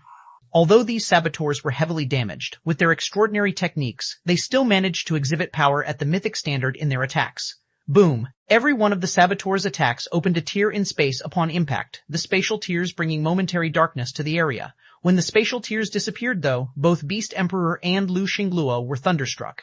Impossible. Defying expectations, the Saboteur's all-out attacks not only failed to crack the barrier, but the barrier didn't even fluctuate in the slightest. It remained perfectly intact like before. 100 Ghosts members were also surprised. Do these Saboteurs not have enough power to shatter this barrier after being heavily injured? Jadeleaf wondered when she saw that the layer of mist remained dense despite the Saboteurs' attacks. Being able to envelop an entire map and hinder teleportation and communication was already plenty amazing for a magic barrier. Yet it was now revealed that this barrier could actually withstand the attacks of so many faux Saint Saboteurs. This was simply unbelievable. Nodding in agreement, Long Day, the golden-armored giant, said, "They probably don't have enough destructive power. Let's make a move ourselves." "It seems that is our only option," Wind Shadow said. Under Wind Shadow's manipulation, the ancient demonic serpent immediately opened its mouth and released a breath of darkness. The power of the breath attack far exceeded that of the faux Saint Saboteur's attacks, the attack eradicating everything in its path. Boom! Upon collision, the space within a several hundred-yard radius of the point of impact turned into a dark void. The mist layer at that point also trembled violently, the vibrations extending several thousand yards away. Only after several seconds had passed did the mist layer revert to normal. It's still standing? Like Beast Emperor and Lu Xingluo, 100 Ghosts' members now had dumbfounded expressions on their faces. They couldn't believe what had just happened. After the ancient demonic serpent got promoted to Tier 4, its all-out attack had power at the entry level of Tier 5. Even superior mythic monsters of the same level wouldn't dare take this attack head-on. In fact, this attack could one-shot the defensive magic arrays of guild cities. Yet, when this attack struck the barrier enveloping this entire map, it failed to create even a single crack. At this time, let alone 100 Ghosts' members, even Unyielding Heart and Illusory Words, who had just caught up with the rest of the Faux Saint army, were stunned by this scene. Both of them could tell that the demonic serpent's attack was on par with the all-out attack of Todelia the Soul Singer, a realm lord of the ruined mountain range. Nevertheless, the demonic serpent's attack had failed to break through the seemingly flimsy layer of mist surrounding the map. The strength of this magic barrier was simply unheard of. Since this magic barrier enveloped the entire map, its withstanding Tier 4 attacks was already unbelievable, all the more Tier 5 attacks. With the combination of this magic barrier and the mobile fortress, Zero Wing was most likely invincible in God's domain already. However, Beast Emperor and 100 Ghosts members evidently had no intention of giving up. After snapping out of their daze, they promptly bombarded the mist layer in a frenzy. In their opinion, even if their attacks failed to destroy the barrier, their attacks had most likely exhausted a significant portion of the barrier's energy reserves. If they pressed their offensive, the barrier would crumble in no time at all. For a time, the Faux Saint army and ancient demonic serpent blitzed the magic barrier. Meanwhile, Shi Feng's group mowed down the Faux Saint saboteurs they came across. 1 minute, 3 minutes, 10 minutes. At this time, Shi Feng's group had already killed over 600 saboteurs. From the EXP they gained, Shi Feng had reached level 14.6, while Fire Dance, Violet Cloud, Unyielding Heart, and Illusory Words had reached level 14.1. Lifeless Thorn and Solitary 9 were now at level 14.3. When Shi Feng and the others stood only 500 yards away from the Faux Saint army, Beast Emperor and 100 Ghosts members finally snapped out of their trance and stopped assailing the barrier. They then looked at Shi Feng's group and the distant mobile fortress warily. It seems we meet again, Shi Feng said, smiling as he looked at Beast Emperor and Wind Shadow. Now, will you surrender quietly, or do you want me to send you on your way? Black Flame, don't get too full of yourself. My saboteurs have fully recovered already. Beast Emperor snarled as he glared at Shi Feng. Although I only have around 300 left, at this distance, killing you bunch won't be difficult. Beast Emperor's heart was practically bleeding from Shi Feng's group killing nearly 700 of his faux Saint saboteurs. If not for his fear of the mobile fortress, he would have long since had his faux Saint army surround and kill Shi Feng's group already. However, unlike Beast Emperor, Wind Shadow was exceptionally calm. Greetings, Guild Leader Black Flame. I am Wind Shadow, an Elder of 100 Ghosts. After taking a deep breath, Wind Shadow continued slowly. 100 Ghosts admits defeat this time. We are willing to pay ransom for our release and the release of Awakened Abyss. Elder Wind Shadow? Jade Leaf was taken aback by Wind Shadow's words. 100 Ghosts was different from the guilds of the main continent. Even the 5 great super guilds were of no significance to 100 Ghosts, yet their guild was admitting defeat to Zero Wing. Their guild would turn into a laughingstock for the main continent's various superpowers. Moreover, they wouldn't have any way of explaining this humiliation to the guild's higher-ups. Beast Emperor and Lu Xingluo were also stunned by this situation. They never thought that Wind Shadow would surrender without hesitation. This would undoubtedly reduce their chances of defeating Zero Wing's forces. Elder Wind Shadow, it seems, 100 Ghosts only amounts to this much. To think you were already afraid of Zero Wing before we even start fighting, Beast Emperor ridiculed. Lord Beast Emperor, 100 Ghosts operates by its own rules. Moreover, 100 Ghosts doesn't have much of a grudge against Zero Wing to begin with. Our conflict simply stems from one of our juniors ignorantly offending Zero Wing in Skyspring City. It is only right that he is punished, Wind Shadow retorted nonchalantly. How righteous of you, Elder Wind Shadow. I am truly in awe. Beast Emperor glared at Wind Shadow. He had never thought that the man would care so little for 100 Ghosts' reputation. It was evident that Wind Shadow was trying to disassociate 100 Ghosts from him in front of Shi Feng. Sneering, Beast Emperor said, Unfortunately, Black Flame won't necessarily spare you. That's right. I doubt Guild Leader Black Flame will let us off the hook so easily. Chuckling, Wind Shadow added, But what if I say 100 Ghosts is willing to use a Tier 3 mana set equipment forging design as compensation? Have you lost your mind? Beast Emperor exclaimed in shock. Beast Emperor could tell how powerful Tier 3 mana set equipment was just by looking at the Black Knights seated behind Wind Shadow. If not for their lower levels, they could most likely exhibit combat power on par with the faux Saint saboteurs. Even without any Tier 4 players, just 100 Ghosts' possession of this Tier 3 mana set equipment would most likely be enough to deter the 5 great super guilds from clashing with it. Yet, Wind Shadow was actually using the forging design for this divine equipment as ransom? Let alone Beast Emperor and Lu Xingluo, even Shi Feng was stunned by Wind Shadow's offer. Originally, Shi Feng had intended to make an exorbitant demand of Wind Shadow, and if Wind Shadow refused his demand, Shi Feng would kill 100 Ghosts' members. After all, now that he had the mobile fortress, nobody could threaten Zero Wing's existence. Naturally, he wouldn't need to care about making an enemy of 100 Ghosts. However, Shi Feng couldn't help being moved by Wind Shadow's offer. Tier 3 mana set equipment was something he knew plenty about because its existence was recorded in the mana forging notes. However, the volume he owned did not include its production method. Looking at Shi Feng, Wind Shadow asked, May I know if you are willing to conduct this transaction, Guild Leader Black Flame? Okay, I agree to your offer, Shi Feng said after giving the matter some thought. However, I will need you to cooperate with my side to kill Beast Emperor's group. Also, my people must be the ones to land the killing blows on these saboteurs. Flame. Beast Emperor had the urge to charge forward and kill Shi Feng when he heard the latter's words. Just you wait, sooner or later I'll... However, before Beast Emperor could finish speaking, Shi Feng, who had been standing over 400 yards away, suddenly appeared in front of him. Tier 4 legacy skill, Magic Light Assault. Shi Feng's attack was so quick that nobody could react to it. By the time anyone realized what was going on, the Light of Two Worlds had already pierced through Beast Emperor's heart. SV Beast Emperor was stupefied when he saw the sword stabbed in his heart. He had never dreamed that Shi Feng would take action so decisively, leaving him with no time for any of his life-saving moves. And worse, as he was losing all his HP to one attack, he noticed Shi Feng holding a burning, pitch-black scroll.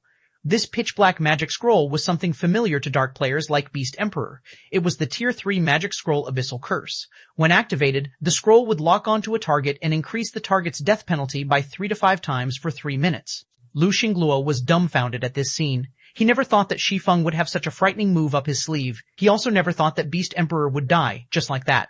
The next moment, Shi Feng drew his sword from Beast Emperor's corpse and picked up the 2 items the latter dropped. He then shifted his gaze to Lu Xingluo and smiled calmly. Guild Leader Xingluo, it's time we settled our old debts. Chapter 2828, Skyrocketing Levels. Chapter 2828, Skyrocketing Levels. In a towering temple built within a gloomy and silent mountain, a black flash suddenly appeared on the altar in the center of the temple. When this black flash disappeared, Beast Emperor's bandaged figure stood in its place. Apart from Beast Emperor's aura being slightly weaker, his level actually remained the same. He was still at level 132, tier 4, despite Shi Feng having killed him just a moment ago. Black Flame, you thought you could land a blow on me using the Abyssal Curse? Dream on. I received the Immortal Body Curse from the evil god. Don't even think you can harm me so easily. When Beast Emperor recalled the moment Shi Feng killed him, he sneered. Just you wait. I already have the foundation to evolve a tier 5 Faux Saint monster. Once I gather enough materials, I'll let your Zero Wing feel the fear of death. The tier 4 Curse Immortal Body allowed him to get resurrected instantly at his designated evil god's temple without penalty once a day. He could also use the curse to kill himself, and even being under restraints wouldn't stop this curse from activating. This move was the trump card he prepared in case of capture by NPCs. After all, if he got caught by NPCs, particularly the War God's Temple's NPCs, he would be doomed eternally. It was also because of this curse that he no longer had to live in hiding and didn't have to fear capture. It's a pity I didn't manage to rescue Lu Xingluo. With his help, I could produce the tier 5 Faux Saint monster much sooner. Once again, it seems I have nobody but myself to rely on, Beast Emperor thought to himself. Unlike himself, Lu Xingluo was only at tier 3. Shi Feng could easily capture Lu Xingluo. Moreover, Lu Xingluo's previous escape from Skyspring City had tainted his body with evil energy. If Shi Feng handed Lu Xingluo over to the War God's Temple, then it would be game over for the latter. Not only would Lu Xingluo have to create a new account, but he would also have to wait over a dozen days before he could do so. But so what if I have to rely on myself? Now that I have that great treasure, let alone 1,000 mythic Faux Saints, I can create even 5,000 mythic Faux Saints in a short time. After thinking up to this point, Beast Emperor opened his spatial bag to take out the great treasure he obtained recently. Panic surfaced on Beast Emperor's face a moment later. It's gone? After looking through his spatial bag 3 times, Beast Emperor's mind went blank. It couldn't have. At this thought, Beast Emperor's face turned ashen. Black Flame. I won't rest until you're dead, Beast Emperor bellowed. The deafening roar echoed throughout the silent cavern. At the same time as Beast Emperor got resurrected near the distant Secret Covenant Tower, Shi Feng restrained Lu Xingluo with a darkness bind and captured him with a mobile prison. He gave Lu Xingluo no opportunity to escape or commit suicide. The entire process of Shi Feng killing Beast Emperor and imprisoning Lu Xingluo took only 5 seconds, and watching this scene play out made 100 Ghosts members break out in a cold sweat. This was because Shi Feng's attack was astonishingly fast. Even Wind Shadow, a tier 4 shadow dancer, had reacted to the attack only when Shi Feng was already standing in front of Beast Emperor. Moreover, the power of Shi Feng's attack was equally incredible. Apart from tier 4 defensive classes, any other tier 4 player would most likely die instantly if struck. Meanwhile, after Beast Emperor's death, the Faux Saint army fell into chaos, and the remaining hundreds of thousands of Faux Saint monsters began fleeing in all directions. Only the mythic-ranked Faux Saint saboteurs remained relatively calm. Knowing that they couldn't break the barrier sealing the map, the 300-plus saboteurs promptly swarmed toward Shi Feng's group in a last-ditch effort. Foolish resistance. Seeing the saboteurs' reaction, Shi Feng took out the Ring of Gospel, injected 5,000 magic crystals into the ring, and activated Miniature World. Immediately, the space within a 5,000-yard radius of Shi Feng froze. Simultaneously, a powerful pressure descended from the sky, increasing the weight of all Faux Saint monsters present and reducing their basic attributes and physique drastically. In the blink of an eye, the Faux Saint monsters had their combat power halved. World suppression? Longday exclaimed in astonishment when he noticed the Faux Saint saboteurs' physique and speed plummeting. How many trump cards does this Black Flame have? Previously, he thought that the remaining 300-plus Faux Saint saboteurs would still bring Zero Wing a lot of trouble. However, seeing the present situation, he found his earlier thoughts laughable. World suppression was different from the suppression effect of ordinary magic barriers. It suppressed a person from all aspects, and even Tier 4 existences with a monodomain couldn't resist it. And if a Tier 4 existence did not possess a monodomain, they couldn't fly within the frozen space. As a result of Shi Feng's miniature world, the Faux Saint saboteurs now possessed combat power at only the entry level of Tier 4. Every one of them had also fallen to the ground after losing their ability to fly. At this time, let alone Tier 4 players, even Tier 3 peak experts could put up a fight against these mythic monsters. Ladies and gentlemen from 100 Ghosts, can you take action now, as per our agreement? Shi Feng asked, smiling as he turned to look at 100 Ghosts' members. Or were your words from before merely a joke? You jest, Guild Leader Black Flame. We will certainly adhere to our agreement, Wind Shadow replied, chuckling. With a wave of his hand, he commanded, You bunch, get moving. Obeying Wind Shadow's command, the Black Knight Legion's members promptly intercepted the Faux Saint saboteurs. Although these Black Knights were only at Tier 3, they sported Tier 3 mana set equipment. In terms of raw power, they surpassed even the faux Saint Saboteurs when these monsters were at their peak, let alone now. The next moment, the Saboteurs could be seen getting repulsed after just one exchange. They were no match for the Black Knight Legion at all. After glancing at the Black Knights, Shi Feng turned to Fire Dance and said, "Fire, have Summer and the others join the fight as well. Everyone should get at least 3 Saboteur kills." These faux Saint Saboteurs were absolute treasures. Although they did not drop any loot, the dark gray mist that they released was of incredible value not only to Tier 4 players but also Tier 3 players. Now that the era of Tier 4 had come, it would be best if he helped alluring Summer and the others reach Tier 4 as well. "Okay, I'll have them come right away." Fire Dance nodded and promptly contacted the mobile fortress. As Fire Dance was summoning alluring Summer and the others, Unyielding Heart and Illusory Words suddenly approached Shi Feng. "Guild leader Black Flame, is it possible for you to sell us a dozen or so of these Saboteurs?" Unyielding Heart asked in embarrassment. "We are willing to pay 1 complete Tier 3 legacy for each of Saboteur." There was no way the two of them wouldn't covet these faux Saint Saboteurs. With the help of that gray mist, they could increase their guild's peak experts' chances of reaching Tier 4 by a significant margin. At this stage of the game, the various superpowers were all in urgent need of Tier 4 combatants to defend their territories. If their two guilds could gain a few more Tier 4 players within a short period, they would survive these difficult times much more easily. Looking at the embarrassed expressions of the two people before him, Shi Feng chuckled and said, "Say no more. Your guilds have sacrificed a lot in helping Zero Wing resist the superpowers. You can each take 30 Saboteurs as compensation. I don't need you to pay anything for them." Truthfully, he felt very grateful to Unyielding Soul and Crimson Emperor. If not for the help of these two guilds, Zero Wing couldn't have held the Secret Covenant Tower until he returned. Thus, he didn't mind giving away a few faux Saint Saboteurs. Not to mention, if the two super first-rate guilds grew stronger, they would be of much greater help to Zero Wing as well. Most importantly, Zero Wing didn't have that many Tier 3 players who could make use of the Saboteur's Grey Mist. The Grey Mist could be described as icing on the cake. Like the Crystal of Souls and Soul Water, the Grey Mist was useful only to players with the potential to reach Tier 4. Meanwhile, there were fewer than 20 such players in the present Zero Wing. It also wouldn't serve any purpose to let these players gain more than 1 stack of the Grey Mist. The help they could gain for their promotion from 1 stack would be the same as what they could gain from multiple stacks. Hence, it would be much better to use the additional Saboteurs to raise the levels of Fire Dance and the others instead. Thank you, Guild Leader Black Flame. Unyielding Heart and Illusory Words were jubilant upon hearing Shi Feng's words. 60 Saboteurs would be more than enough for their two guilds' peak experts. Subsequently, after around an hour of battle, Shi Feng and the others annihilated the Faux Saint army. By then, Shi Feng's level had risen from 146 to 148, while Fire Dance and the other Tier 4 members of Zero Wing had risen to level 145. As for alluring Summer and the other Zero Wing executives who were still stuck at Tier 3, they had risen to level 130 and above. Everyone had leveled up remarkably from this battle. After killing the Faux Saint army, Windshadow handed a Tier 3 mana set equipment forging design to Shi Feng as agreed, and after receiving the forging design, Shi Feng released Awakened Abyss from Skyspring City's prison and let 100 Ghosts' members leave intact once the World Mirror deactivated. With the end of the battle at the Secret Covenant Tower and the disappearance of the World Mirror, news of this battle spread like wildfire. Chapter 2829, Beast Emperor's Loot. Chapter 2829, Beast Emperor's Loot. Fire Dragon Empire, Flame Dragon City, the Faux Saint army got annihilated, and 100 ghosts surrendered. How was that possible? When the various superpowers learned about the outcome of the battle at the Secret Covenant Tower, they were dumbstruck. After all, the forces attacking Zero Wing had included 1,000 mythic-ranked Faux Saint monsters and the top combatants of 100 Ghosts, a mysterious guild that even the 5 great super guilds feared. Nevertheless, such a force had actually lost. Moreover, the loss had been an utter rout, a one-sided massacre.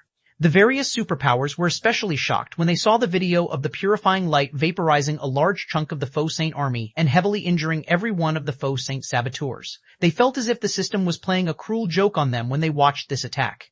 Meanwhile, inside Frostheaven's residence, when Maxine read the report her subordinate sent her, she exclaimed in shock, "Amazing, as expected of Zero Wing." Frostheaven had considered helping Zero Wing out of its predicament. However, after gaining a reserve spot for the 12 great guilds, Frostheaven had faced many problems. Sky Dragon House and Pride Empire were especially troublesome. The two super guilds had clashed with Frostheaven on numerous occasions in the Fire Dragon Empire after the competition. In addition, superpowers like Mythology and Miracle secretly interfered with Frostheaven's operations. This made it incredibly difficult for Frostheaven to spread its influence across the Fire Dragon Empire. If not for Frostheaven garrisoning various major NPC cities in the Fire Dragon Empire and gaining a home ground advantage, the guild would have long since gotten torn to shreds.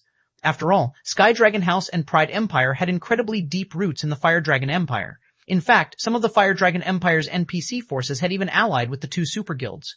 Fortunately, Frostheaven had also occupied the Snow Lion Kingdom, a coastal country. The kingdom provided Frostheaven with a continuous supply of resources and funds, allowing the guild to keep fighting in the Fire Dragon Empire. A mobile fortress, is it? Hung Xinyuan also couldn't help feeling a little envious when he read the information regarding the small mobile fortress. I wonder when we will be able to obtain one of our own?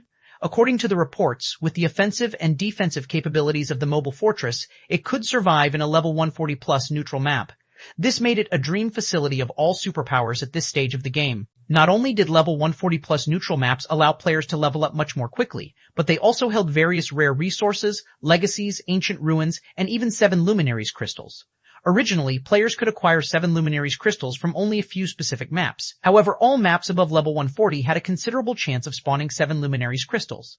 This was because the random team dungeons and time-limited regional dungeons that appeared in these maps all had a small chance of dropping 7 luminaries crystals. However, level 140 plus maps were incredibly dangerous. Not only did foreign energies that would rapidly corrode a player's body permeate these maps, but powerful monsters were also rife in them.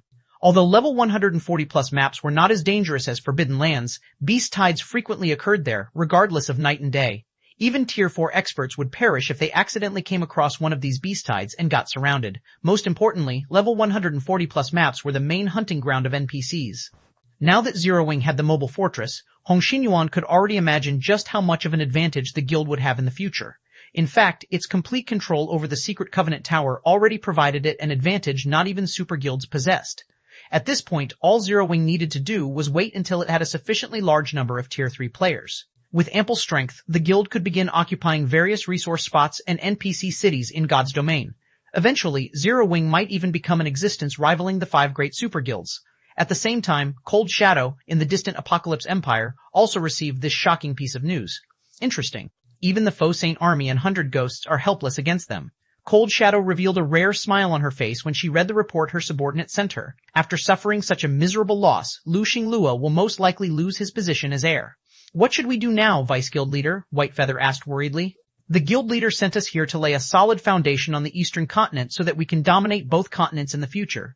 Yet Zero Wing is growing stronger while Miracle has half a foot in the grave. Don't worry, so long as we complete the task Lord Odin gave us, mythology will no longer face any hindrances on the eastern continent, Cold Shadow said with a faint smile. If we're lucky, we might even get to take over Zero Wing's cities. After all, the eastern continent's various powers don't have much time left. Not much time left? Whitefeather was slightly surprised to hear Cold Shadow's words. However, she quickly recalled something and asked, has Lord Odin succeeded on his side already? The eastern continent will become the first battlefield. Cold Shadow nodded. When that time comes, the eastern continent's various powers can only watch as they gradually perish. Even Zero Wing with its mobile fortress won't be spared. Twin Towers Kingdom, Skyspring City. Because of Zero Wing's landslide victory, the various superpowers that had forcibly occupied Skyspring City fell into dismay. They never thought that all their efforts would end up being for naught. Unlike the superpowers members, though, the members of Zero Wing, Unyielding Soul, and Crimson Emperor cheered and celebrated like maniacs. After all, the battle at the Secret Covenant Tower had left their 3 guilds with complete ownership of the tower. Meanwhile, with the Tier 3 legacies the tower produced, the number of Tier 3 experts in their 3 guilds would skyrocket. Eventually, even super guilds would be no match for them. In fact, given enough time, their 3 guilds wouldn't even have to worry about NPC forces anymore. Elder Windshadow, why did you give the Tier 3 mana set equipment forging design to Zero Wing?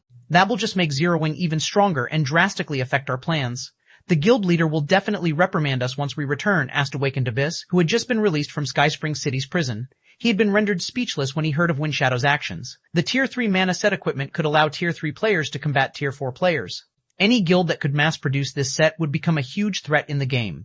In fact, the set's forging design could even be considered more valuable than the mobile fortress. After all, the mobile fortress could secure only one location at a time. In comparison, having multiple Tier 4 combatants allowed a guild to secure multiple positions simultaneously. Abyss, do you still not understand Elder Windshadow's personality? Longday suddenly asked, smiling. Do you really think he would let Zero Wing take advantage of him? What do you mean? Awakened Abyss asked in wonder. With how powerful the Tier 3 mana set equipment is, do you think Zero Wing can mass-produce it just by having its forging design? Chuckling, Longday explained, the minimum requirement to forge the set is an advanced master forger. In addition, the forger in question has to be at the advanced magician standard. Most importantly, the set needs incredibly rare materials to produce. Mana adamantite is hardly available even on our side, let alone here. And even if we assume Zero Wing can actually manufacture the set, there is still the Tier 4 strength requirement for equipping it. If Zero Wing can't fulfill even one of these points, that forging design will be no better than a piece of scrap paper. Upon listening to Longday's explanation, Awakened Abyss immediately came to a realization. Smiling, he said, in other words, what Zero Wing got is merely a piece of scrap paper. That's right. That Black Flame thinks that he made a huge profit, but that's far from being the case in reality, Longday said, nodding. However, we should leave this place quickly. The guild leader notified us that this continent is soon to be doomed. Once we finish our tasks here, we need to return as soon as possible. It would be bad if we got dragged into the mess. I understand. I'll go complete the tasks the guild leader gave me together with Jade Leaf, Awakened Abyss said, growing even more excited after hearing Longday's subsequent words. Previously, he had still been entertaining thoughts of revenge on Zero Wing. However, they now seemed superfluous. While 100 Ghosts' members were preparing to leave Skyspring City inside the distant mobile fortress, Shi Feng was shocked when he inspected the items Beast Emperor dropped. How did this thing end up in his hands? For a time, Shi Feng couldn't help doubting his eyes. This was because both items Beast Emperor dropped were extraordinary. One of them was even something Shi Feng had been searching for all this time. The Treasure of Fire, Purification Crown. Chapter 2830, Treasure of Fire, Chapter 2830. Treasure of Fire. Shi Feng couldn't help growing ecstatic as he looked at the Purification Crown. Finding the 7 treasures wasn't easy. Even though he could use the Golden Stigmata's detect skill to locate the 7 treasures, the skill had a limited range. Moreover, there were many ways one could block the effects of the skill. Take the Purification Crown in his hands, for example. Neither detect's active or passive detection effects were reacting to it at all. Hence, obtaining the Treasure of Fire from killing Beast Emperor came as an absolute surprise to Shi Feng. He tapped his finger on the Purification Crown and called up its attribute panel, curious about the functions of this legendary Treasure of Fire. Purification Crown, fragmented legendary rank item, a fragment of the Treasure of Fire. However, due to being sealed by the evil god, the fragment is incapable of exhibiting its true power. Skill 1, Seed of Flame, can control and transform all flames into seeds of flame. Upon absorbing the Seed of Flame, the user will be able to manipulate the flame used to create the Seed of Flame. Su, Scenes PAN, Scenes P8, Endersac. Cooldown, 3 days. Skill 2, Purification Fire. Expend 300 fire-attributed magic crystals to produce a Purification Fire. The Purification Fire has a 20% chance of elevating a creature's life rating and an 80% chance of thoroughly extinguishing a creature. Skill 3, Divine Purification. Expend God Crystals to purify the Purification Crown. A total of 20 God Crystals are required to purify the Purification Crown. Current number of absorbed God Crystals, 0. This item is corroded by the evil god's power. The Golden Stigmata can purify the evil energy corroding this item with the help of God Crystals. Cannot be destroyed.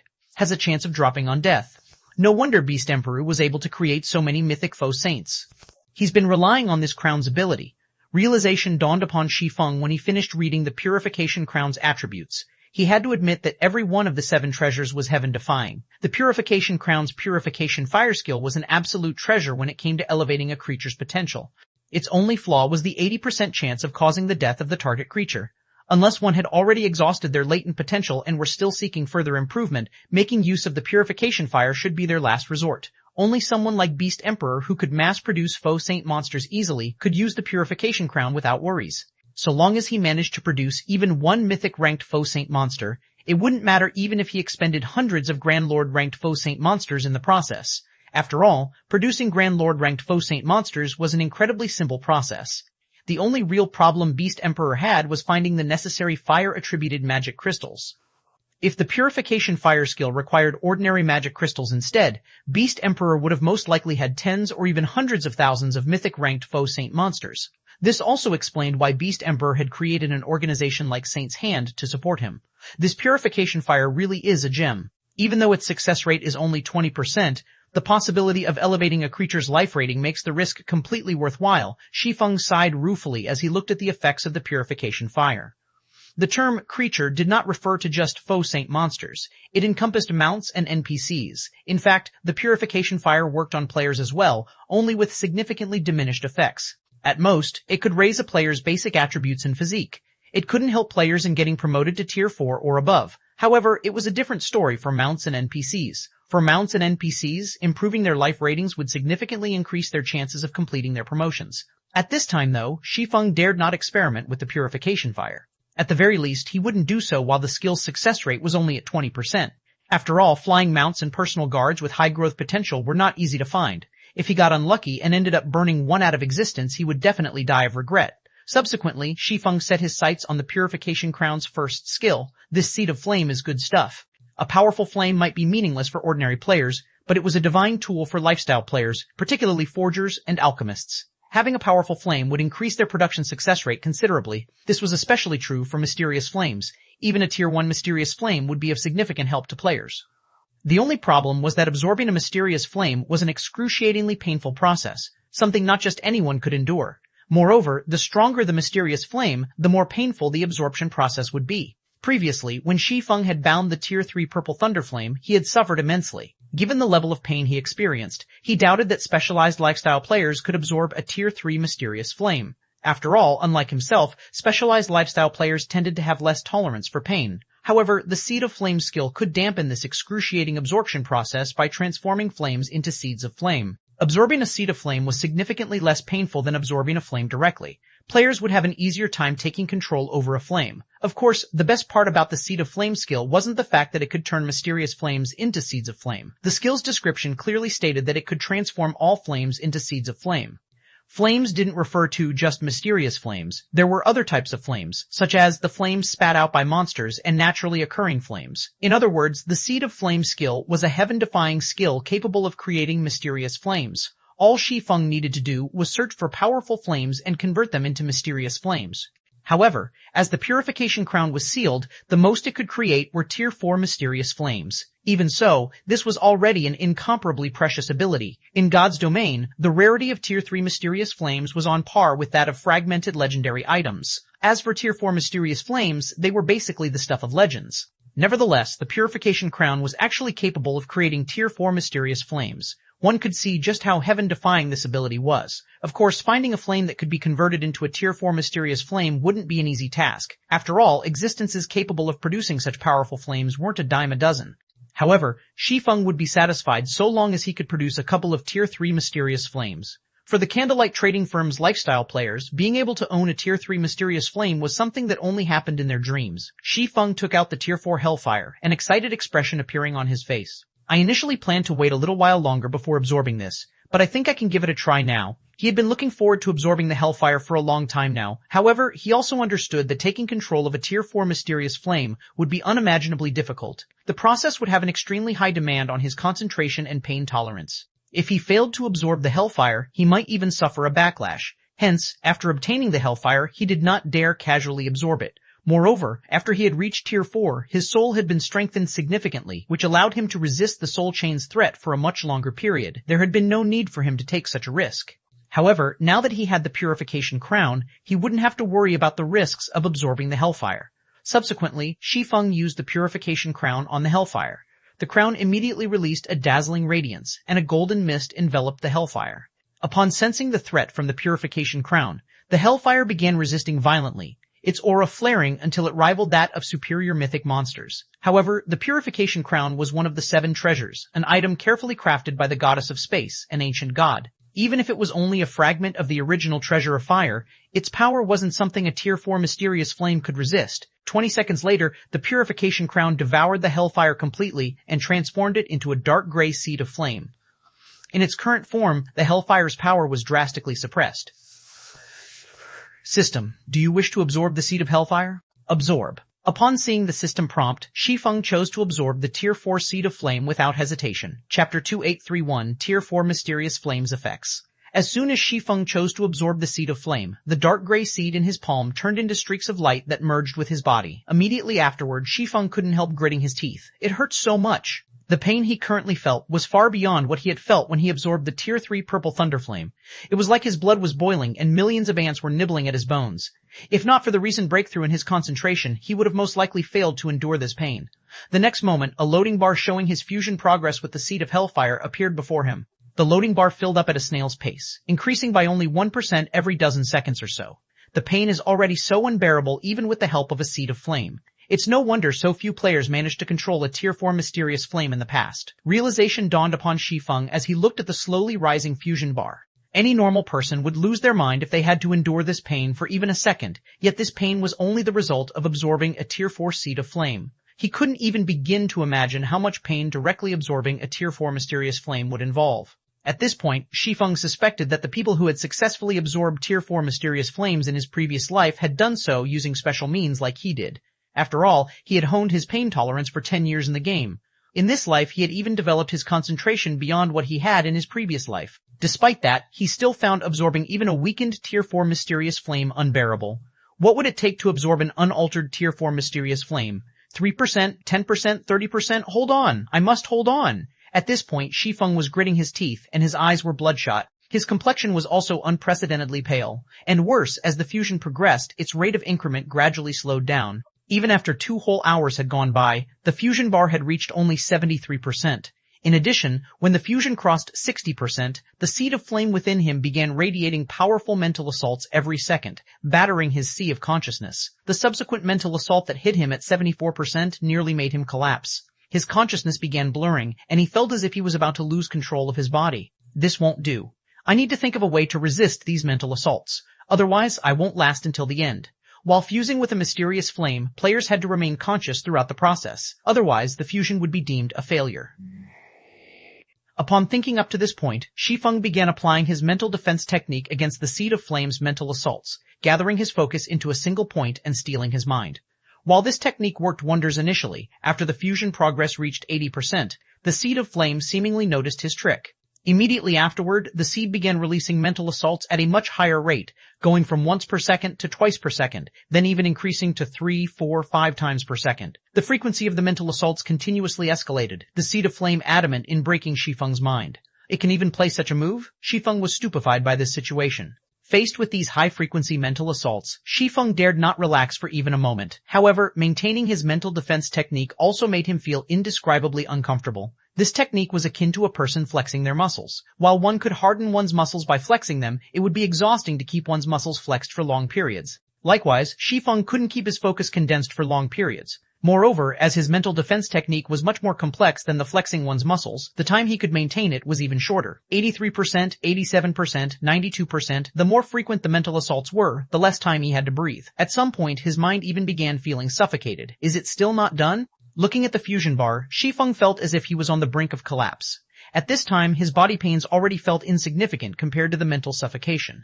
In fact, his body was already ignoring the burning pain the Seed of Flame inflicted. Now, the only thing his mind could think of was finding an opportunity to catch a breath.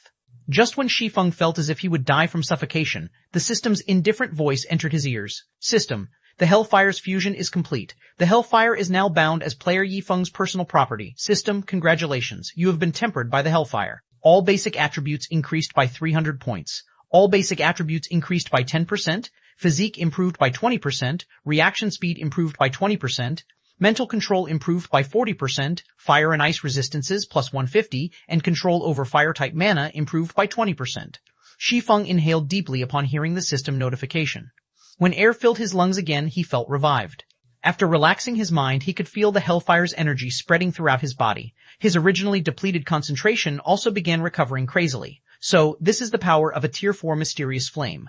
At this moment, Shi Feng felt reborn. His basic attributes might not have increased by much after absorbing the Hellfire, but his acuity of the world of God's domain had undergone a drastic change. He felt as if he had stepped into a whole new world. His concentration standard, in particular, had gone from the Tier 4 intermediate standard to the Tier 4 peak standard. Aside from the improvements to his mind and body, the Hellfire's active power was similarly astonishing. Hellfire Tier 4 Mysterious Flame. When activated, improves destructive power by 100% and effects of fire-type skills and spells by 100%, grants attacks a 150% mental assault modifier, and increases the success rate of forging, alchemy, and cooking by 25%. Upon reading the Tier 4 Hellfire's active effects, Shi Feng finally understood why Tier 4 Mysterious Flames were regarded as legends in God's domain. The Tier 4 Hellfire was a heaven-defying tool for both combat and lifestyle players. The Hellfire's ability to add mental assaults to attacks was especially amazing, far more amazing than purely physical or magical attacks. After all, there was no clear attribute for mental assaults in God's domain. Likewise, there were no in-game methods for resisting mental assaults. Players could only rely on their own minds to withstand such assaults. Players lacking in mental fortitude could lose control over their bodies after suffering just one strike, and even if they didn't, they would still feel disoriented and their bodies uncomfortable. Now that Shi Feng had the Hellfire in his possession, he dared to confront even superior mythic monsters of the same level directly. However, rather than the combat bonuses the Hellfire provided, What Shi Feng paid more attention to were its supportive effects. The Hellfire's 25% increase to production success rate was something even Grandmaster Forgers would desire greatly. The higher the quality of an item, the lower its production success rate. Normally, the theoretical production success rate provided by the system was the highest success rate achievable. However, even after reaching the Grandmaster standard, players still wouldn't be capable of reaching this upper limit, and this was after high-quality tools were included in the equation. Not to mention, tools that increased production success rates were less effective, the higher the quality of the item being produced was. However, mysterious flames were an exception. Their effects remained the same regardless of the quality of the item being produced. With the Tier 4 Hellfire, I can probably produce epic weapons at a 30% success rate now. Shi Feng felt indescribably excited. When he obtained the Tier 3 Mana Set Equipment forging design, he had decided to set it aside temporarily. One of the reasons for doing so was his disinclination to waste precious materials. After all, mana adamantite was incredibly precious. In the modern god's domain, its rarity almost rivaled that of 7 luminaries crystals. Secondly, he wished to use mana iron ore as a replacement. However, he needed mana iron ingots of considerably high purity to accomplish this. Although the Tier 3 Purple Thunder Flame possessed excellent smelting capabilities, it still couldn't smelt mana iron ore into special ranked mana iron ingots, producing only advanced mana iron ingots at best. Only a Tier 4 Mysterious Flame could accomplish such a feat. Of course, using special mana iron ingots to produce the Tier 3 mana set equipment would degrade the set slightly. However, the end result would still let Tier 3 players hold their ground against mythic monsters. As Shi Feng was contemplating how to mass-produce the Tier 3 mana set equipment, he suddenly received a call from Firedance. After accepting the call request, Shi Feng asked, "Did something happen over at Skyspring City?" News of the battle at the Secret Covenant Tower had shaken the entire God's domain. At this point, it was no exaggeration to say that no player forces in the Twin Towers Kingdom would dare go against Zero Wing. Logically, there shouldn't be any problems there. No. It's just that there are too many people applying to join Zero Wing right now, Firedance replied with a bitter smile. We gained over 500,000 new members after just half a day, including over 10,000 Tier 3 players. All of the top-tier weapons and equipment we got from the battle in Skyspring City before have already been exchanged. If we don't replenish the warehouse, we won't be able to expand our forces further even if we want to. I understand. Shi Feng smiled at Firedance's words and said, I still have some epic items as well as a bunch of level 130 plus weapons and equipment. They should be enough to tide us over for now. I'll figure out a follow-up solution later. Firedance simply responded with a helpless nod. With the number of guild members waiting to exchange for weapons and equipment, a few hundred pieces of level 130 plus weapons and equipment wouldn't make much of a difference. They would most likely be gone in half an hour. However, as she was pondering how the guild could acquire more weapons and equipment, a massive batch of weapons and equipment suddenly appeared in Zero Wing's guild warehouse. These weapons and equipment were none other than the epic weapons and equipment Shi Feng had purchased in the ancient god's domain. There were also the various weapons and equipment he got from grinding at the anti-magic volcano, which numbered over 6,000, with even the most inferior piece being level 130 bronze equipment. Chapter 2832, Popular Warehouse Skyspring City, Zero Wing's Residence. Boss, now that we've joined Zero Wing, I get the feeling that Zero Wing isn't so amazing after all, a level 21 Tier 3 summoner commented to the red-haired woman standing beside him. Looking at a few Tier 3 players walking some distance away, he continued, These core members of Zero Wing aren't even as well equipped as the members of our Crimson Wolf Adventurer team. Most of the Tier 3 core members in the guild residence were equipped with level 110 secret silver equipment, with only a few with level 120 fine gold equipment. In comparison, of the several hundred Crimson Wolf members who had joined Zero Wing, even the most inferior were geared in a mix of level 120 secret silver and fine gold equipment. Their weapons were also level 120 fine gold weapons or better. Their commander even sported level 120 dark gold equipment, 2 pieces of epic equipment, and 1 epic weapon. Although these 3 epic items had a maximum level of level 120, they were still far stronger than level 120 dark gold items. That's normal. Zero Wing just finished a fight with the various superpowers. From what I heard, every one of Zero Wing's Tier 3 experts died at least 2 or 3 times, with some dying up to 6 times. It's only natural to have subpar equipment standards after suffering so many deaths, the red-haired woman clad in fiery red light armor said. Chuckling, she continued, Also, we didn't join Zero Wing because of its weapons and equipment, but for the sake of grinding in the Secret Covenant Tower and training in the mobile fortress. At this stage of the game, the various superpowers were mostly equal in their stockpiles of weapons and equipment. Not to mention, how could the importance of weapons and equipment possibly beat the importance of getting promoted to Tier 4? She had been looking forward to getting promoted to Tier 4 for a long time now, all the more after witnessing the battle in Skyspring City. That battle had driven home how insignificant Tier 3 existences were before Tier 4 existences. Despite being one of the top-ranking peak experts in the Twin Towers Kingdom, she doubted she could last more than one hit from a Tier 4 player. However, getting promoted to Tier 4 was incredibly difficult. Even if she could find a Tier 4 legacy land, completing her promotion quest would still be a struggle with her present technical standards. Meanwhile, the quickest way she could develop her techniques to an adequate standard was by joining Zero Wing. This was also the case for everyone else in the Crimson Wolf Adventurer team. Presently, it was already public knowledge that the mobile fortress boasted incredibly dense mana. Moreover, the environment inside the fortress also enhanced one's sensitivity to mana. This would be of great help not only when practicing their skills and spells, but also for understanding the operating principles of mana. Since more and more players were reaching Tier 4 in God's Domain, information about the Tier 4 promotion quest had also leaked to the public. According to the leaks, a part of the quest required players to learn a Tier 4 skill or spell within a limited period. Thus, to complete this challenge, players needed to have a considerable understanding of and control over mana. Otherwise, even if one managed to find a Tier 4 legacy land, one still wouldn't reach Tier 4. While Crimson Wolf's members were conversing, a commotion suddenly entered their ears, catching their attention. "I remember that's where the guild warehouse is," the summoner youth said as he looked in the direction of the commotion curiously. "Did Zero Wing's warehouse go empty?" "No, those people appear excited," the crimson-haired woman said, shaking her head. However, as soon as Crimson Wolf's commander finished speaking, a few excited voices reached them. "Crap! Isn't the guild being too generous? They're actually letting us exchange for level 150 epic weapons and equipment. I heard that the other superpowers have only several dozen level 120 epic weapons and equipment in their guild warehouses, yet there are over 100 level 150 epic weapons and equipment here. Did the guild executives make a mistake? That's very possible. Even so, our guild is simply amazing. Other guilds barely have any level 130 equipment in their warehouses, yet we have over 6,000. I even saw quite a few level 140 secret silver weapons and equipment in the warehouse. With this, we won't have to worry about finding replacement gear after reaching level 130. The veteran members and new members of Zero Wing standing in front of the guild warehouse's exchange counters all had excited looks on their faces. For most players in God's Domain, nothing was more important than weapons and equipment, especially top-tier weapons and equipment. Those were items countless players dreamed of obtaining. At this time, Zero Wing had actually put over 100 level 150 epic weapons and equipment up for exchange. No other superpower had ever shown such generosity before. In any other guild, a level 150 epic weapon or equipment would have been immediately monopolized by the guild executives. Normal members of the guild would never have a chance with these items. Of course, exchanging for Zero Wing's level 150 epic weapons and equipment wasn't easy either. Firstly, one had to be an elite member or above. Secondly, one needed an astronomical number of guild contribution points. This was because even the cheapest piece of level 150 epic equipment cost 3 million GCPs.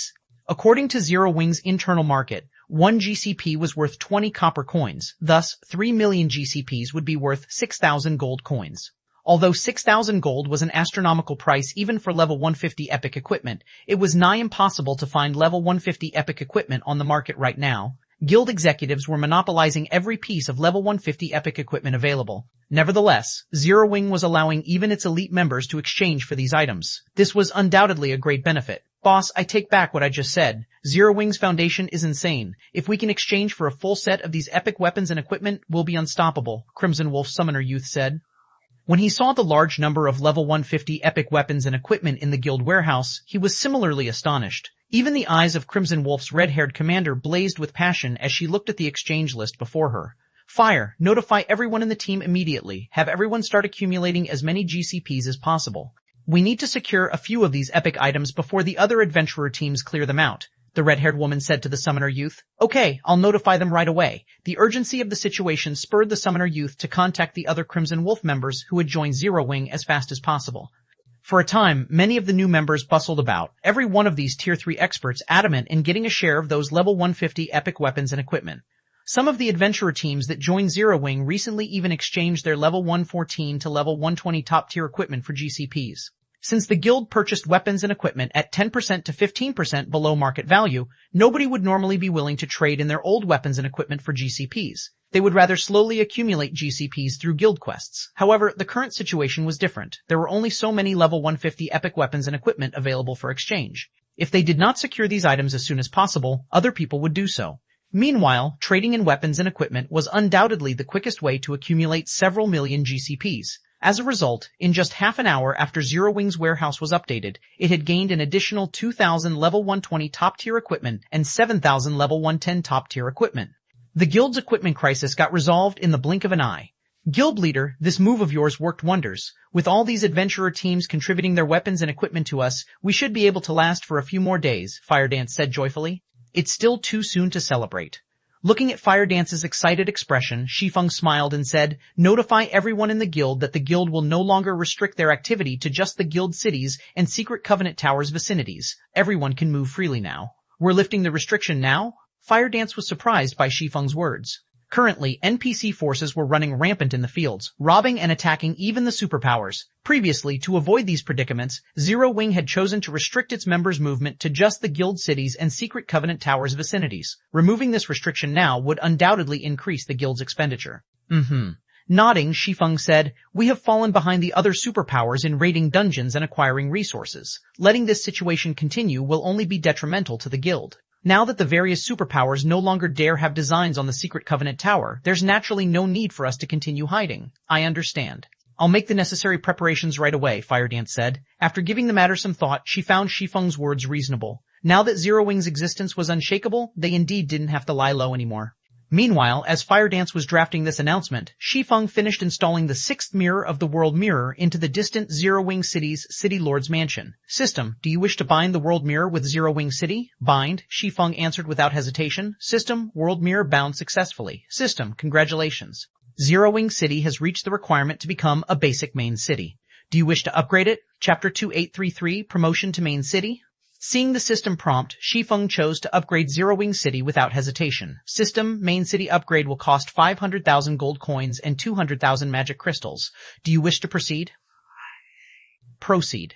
Shi Feng was not at all surprised by the upgrade cost. He had long since prepared the necessary funds. The next moment, 500,000 gold coins and 200,000 magic crystals disappeared from his bag. He then received another system notification. System, payment completed. All players within Zero Wing City will be teleported out of the city in 3 minutes. Upgrade is estimated to take 2 hours. Zero Wing City Region System Announcement. Zero Wing City will commence upgrading into a basic main city. All players within Zero Wing City will be teleported out of the city in 3 minutes. Players within the city are advised to make the necessary preparations. After the regional announcement's appearance, the several 100,000 players that populated Zero Wing City promptly broke out in doubt and exclamations. What's going on? Zero Wing City's getting upgraded into a main city. Zero Wing City isn't even an advanced city yet. How can it get promoted into a main city? What did Zero Wing do?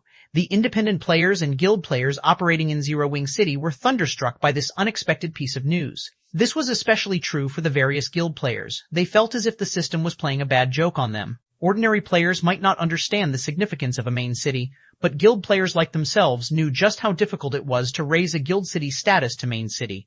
In fact, even upgrading a guild city into an intermediate city was already incredibly difficult for guilds at this stage of the game. After all, guilds needed to ensure the constant development of their guild city's popularity and security standards, and fulfilling these requirements required a lot of manpower and resources. However, after Zero Wing had prohibited NPCs from entering its guild cities and increased the entrance fees the cities charged, Zero Wing City's prosperity and popularity had plummeted.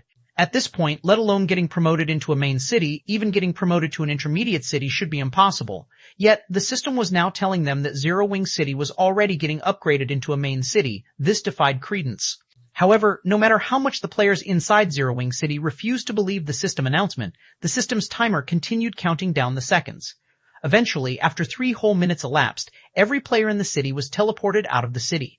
Only after finding themselves standing outside the city walls did everyone understand that Zero Wing City's promotion was real.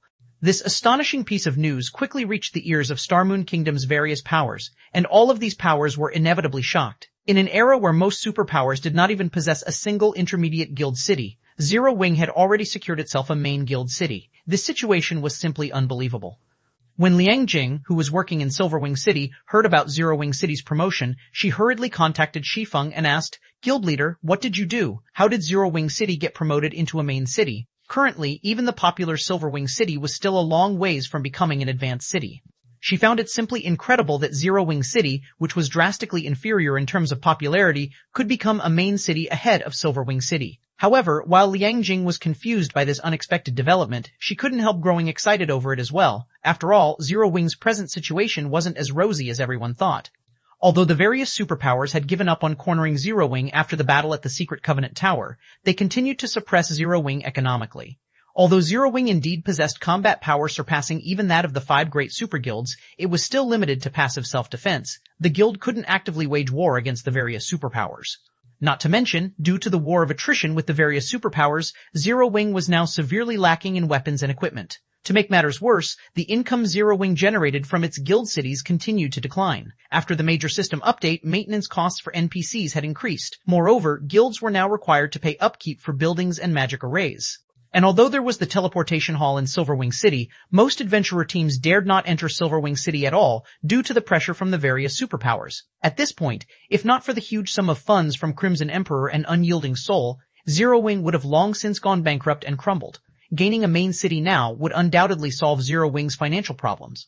This was because a main guild city was much more amazing than an ordinary guild city. First and foremost, a main city was much larger than an ordinary guild city. Even a basic main city could easily accommodate more than 10 million inhabitants. Secondly, there were some high-end buildings that could be constructed only in main cities. Thirdly, a main city could recruit up to 30,000 NPC soldiers. With so many NPC soldiers, the main city's security system would be much less vulnerable than ordinary guild cities. Lastly, a main city had the authority to govern a region. With this authority, a city could dispatch up to 20,000 of its soldiers to fight outside the city. In other words, the entire map the city was located in would be under the city's control. If Zero Wing City really did become a main city, the guild could afford to open the city to NPCs, and none of the various NPC forces would dare make trouble in the city. It's a secret, Shi Feng replied, chuckling. However, you should get ready on your side. Once Zero Wing City's upgrade is complete, I plan to open the city to the public and construct a teleportation hall in the city that will connect it with Skyspring City. At that time, I'll need you to manage Zero Wing City. As for Silverwing City's management, leave that to Melancholic. You're having me manage Zero Wing City? Liang Jing was confused. But isn't Melancholic working in White River City? Wouldn't it be more convenient to have her manage Zero Wing City? Shaking his head, Shi Feng said, no. After Zero Wing City's upgrade, I plan to transfer it to a neutral map far away from Star Moon Kingdom. Melancholic already has her hands full with Candlelight's matters in Star Moon Kingdom. The most she can do is manage Silverwing City. It would be impossible for her to manage Zero Wing City.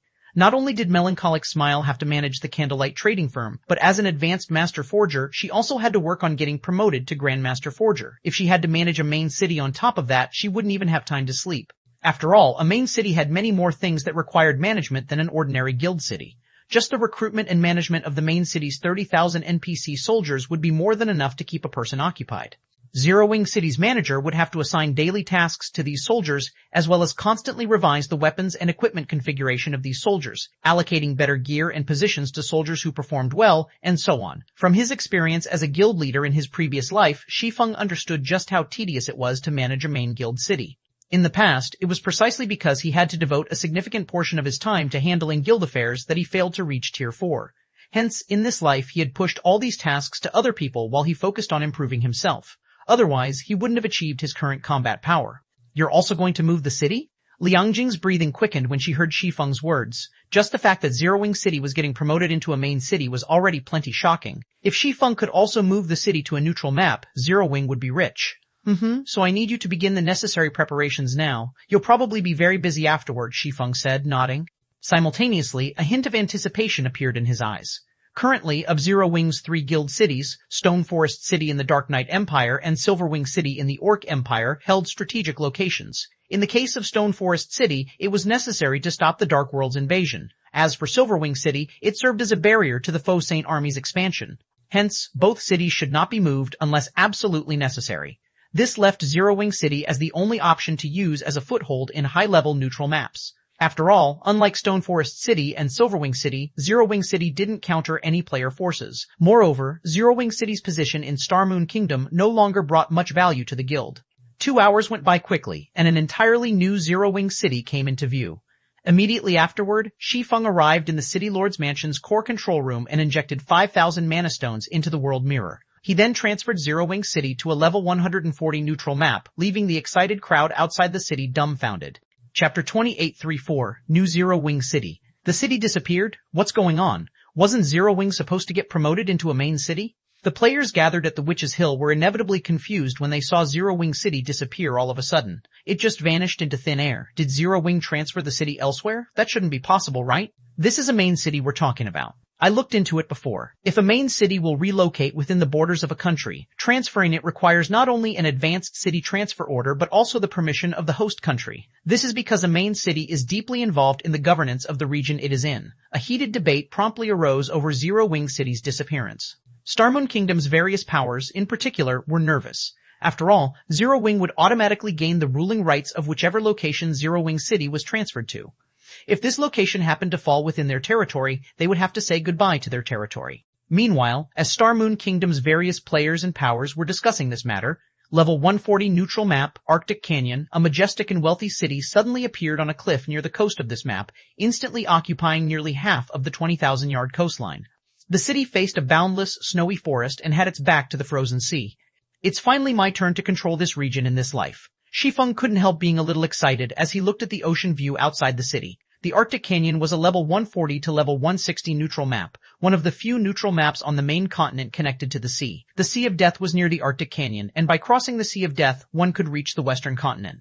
The Arctic Canyon was one of the eastern continent's closest shores to the western continent. In addition, the Arctic Canyon also lay close to the top of the world. This was a new continent that countless experts in God's domain sought to conquer. Not only was the Arctic Canyon one of the few maps that led to the top of the world, but it was also the easiest entry point to this continent, which was 100,000 meters above sea level.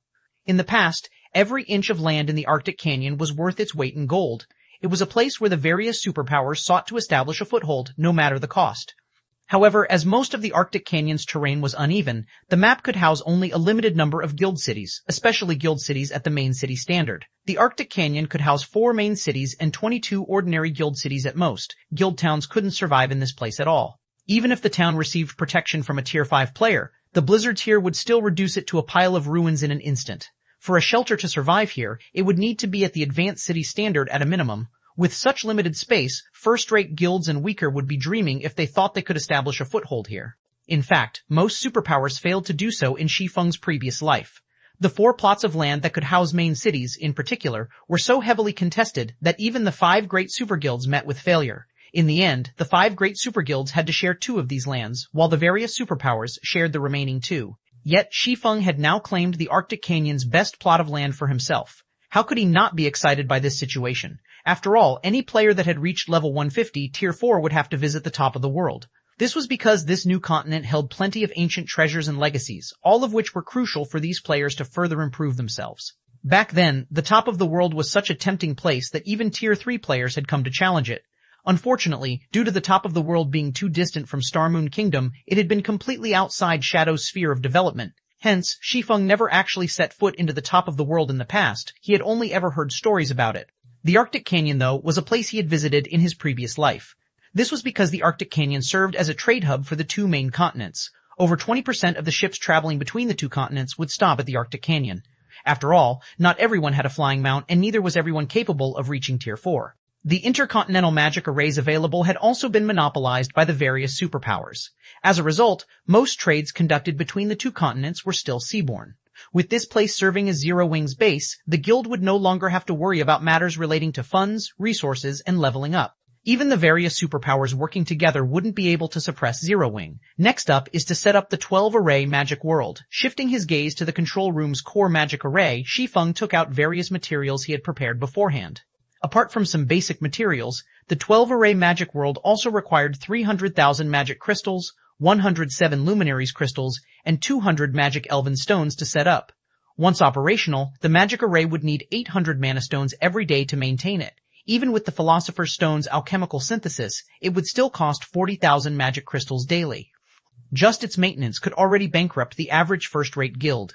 An hour later, Shi Feng finished integrating the 12-array magic world with Zero Wing's core magic array. Once he injected the necessary mana stones into the magic array, he could activate it whenever he wanted. However, Shi Feng did not rush to activate the 12-array magic world. Instead, he took out a gigantic, pitch-black heart from his bag. The heart was translucent like a crystal, and one could even see it beating occasionally. This crystalline heart was one of the 2 items Beast Emperor dropped. An evil demon king's heart. It was a bona fide, inferior divine artifact-ranked material. The value of this item rivaled a dragon's heart. Back when Shi Feng picked up this item, he had even wondered if he had killed a Tier 5 evil demon king instead of Beast Emperor. An inferior divine artifact-ranked power source was beyond extraordinary. It could even elevate a basic main city into an advanced main city. Of course, the evil Demon King's heart wasn't suitable to be used as a city's power source since it contained evil energy. Using it as a city's power source would contaminate the city's mana. However, the evil Demon King's heart was perfect to be used as a magic barrier's core. This was because a magic barrier exhausted the energy it was supplied with to manipulate the power of the outside world. In contrast, a city's core magic array didn't consume its supplied energy to generate results but spread the energy to all parts of the city. Previously, the 12-array magic world had given Shi Feng a headache since it was only a master magic array. Normally, only grandmaster magic arrays could cover a main city. Although the 12-array magic world was indeed powerful, it could cover only an entire basic city at best. Let's hope this thing lets the magic array undergo a qualitative transformation. Taking a deep breath, Shi Feng placed the evil Demon King's heart onto the 12-array magic world's core. He then activated the magic array. Suddenly, he sensed a terrifying and violent energy flowing into the magic array. This violent energy then shattered the space above Zero Wing City through the magic array, creating a dark void with a 10,000-yard radius. Upon the appearance of this dark void, the nearby Great Lord-ranked monsters promptly fled the covered area, none of them daring to remain there. Immediately afterward, boundless mana surged out of the dark void and cascaded over Zero Wing City like a waterfall. So, this is the power of an inferior divine artifact-ranked power source? Shi Feng was dumbfounded by this situation. The present Zero Wing City already had extraordinarily dense mana due to the presence of the Mana Tower and the main city-ranked core magic array. In fact, its mana was even superior to Silver Wing City's. Yet, the instant the boundless mana flowing out of the dark void flooded Zero Wing City, the mana in the city had turned into mist. However, due to the 12-array magic world suppression, the misty mana actually disappeared immediately afterward, hiding within the void of this area. On the surface, it looked as if everything had reverted to its original state. In reality, though, the mana within the city had undergone a qualitative transformation. At this point, Shi Feng could sense that his perception of mana had improved by at least 150% compared to before. The affinity with and perception of mana he experienced here practically rivaled what he experienced in the NPC city he visited in the Ancient God's domain. Guild leader, how are things coming along on your side? At this time, Liang Jing suddenly contacted Shi Feng. I'm already done selecting the first batch of players to send to Zero Wing City. These players are completely loyal to us and have fought dozens of small and large battles for us. Every one of them has reached Tier 3 and possesses great potential. I believe they can adequately handle Zero Wing City's security and suppress any NPC troublemakers in the city. I'm done here too. Chuckling, Shi Feng added, however, I think it's best if you come here in person first before deciding on the exact arrangements. I've already granted you access to the city. You can teleport here through a residence now. Chapter 2835, News of Zero Wing City, Sky Spring City, Zero Wing's residence. At this time, more than 10,000 Tier 3 experts had gathered in Zero Wing's residence in Sky Spring City. Such a force was already enough to overwhelm even first-rate guilds. Moreover, this number continued to increase as time passed. This development inevitably shocked the various powers operating within Sky Spring City. What's going on with Zero Wing? Why is it gathering so many of its Tier 3 members in its residence? Is Zero Wing planning some kind of big operation? That might be possible. After the battle at the Secret Covenant Tower, Saint's Hand declared an all-out war on Zero Wing. Meanwhile, since the popular Orc Empire is Saint's Hand's home ground, other guilds have stopped visiting Silverwing City lest they offend Saint's Hand and get targeted by those faux Saint monsters. So, there's a good chance that Zero Wing is gathering its forces for a counterattack. The various powers secretly discussed Zero Wing's purpose in gathering its forces. Many of them guessed that Zero Wing wanted to make use of its current advantage to launch a big operation. After all, now that Zero Wing had the Secret Covenant Tower as its foundation, nobody was capable of threatening the guild's existence. With Zero Wing's ability to produce a large number of Tier 3 players continuously, it wouldn't necessarily be impossible for the guild to confront Saint's Hand in the Orc Empire. At this time, the people in the outside world weren't the only ones confused by Zero Wing's sudden decision to gather its Tier 3 members. Even the players in Zero Wing's residence were confused by this situation. Fire, have you found out what is going on? Solitary Sword, the red-haired commander of the Crimson Wolf Adventurer team, asked curiously as she looked at the Tier 3 summoner youth hurrying toward her. It would be hard not to notice the sudden appearance of so many Tier 3 experts in the residence. This was especially true now that so many top-tier epic weapons and equipment had appeared in Zero Wing's warehouse. In less than a day, 8 of the 100-plus epic weapons and equipment in the guild warehouse had already been claimed. And this was only the beginning. As more time passed, the various adventurer teams that had recently joined Zero Wing would accumulate more and more GCPs. Then, more and more of these epic items would get taken away.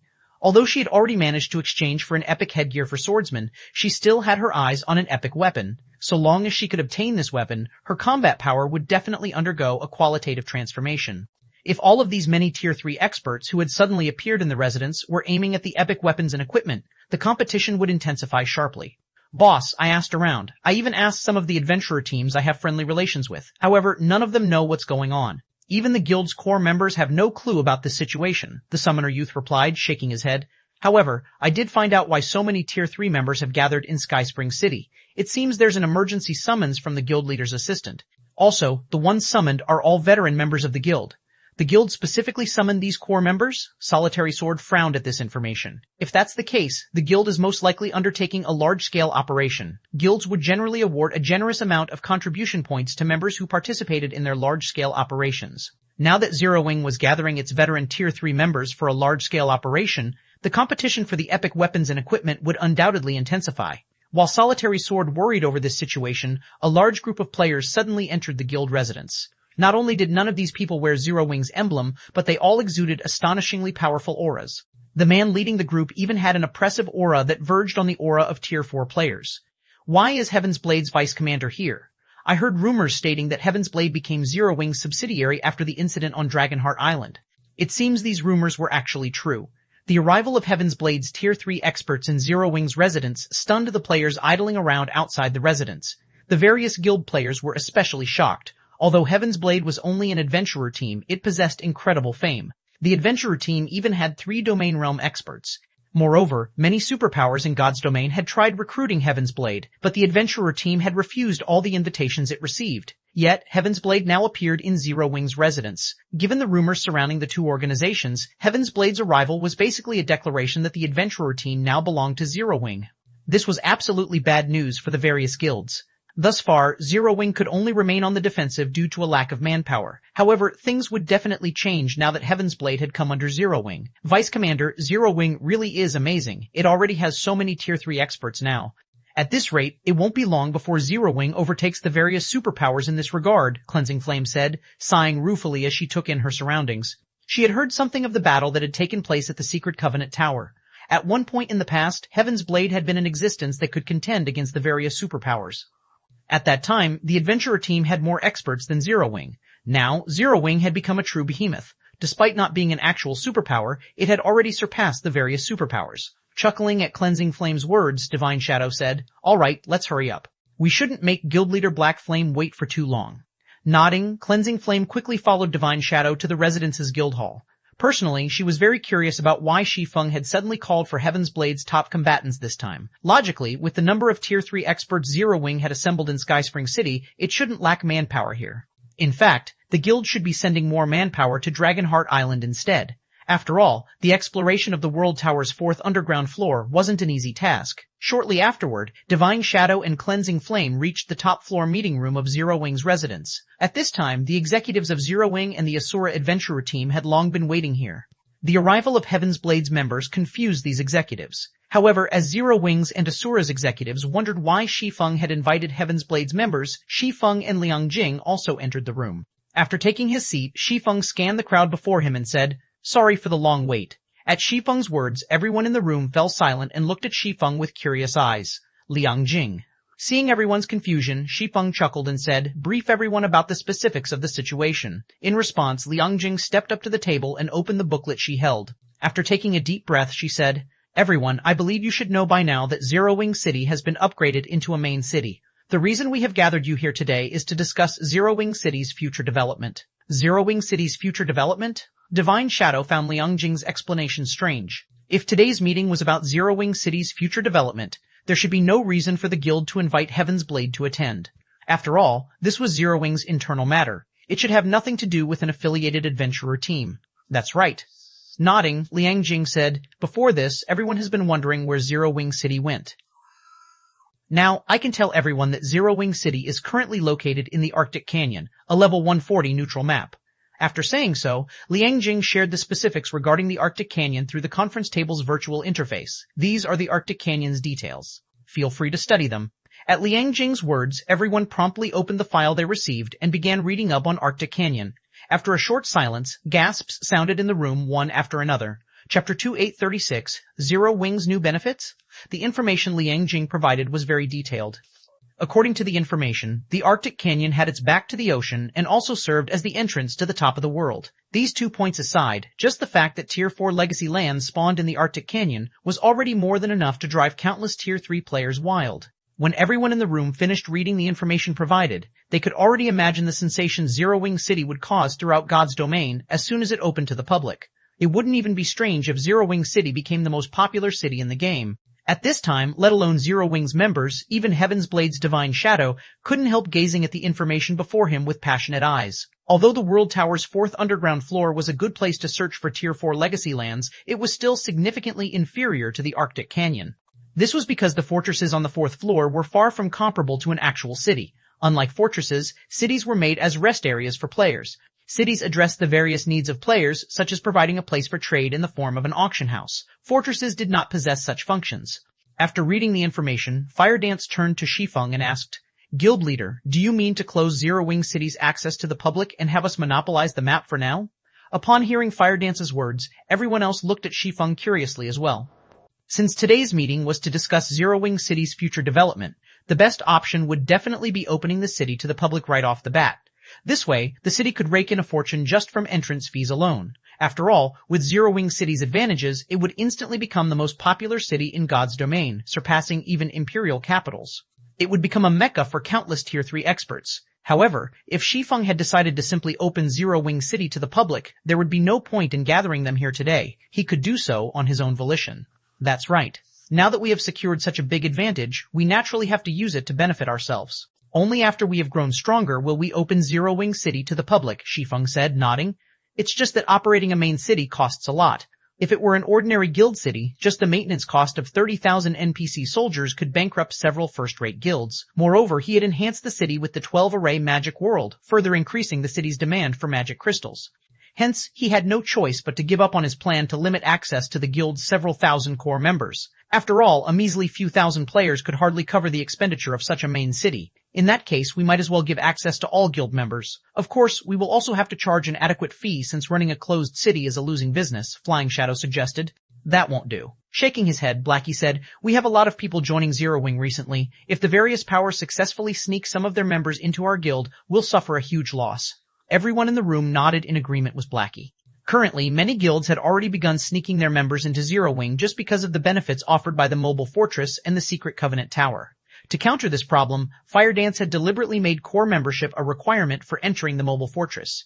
To become a core member of Zero Wing, one would have to contribute a lot to the guild. It would take a new member 1 or 2 months to accumulate sufficient contributions. Only after this new regulation appeared did the various guilds dismiss their plans. However, this new regulation failed to deter the adventurer teams. Adventurer teams still joined Zero Wing one after another, all of them with the purpose of utilizing the mobile fortress's training environment. They had joined the guild solely to exploit the guild for their own benefit. Once these adventurer teams achieved their goals, there was a high chance they would just pack up and leave. Of course, Zero Wing didn't mind that much. After all, these adventurer teams would have to make the corresponding contributions to obtain the benefits they sought. At this time, Yulin suggested, "How about we learn from the mobile fortress's example and let only core members enter? I'm afraid we won't have enough numbers if that's the case." Shaking her head, Liang Jing explained, "Based on our current estimates, we need at least 80,000 people to keep Zero Wing City running normally. Even then, we'd have to charge 1 magic crystal per person. It cost 40,000 magic crystals just to keep the 12-array magic world running. After factoring in the magic crystals needed to keep the city's various other magic arrays and constructions operating, the city would need to make at least 80,000 magic crystals per day to avoid falling into the red. Moreover, this still didn't include the cost of the 30,000 Tier 3 NPC soldiers the guild planned to recruit. That much?"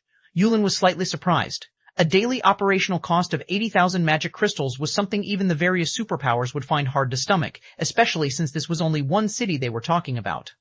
"That's why Liang Jing and I plan to open Zero Wing City to the elite members of Zero Wing and Zero Wing's affiliated powers as well. However, everyone will have to cover the teleportation fees themselves. Elite members will also have to pay 3 magic crystals to enter the city, while core members will have to pay 2 magic crystals," Shi Feng said. "Apart from the core members we gathered this time, everyone else will be free to choose whether they want to enter the city or not. 3 magic crystals per person?" This entrance fee rendered everyone present speechless. It was undoubtedly the highest ever charged in God's domain's history. If the city were open to the public, there might still be many people entering the city despite the high cost.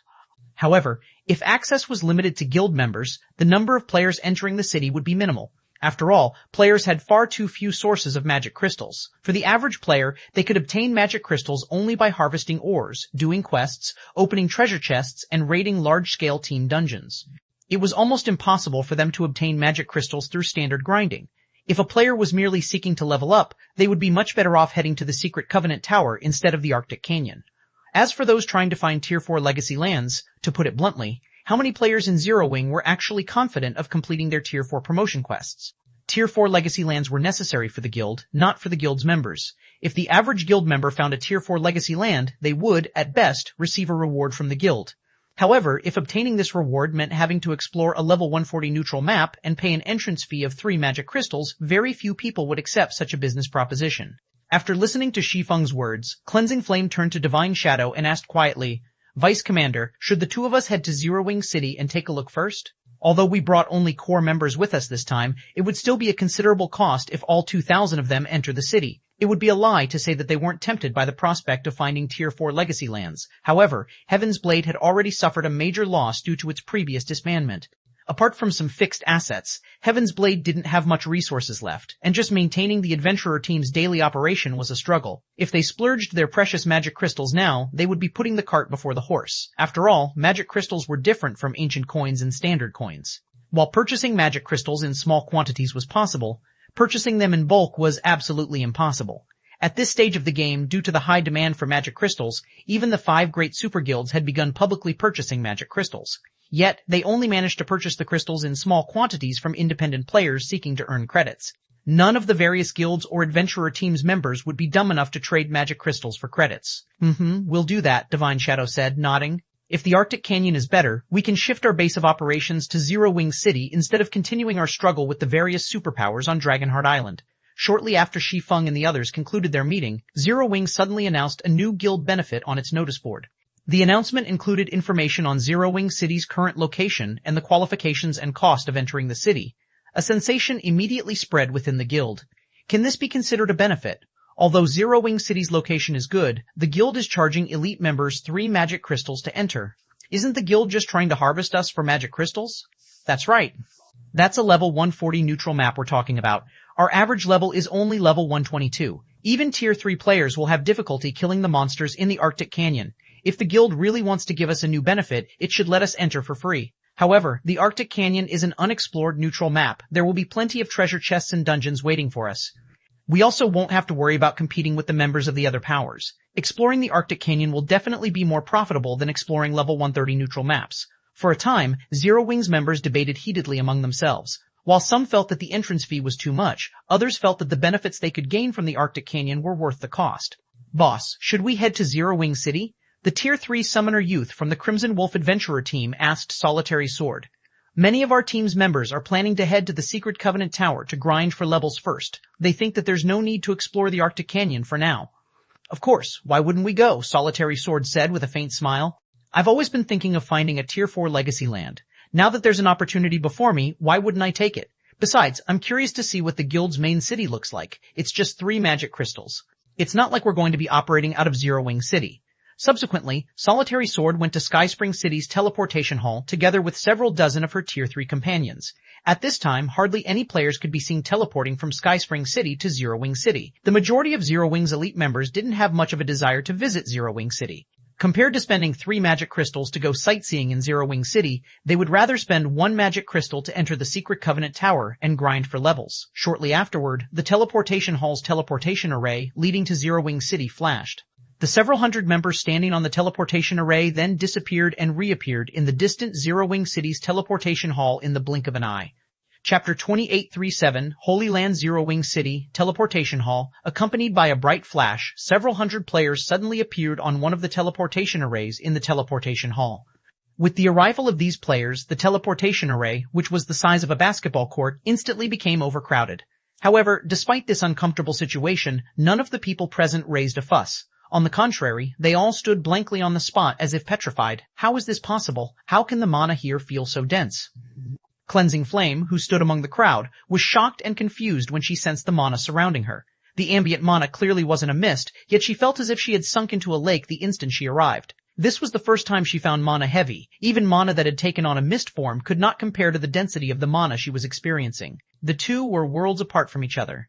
After thoroughly experiencing the calm and empty feeling brought about by the surrounding mana, the astonished cleansing flame muttered, "Training in this magical environment will probably yield double the results compared to training in other guild cities." Although there were many items in God's domain that could help players clear up their minds and invigorate their thoughts, the effects of these items paled significantly when compared to the effects of Zero Wing City's mana. Double? You're severely underestimating this place. The mana here isn't just incredibly dense, Divine Shadow said, shaking his head. With his face blank with astonishment, he continued, "My mana affinity feels like it doubled or more. I can perceive the operating principles of mana with much greater clarity. If we train here, our training efficiency will quadruple at the very least. Moreover, this place should also be of great help toward reaching Tier 4. What made the Tier 4 promotion quest challenging wasn't just the troublesome process of finding a Tier 4 legacy land. Having to learn a Tier 4 skill or spell within a short time was also a huge hurdle. This condition placed an incredibly high demand on players' understanding of and familiarity with mana. This was akin to asking a programmer to create a game of epic proportions within a limited period. While most programmers knew the programming language necessary to create the game, not every programmer had the skill and understanding to complete the game within the time limit. Hence, apart from a small number of geniuses gifted in this regard, everyone else would face great difficulty completing this condition. In this situation, the only thing players could do to remedy this problem was improve their familiarity with and control over mana. Only, doing so was easier said than done, as very few external items in God's domain could help in this regard. Now, Zero Wing City made this possible.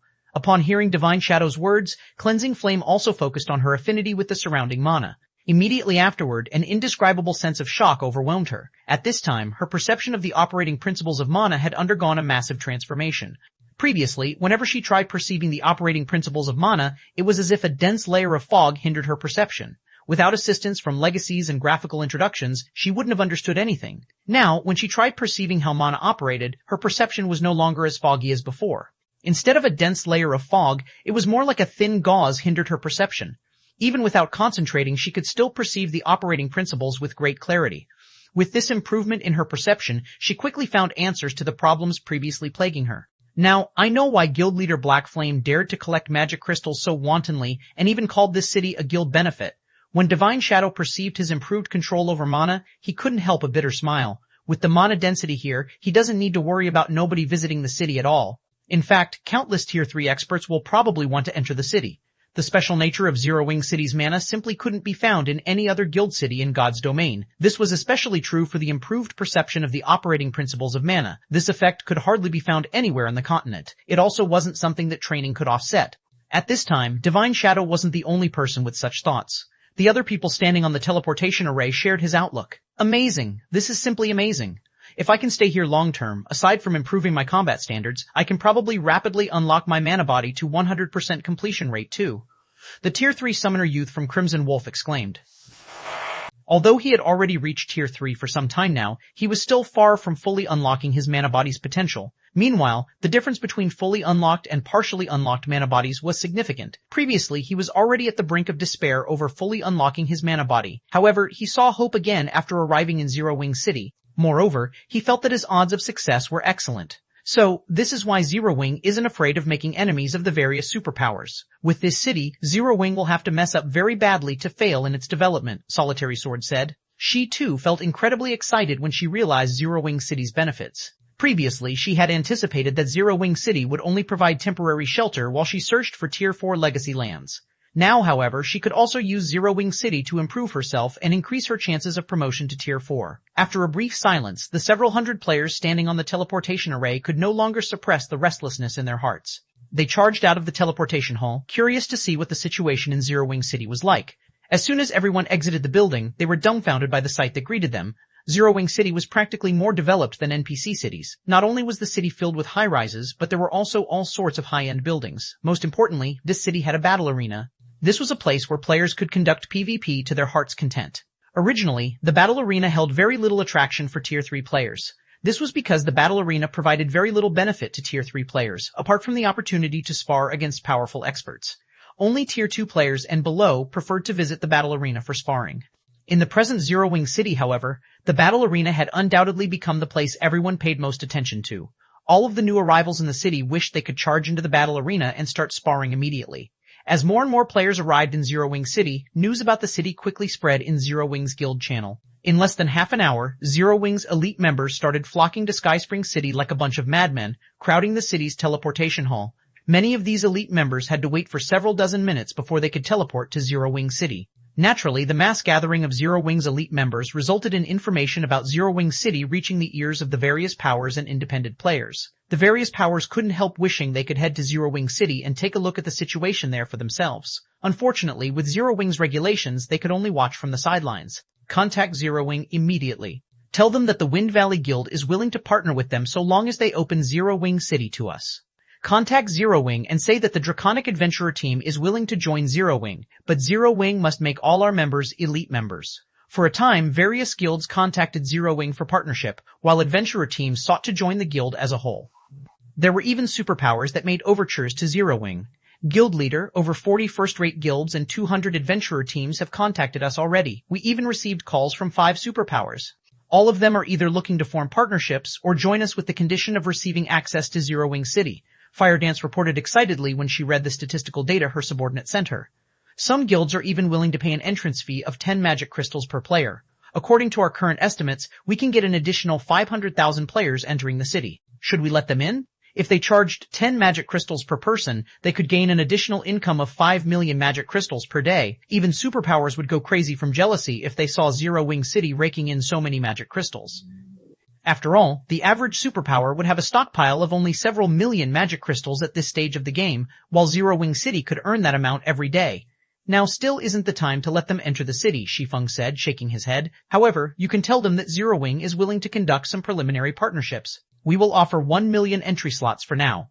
Only 1 million? Firedance asked, confused. Zero Wing City was already a main city. Let alone 1 million, it could easily accommodate 10 million players. Even if they excluded the slots Zero Wing needed, such a tight restriction to the entry slots shouldn't be necessary. After all, they would be making 10 magic crystals for every non-guild member that entered the city.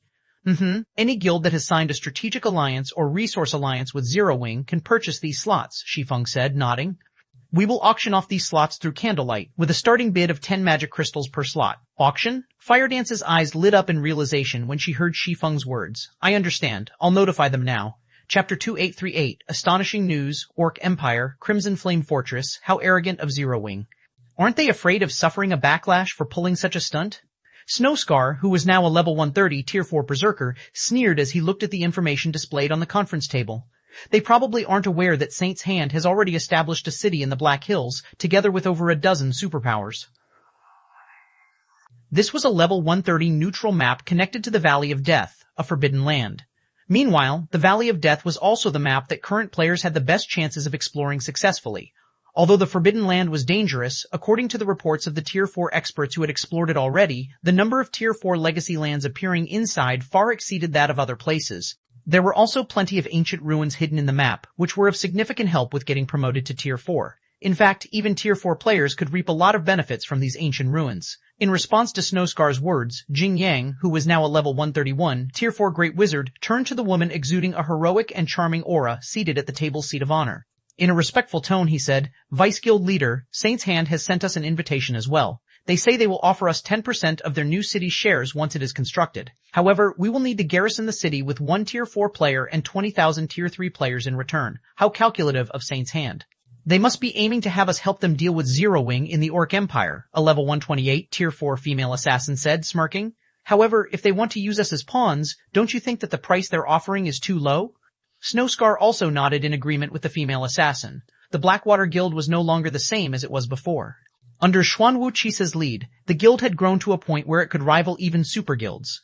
Moreover, unknown to the public, the guild even had 6 Tier 4 experts already. Jing Yang, tell Saint's Hand that they need to show more sincerity if they want to partner with us. We want at least 30% of the city's shares, Xuanwu Chisa said, opening her eyes. Also, notify Zero Wing of Saint's Hand's actions. Tell them that Blackwater is willing to partner with Zero Wing to go up against Saint's Hand's alliance. However, in return, they must allow all of Blackwater's elite members into Zero Wing City. Vice Guild Leader, you know how Zero Wing operates. There's no way they will agree to such a condition, Jing Yang argued, feeling a headache incoming. He had negotiated with Zero Wing for partnership many times in the past, yet he had faced rejection every time. Now that Zero Wing had the potential to rival the 5 great super guilds, it had even less need to heed Blackwater's demands. It doesn't matter if they don't accept it now, Xuanwu Qisa said nonchalantly. Once Saint's Hand opens their city and that side arrives, Zero Wing will have no choice but to agree to our demands. I understand, Jingyang nodded. The current Zero Wing indeed had the qualifications to be arrogant. However, once Saint's Hand opened its city in the Black Hills, the situation would quickly reverse. After all, mainstream players were currently only at level 20. Although the Arctic Canyon was also an excellent location, it simply wasn't a place mainstream players could visit.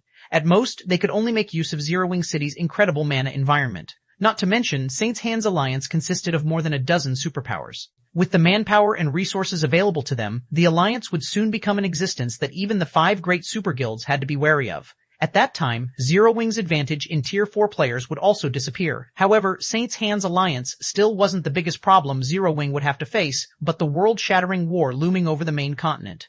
A guild like Zero Wing, which had established a base in a level 100 neutral map, would definitely head the list of cannon fodder for this war. Currently though, very few people in God's domain actually knew of this upcoming war. The only reason Blackwater knew about it was Xuanwu Qisa's special identity. Just when Blackwater was about to notify Zero Wing of Saint's Hand's actions, Saint's Hand actually announced its astonishing plan to the entire eastern continent. Moreover, Saint's Hand even declared that it would open its city to everyone and charge a cheap entrance fee of only 1 magic crystal or 50 silver coins.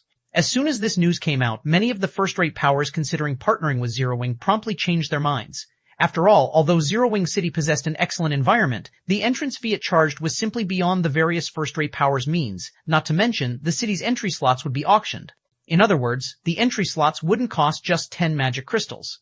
By the end of the auction, each slot might actually go for 15 or even 20 magic crystals. Moreover, this was only the price to enter the city. Once inside the city, they were bound to incur all sorts of other expenditures as well. Rather than spending all those magic crystals, it would be much better to head to Saint's Hand City and explore the Valley of Death for ancient ruins and Tier 4 legacy lands. Not only could they save up on a lot of magic crystals by doing so, but their potential income was also higher. Skyspring City, Zero Wing's residence, guild leader, 90% of the first-rate powers seeking to partner with us and 80% of the adventurer teams seeking to join us changed their minds after Saint's Hand's announcement, Firedance said, a hint of disbelief in her eyes as she read the report she just received. There won't be any competition for the entry slots. In fact, the 1 million slots we're offering exceed the remaining guild's demand. It doesn't matter. Let Saint's Hand do whatever it wants. Our plan will remain the same. We will still sell 1 million entry slots during the auction, Shi Feng said, chuckling as he looked at the statistical report. When the time comes, just sell as many slots as possible. To begin with, we're not doing this to earn magic crystals. We're just trying to keep Zero Wing City operational. You might be right, but if we have enough magic crystals, we could construct another mobile fortress, right? Firedance said regretfully. The magic crystals Zero Wing earned from its members visiting Zero Wing City were already more than enough to keep the city functioning normally. The only problems remaining were the recruitment and maintenance of the city's NPC soldiers. However, resolving these issues wasn't a big deal for the present Zero Wing. This was because many guild members were willing to develop themselves in Zero Wing City. There were also more than 20,000 Tier 3 experts from Heaven's Blade and Ashura. In total, Zero Wing City already had an astonishing 50,000 Tier 3 players operating in it. At this point, all they needed to do was wait until the guild accumulated enough Tier 3 members to ensure Zero Wing City's security. Once the city's security was no longer a concern, they could open up the city to NPCs and begin recruiting NPC soldiers in large numbers. However, the mobile fortress's power had made a deep impression on Firedance. She believed it would be wonderful if Zero Wing could gain another mobile fortress. Let's not talk about getting another mobile fortress, Shi Feng said, chuckling. What we can do is further increase the number of Tier 4 players we have to improve the guild's strength. Further increase? Firedance parroted, confused by Shi Feng's words. Is that even doable? Producing Tier 4 players was easier said than done. Finding Tier 4 legacy lands was one thing. Mastering a Tier 4 skill or spell within the allotted time was another thing altogether. The help Zero Wing City's environment provided for this aspect could already be regarded as the best available in God's domain. She found it hard to imagine other ways to help Zero Wing produce even more Tier 4 players. Of course, smiling, Shi Feng said, contact Summer and the others and have them gather in Zero Wing City's City Lord's mansion. If it were before he had visited the ancient god's domain, he would indeed have no way of accomplishing such a feat. However, after his trip to the ancient era, he did, and that was by using the ancient beast sculpture. Chapter 2839, Statue's Astonishing Function, Alluring Summer, Shadow Sword, Turtle Dove, Kola, Yulin, Blackie, Flying Shadow, Silent Blade, Stubborn Bone, Ye Wumian, Rampant Blade, Su Qianlu, Minor Wind, and Graceful Moon gathered in the second underground floor of the City Lord's mansion after receiving Firedance's summons. Looking at Firedance, who was guiding their group, Kola asked curiously, "Commander, why did the guild leader suddenly have us come over?" At Cola's question, the others in the group also looked at Fire Dance curiously. For the sake of raising their chances of getting promoted to Tier 4, they had all focused on training in the battle arena recently to improve their control over mana. In Zero Wing City's mana environment, their control over mana had improved at a noticeable rate. Among them, Alluring Summer had become a master magician and even gained her own mana domain. Her achievements had spurred the rest of them to train even more zealously. Yet, instead of letting them focus on their training, Fire Dance had suddenly summoned them here. "It's a secret," Fire Dance answered with a smile. "Moreover, this trip will be beneficial for you. You might even increase your chances of getting promoted to Tier 4 by a large margin." Fire Dance naturally knew of everyone's desire to get promoted to Tier 4. After all, Zero Wing City's environment was greatly beneficial to even a Tier 4 player like herself, let alone Tier 3 players. Moreover, in the current God's Domain, Tier 3 players couldn't make any waves at all. Only by reaching Tier 4 would a player have an impact on the big picture. "Are you trying to trick us, Commander? We already have Zero Wing City's environment to help us. Is there really another way to increase our chances of promotion further?" Shadow Sword asked skeptically. However, he couldn't help growing a little eager and excited at Fire Dance's answer. He understood very clearly that with his current standards, it would be incredibly difficult for him to get promoted to Tier 4, even with the support of Zero Wing City's excellent environment. It would most likely take him several attempts before he could get promoted. And worse, players who failed their Tier 4 promotion quest had to wait for a long period before they could re-challenge their promotion quest. Even if he could find another Tier 4 legacy land quickly, he would still have to wait up to a month. If he suffered consecutive failures, it could very well take him up to half a year or possibly more to reach Tier 4. If he were to hover at Tier 3 for half a year, he simply couldn't imagine how far he would fall behind the current Tier 4 players. After all, there were still many places in God's Domain that only Tier 4 players and above could set foot in. Meanwhile, the opportunities, legacies, and items available in these forbidden lands were far superior to what other maps provided. "That was what the guild leader said," Fire Dance said, nodding. "Otherwise, he wouldn't have interrupted your training spree and called you here." After saying so, Fire Dance stopped before a stone door sealed by a magic array. Standing guard beside this stone door were 4 level 140 Tier 3 fine gold guards. Even if a Tier 4 player came here, they shouldn't think of getting past these NPCs quickly.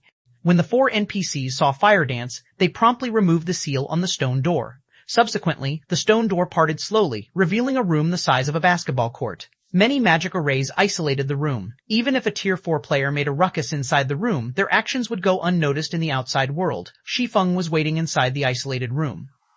After glancing at everyone, Shi Feng said, "Come on in." In response to Shi Feng's words, Fire Dance entered the room curiously, followed by the rest of the group shortly afterward. After everyone entered the room, the 4 guards outside the room closed the door and quietly stood watch by the door, none of them daring to relax for even a moment. Having entered the room, Fire Dance and the others couldn't help looking at Shi Feng in confusion. This was because even after entering the isolated room, they failed to sense anything special about it. In fact, the mana density inside the room even seemed slightly lower compared to outside. Upon seeing everyone's confusion, Shi Feng smiled and said, "You must be wondering why I summoned you to such a place, right?" "Guild leader," the commander said, "you have a way to further increase our chances of getting promoted to Tier 4. Unable to hold back his curiosity any longer, Cola asked, "Is that true?" Truthfully, Cola didn't have much confidence in getting promoted to Tier 4 since his combat standard was still stuck at the flowing water realm even now. His control over mana was also only at the advanced magician standard. It was basically impossible for him to learn a Tier 4 legacy skill within a short period. "It's true. However, how much improvement you gain will depend on yourselves," Shi Feng said, nodding. He then pointed at the ancient beast statue set up in the center of the room and continued, "This thing is the key to your promotion to Tier 4. "A statue?" Everyone present grew even more confused when they heard Shi Feng's words. Even Fire Dance was no exception. Although the statue in front of them looked exquisite, no matter how they looked at it, it did not seem like a tool that could help them reach Tier 4. "Observe it from a closer distance," Shi Feng said, chuckling. "But don't use your eyes. Use your whole body to perceive it." The ancient beast statue was an incomparably mysterious object, and it was incredibly difficult for someone to notice its uniqueness. This was because the ancient beast statue would reveal its properties only in an environment with incredibly dense mana. Moreover, these properties were noticeable only at close distance. If one stood too far away from the statue, one wouldn't sense anything special about it. In fact, placing the statue in a room would even cause the density of the mana in the room to drop. In the past, some players had even treated the ancient beast statues as junk and sold them cheap. At Shi Feng's advice, Cola and the others approached the statue, and when everyone got within 10 yards of the ancient beast statue, their expressions promptly changed. How is this possible? The operating principles of mana have become much clearer. There's at least a 50% improvement. As a Tier 4 player, Fire Dance was the quickest to notice the changes the ancient beast statue brought about, and she couldn't help gaping at the statue in disbelief. Assuming that she could view the operating principles of mana at only 10% clarity under normal circumstances, then in Zero Wing City's environment, she could view the operating principles at 20% clarity. However, standing beside the ancient beast statue, she could view the operating principles at 30% clarity. Cola and the others did not achieve as good a result as Fire Dance since they were still at Tier 3. However, they still managed to achieve a clarity of at least 20%. At this time, their perception of the operating principles of mana was superior to the average Tier 4 players. Now, they were basically viewing the world around them from a higher perspective than even Tier 4 players. As Tier 3 players, the benefits they could gain from such an experience were immeasurable. If this situation leaked to the public, the various powers of God's domain would most likely go crazy. Fire Dance finally understood why Shi Feng had instructed her to be extremely careful when coming to this place and even limiting the people she could invite to only the guild's core executives. The next moment, the isolated room fell indescribably quiet. This was because Cola, Alluring Summer, and everyone else had wholeheartedly thrown themselves into their enhanced perception with no intention of exiting this immersion. Shi Feng did not find this situation surprising either. After obtaining world authority, his perception of the operating principles of mana had reached an incredibly high level. Within the ancient beast statue's vicinity, he could even achieve a 40% clarity. Back when he was controlling Froboro, a half-step demon king, he had only managed to achieve a 50% clarity, yet he already had a feeling of invincibility. Of course, this was only a misconception arising from suddenly obtaining so much power. Even so, the brief experience of viewing the world through Froboro's senses had provided him with immense help in developing his mana body and improving his control over mana. Although he didn't get the same feeling when standing next to the ancient beast statue, he was relatively close to that feeling already. And while subject to this sensation, even he couldn't help wishing he could disregard all his duties and focus solely on researching the operating principles of mana, so what more Cola and the others? Shortly after Fire Dance immersed herself in her enhanced perception, the mana around her body began rampaging. It was evident that she was trying to break through her mana body's 100% threshold. Shi Feng was slightly surprised to see this. He then took out a colorful crystal from his bag and handed it to Fire Dance, saying, "Don't rush to break through yet. Do it after you finish learning the legacy inside this thing." In response to Shi Feng's words, Fire Dance halted her attempt to break through and accepted the memory crystal. However, after checking the memory crystal, she was stunned. She never thought that Shi Feng would actually possess such a precious legacy. Moreover, the legacy recorded in the memory crystal even contained information on how to reconstruct one's mana body. For Tier 4 players like herself, this information was priceless. "Guild leader, this is a Sword Saint's legacy. Giving it to me would be wasteful," Fire Dance said hesitantly. She was no fool. Anyone who had gotten promoted to Tier 4 would know what was most important to a Tier 4 player: achieving a breakthrough in one's mana body and reconstructing it. This was the basis of getting promoted to Tier 5. However, Shi Feng simply chuckled and said, "Relax. This is a complete legacy crystal. It can be used up to 9 times. Every person will get the best result from the crystal only on their first use. Using it more than once would be a waste. Now that you are one of Zero Wing's key combatants, it will be of great help to the guild if you can further improve yourself." Teresa had given him a complete Tier 5 legacy crystal that could be used 9 times.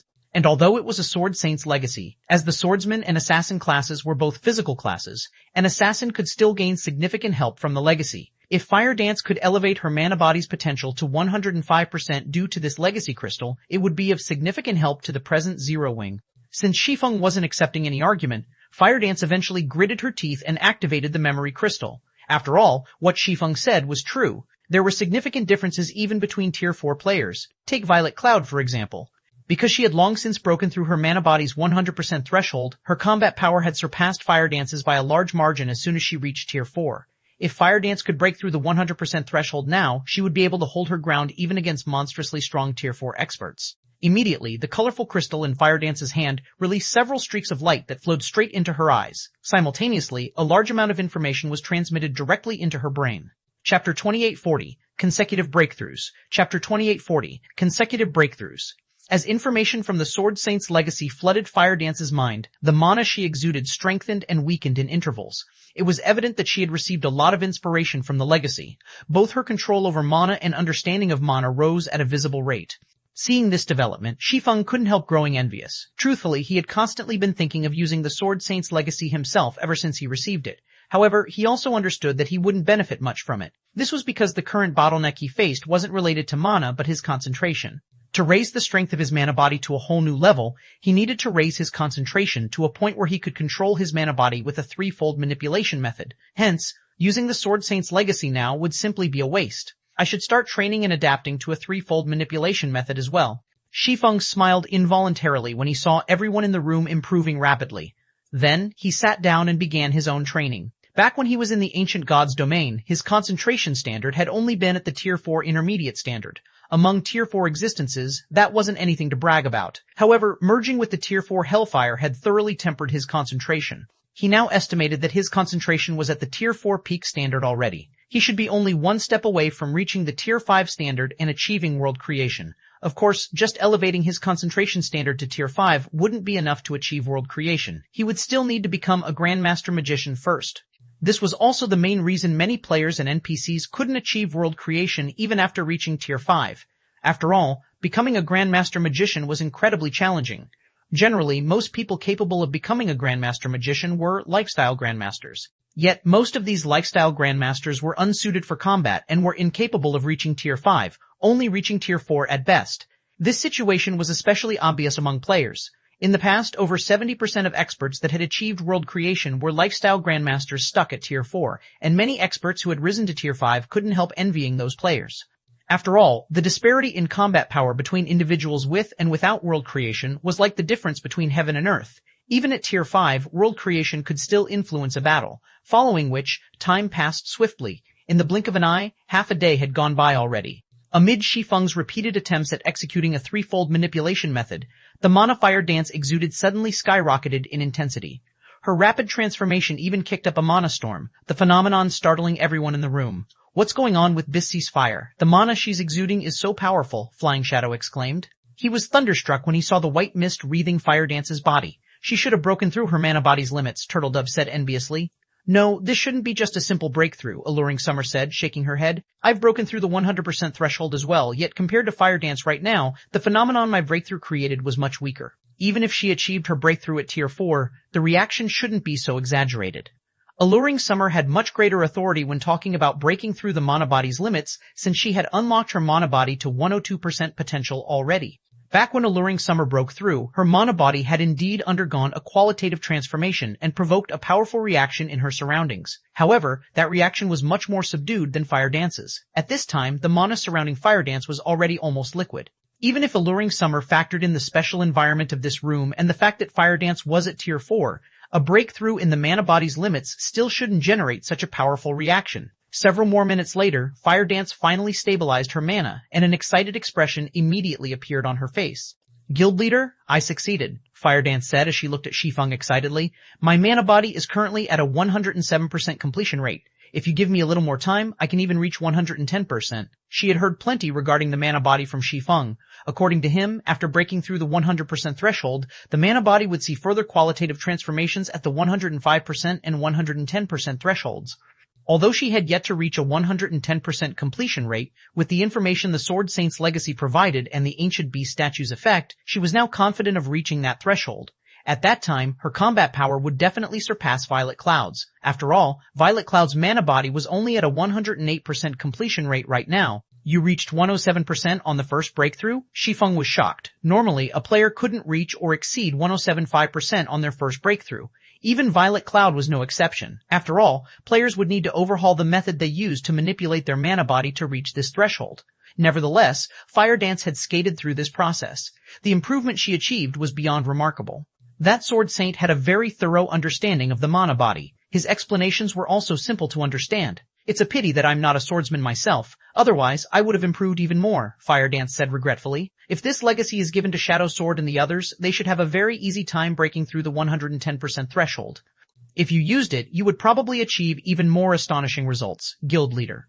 The legacy actually has such great effects?" Shi Feng couldn't help feeling tempted by Fire Dance's words. However, he still suppressed his agitated heart in the end and said calmly, "I'll pass for now. However, we can let Shadow Sword and the other swordsmen use the legacy once they reach Tier 4. Anyone with a physical class can also use it if they manage to break through the 100% threshold." Shi Feng was indeed very tempted to use the Sword Saint's legacy and go beyond his mana body's present 110% completion rate. He might even be lucky enough to reach a 115% completion rate. If that happened, he would have full confidence in completing the Divine Dragon's trial. However, his current priorities were developing his concentration standard and improving his understanding of magic arrays. So long as he succeeded in doing so, combined with the Sword Saint's legacy, he could develop his mana body beyond even a 115% completion rate.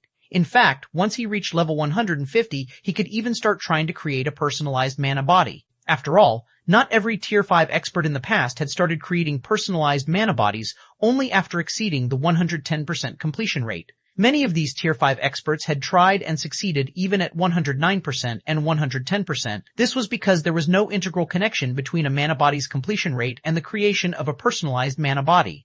Having a higher completion rate only meant that a player was more familiar with the mana body they currently had. At most, this familiarity would grant the player an easier time in creating a personalized mana body. It wasn't essential. As for the matter of sharing the Sword Saint's legacy, if it were possible, he would prefer to let only Tier 4 swordsmen use it. However, given the circumstances, Zero Wing didn't have 7 more Tier 4 swordsmen suitable. Hence, he had no choice but to loosen the condition. That way, the guild could produce more above-average Tier 4 players. I understand. Firedance nodded. Over the next 10 days, Zero Wing's core executives achieved significant breakthroughs one after another thanks to the Ancient Beast statue.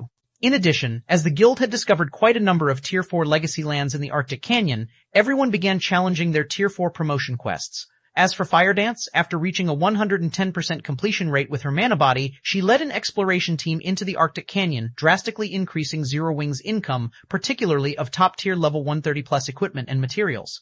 The amount of equipment and materials Zero Wing was currently raking in surpassed even that of ordinary superpowers. Among the harvests Zero Wing made, the most notable one was 7 Luminaries crystals. Because the Arctic Canyon's team dungeons dropped small quantities of 7 Luminaries crystals, Zero Wing earned over 600 units of 7 Luminaries crystal in just 10 short days.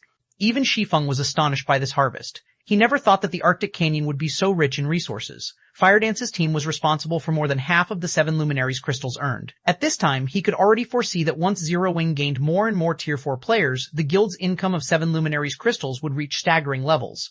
Meanwhile, Shi Feng had been relatively free compared to Firedance and the others these past 10 days. He was also only half a step away from successfully implementing the threefold manipulation method on his mana body. However, during this time, huge events had also taken place in God's domain one after another. Firstly, there was the appearance of Saint Heart City. Secondly, the various superpowers had received news that Lu Xingluo had his qualifications as the Starline Corporation's heir stripped due to his numerous failures and that his game account had gotten crippled.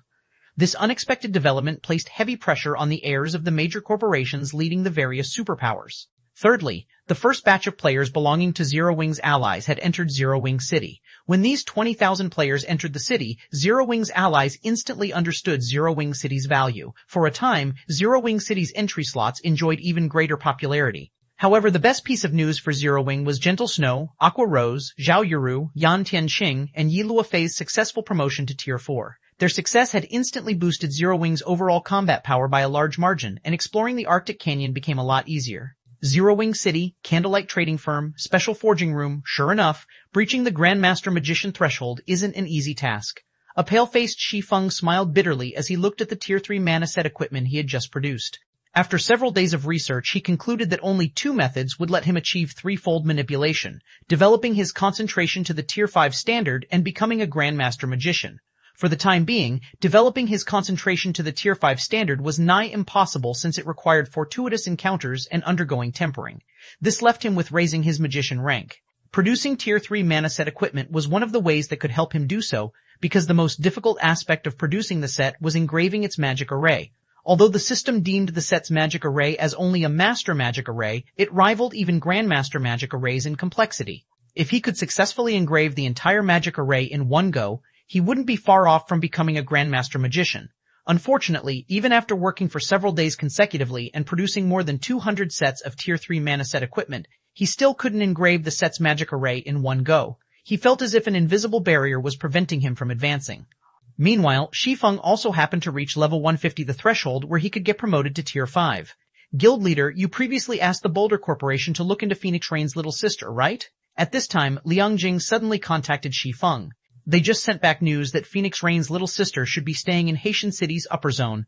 All right, got it. Nodding, Shi Feng promptly chose to log out of God's domain and decided to pay Haitian City's upper zone. Apart from checking up on Phoenix Rain's little sister, he could also use this opportunity to broaden his business circle to Haitian City's upper zone. Every upper zone had its own contribution competition. Since the various corporations were placing such heavy importance on this season's competition, it would be a huge waste not to take advantage of it and make a killing. After all, Zero Wing was already a massive organization that had many mouths to feed. A large number of newcomers with great potential had even joined the guild's headquarters recently. There were also the resources needed to nurture Zero Wing's executives.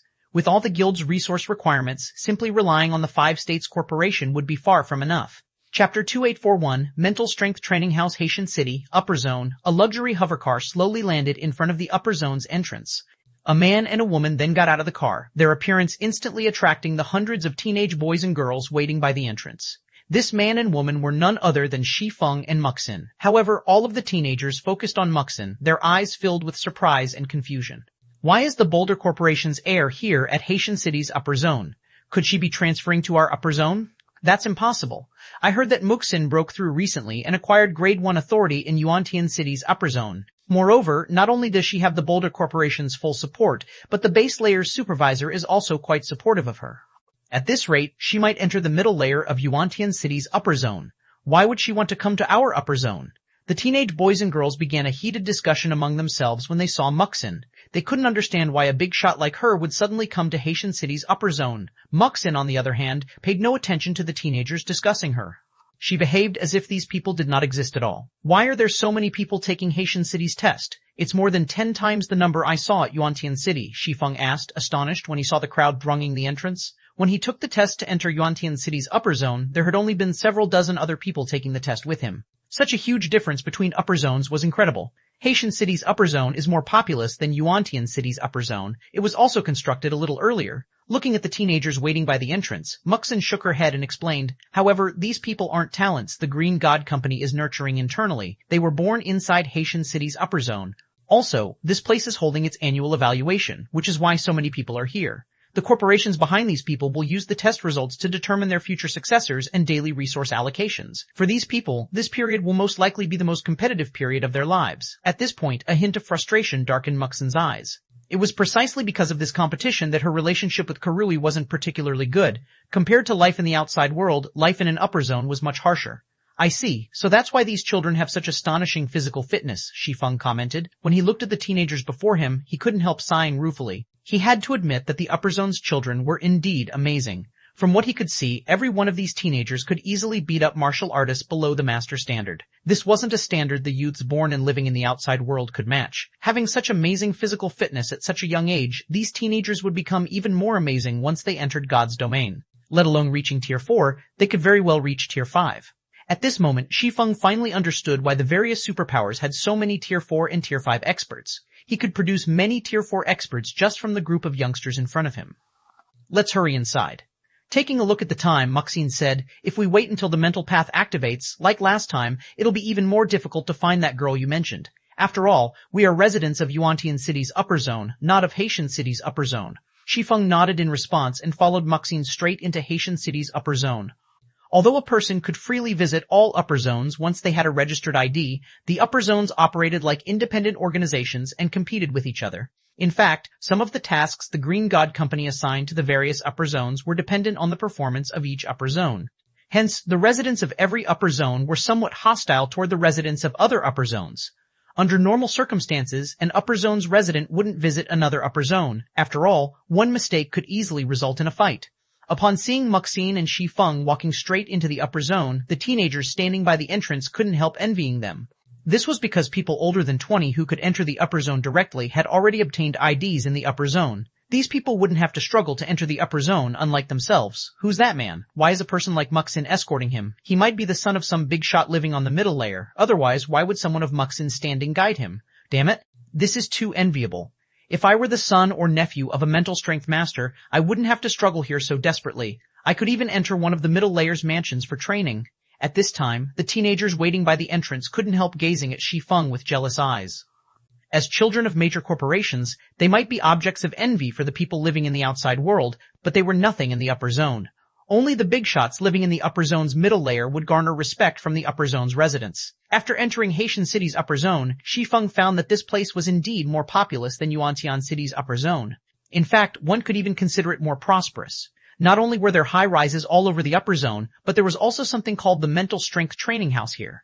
Such a facility did not exist in Yuantian City's upper zone. The Mental Strength Training House wasn't particularly large. The entire building was only 2 stories tall, with the footprint of a basketball court. Yet, a crowd waited to enter this small building, including children of major corporations and the Green God Company's talents. There were even direct successors of major corporations standing in line. This was a sight that definitely couldn't be found in Yuantian City's upper zone. In fact, even Muxin felt an urge to enter the mental strength training house when she saw it. However, she could only let this urge fade away. This was because the notice outside the training house very clearly stated that only those with grade 2 authority or above in Haitian City's upper zone could use the training house. People of other upper zones would not be allowed entry at all. Aren't upper zones open to all residents with ID? Shi Feng was confused when he saw the notice.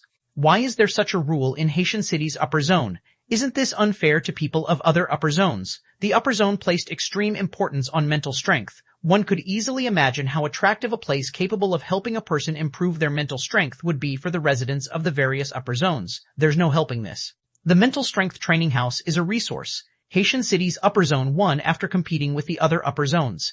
Hence, the Green God Company gave the residents of Haitian City's upper zone exclusive use of it.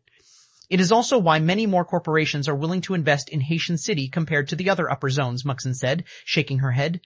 A bitter smile appearing on her face, she added, "If not for the Boulder Corporation having deep roots in Yuantian City, we would have most likely moved the focus of our development to Haitian City already." Muxin's words didn't particularly surprise Shi Feng. Although he had not experienced the training house's effects, mental strength was everything in the upper zone. It would naturally be very attractive to the various corporations. In fact, Shi Feng also felt tempted to transfer to Haitian City's upper zone. After all, his concentration was currently bottlenecked at the Tier 4 peak standard. Thus far, he had already used 3 phantom potions, yet he was still nowhere near the Tier 5 concentration standard.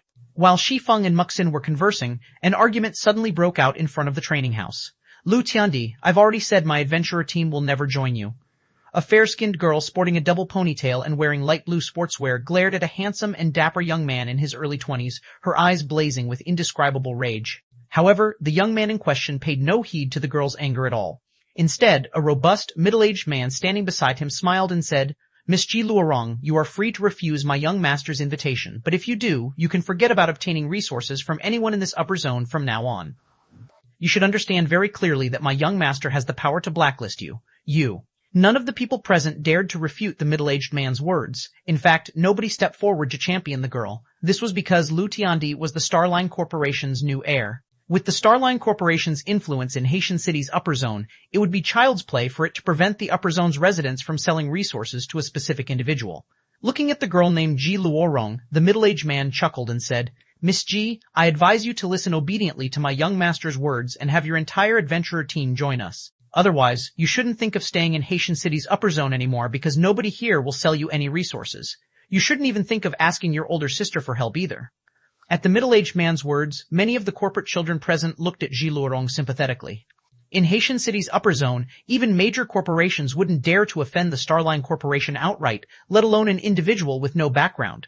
If Ji Luorong refused Lu Tiandi's demand, everyone could already foresee the girl having to leave the upper zone shortly after due to a lack of resources. However, as Ji Luorong remained silent, the middle-aged man smiled triumphantly, and the spectating crowd sighed ruefully. A low voice suddenly resounded in the area. "Is that so? What if I want to sell resources to this young lady?" Chapter 2842, Silent Upper Zone.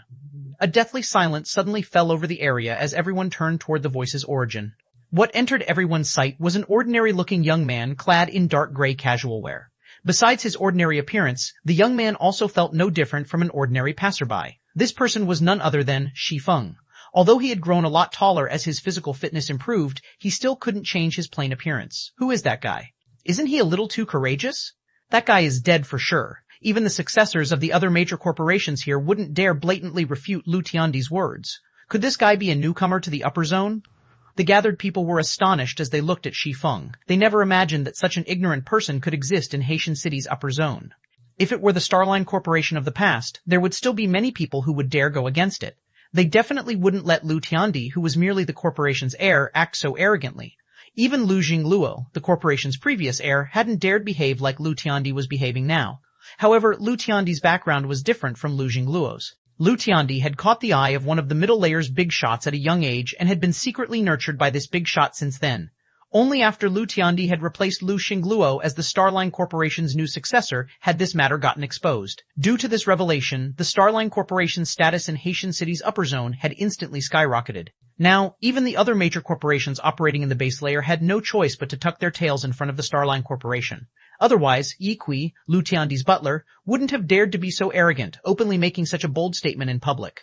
Ji Luorong, who had been standing silently in front of the training house all this time, couldn't help turning to Shi Feng in surprise and confusion. She never thought that someone would be willing to stand up for her. At the same time, though, she couldn't help worrying for Shi Feng. This was because she was well aware of Lu Tiandi's extraordinary identity. He was destined to live in the middle layer, and even the Green God Company would have to show him a certain degree of respect. "Kid, it seems you're quite courageous, huh? Do you not know who my young master is?" Yi Kui asked as he looked at Shi Feng coldly. "Or do you intend to make an enemy of the Starline Corporation?" Yi Kui had just stated that so long as Lu Tiandi gave the word, nobody in Haitian City's upper zone would dare trade resources with Ji Luorong. Yet, no sooner had he made this declaration than Shi Feng announced his intention to trade with Ji Luorong. Shi Feng had basically slapped the Starline Corporation's face. Upon hearing Yi Kui's words, many people present frowned at Shi Feng worriedly. Everyone could tell that Yi Kui was up to no good. The middle-aged man was escalating a trivial matter into a problem that concerned the reputation of the entire Starline Corporation. If Shi Feng dared to say anything more now, the consequences were unimaginable. He might even face a similar end as Ji Luorong's and get kicked out of the upper zone eventually. After all, it was incredibly difficult to live in the upper zone without resources. When Ji Luorong heard Yi Kui's words, she gritted her teeth and resolved to stop Shi Feng from championing her. However, just as she was about to take action, a lithe figure suddenly appeared before her. "Little girl, you don't need to worry about him," Muxin said. Looking at Ji Luorong's worried expression, Muxin smiled and continued, "Even the Starline Corporation wouldn't dare do anything against him. Shi Feng not only possessed Grade 1 authority in the upper zone, but was also a neutralizing Grandmaster. Let alone the measly heir of the Starline Corporation, even if the Starline Corporation's current owner were here, he wouldn't be able to do anything against Shi Feng." Looking at Muxin's dazzling beauty, Ji Luorong could tell that Muxin had an extraordinary background, which should mean that Shi Feng did as well. However, she still couldn't help worrying. But, before Ji Luorong could say anything more, however, a low voice resounded throughout the area once more. "So what if I am?" These 5 simple words instantly created a commotion among the spectating crowd. Is he crazy? He's actually openly making an enemy of the Starline Corporation. Does he not know what death is? If it were the Starline Corporation of the past, even the upper zone's ordinary corporate children wouldn't fear offending it. After all, they were all residents of the upper zone's base layer. Why should they be afraid of each other? However, the situation was different now that the Starline Corporation had the backing of a middle layer big shot. That big shot could just make some random excuse and have them removed from the upper zone temporarily. Once they were outside the safe haven known as the upper zone, the Starline Corporation would have plenty of means to deal with them. Upon hearing Shi Feng's response, Yi Kui was momentarily dumbfounded as well. After snapping out of his daze, he bellowed, "Punk! It seems you really are itching for a beating. In that case, I'll help you loosen those bones of yours." Although the Green God Company prohibited fighting in the upper zone, the company would turn a blind eye to small conflicts in private settings. So long as one did not go too far, the Green God Company wouldn't look too deeply into the matter. After all, disputes were bound to occur wherever people gathered. However, if anyone dared to take things too far, the Green God Company was bound to dish out a severe penalty. In fact, many corporations and forces had gotten banished from the upper zone and suffered an early demise because they had crossed this line. Hence, nobody would dare to openly defy the Green God Company's rules. The next moment, Yi Kui stomped his right foot on the ground, and his body shot forward like a cannonball. The impact of his feet shook the ground slightly and even left a deep footprint behind on the cement. As his body shot forward, Yi Kui punched, perfectly integrating his fist's speed with the speed of his moving body. His fist generated explosive noises due to this perfect combination as it collided with the air. Evidently, his punch had already exceeded the speed of sound. A sonic boom? He's a Henglian Grandmaster. When everyone heard the explosive noises, they stared at Yi Kui in shock. The upper zone's environment allowed one to develop one's physical fitness rapidly. In fact, even developing one's physical fitness to the standard of a Henglian Master or a half-step Henglian Grandmaster wouldn't be a problem. However, those who could actually overcome the final hurdle and become a Henglian Grandmaster were incredibly rare. Even in the upper zone, such people were considered top-tier experts and treated as VIPs by major corporations. These corporations would even be willing to grant a Henglian Grandmaster the position of elder to rope in such individuals. This was because every Henglian Grandmaster was no different from a humanoid beast. Hence, everyone couldn't believe that Yi Kui was serving as a mere butler of a corporation's successor, despite being a Henglian Grandmaster. Let alone the spectators, even Muxin was astonished by this situation.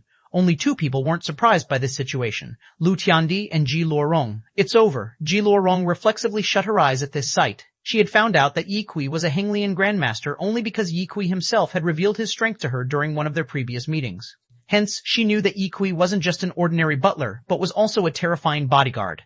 If Shi Feng got struck by Yi Kui's punch, he would be fortunate to leave with only a few broken bones. It wouldn't be strange if he ended up hospitalized for half a month. Boom. The next moment, as if a grenade had exploded, the sound of an explosion echoed throughout the area. Even those standing over a dozen meters away felt the intense impact. Almost everyone present shut their eyes subconsciously. After all, they could easily imagine the outcome that awaited those struck by a Hanglian Grandmaster. If a Hanglian Grandmaster managed to land a square blow, they could kill a bull with one hit. Even a neutralizing Grandmaster would end up with broken bones if they got struck by a Hanglian Grandmaster. Meanwhile, the sound of an impact meant that Yi Kui's punch landed on Shi Feng. However, when everyone opened their eyes again, they were dumbfounded. How was this possible? At this time, not only was Shi Feng completely intact, but he had actually caught Yi Kui's iron fist with just one hand. Yi Kui himself was surprised by this situation. He never thought that his punch would meet with such a result. You've made your move. Holding on to Yi Kui's fist, Shi Feng looked at the middle-aged man and asked calmly, "Is it my turn now?" Chapter 2843, Shocking. The upper zone Shi Feng's words seemed to stimulate Yi Kui, the latter's face immediately turning ashen. Yi Kui was indeed surprised that Shi Feng had blocked his punch, but that was merely because he had not expected that Shi Feng would actually be a neutralizing Grandmaster. Moreover, although his previous punch seemed fierce and domineering, he had actually used only about half of his strength. After all, he would be in big trouble if he created too much of a scene. At that time, even Lu Tiandi wouldn't be able to protect him. However, Yi Kui never thought that Shi Feng would take advantage of this fact and turn him into a laughingstock in the eyes of the crowd. He was a dignified Hanglian Grandmaster. Even the owners of international corporations would have to be polite to him and treat him as a VIP when meeting him. As for neutralizing Grandmasters, they could only cower in fear in front of him. He had never once suffered such humiliation before. "You bastard!" Yi Kui took a step forward and punched with his other hand. Half-step collapsing punch. This time, Yi Kui did not hold back at all. The only thing on his mind was to make Shi Feng regret his words. Shi Feng responded to this second attack in a similar manner, extending his other hand to catch the punch. He didn't seem to have noticed that Yi Kui's present punch was different from the one before. Upon seeing this, Yi Kui sneered. A punch carrying 50% of his strength indeed wouldn't pose a threat to a neutralizing Grandmaster.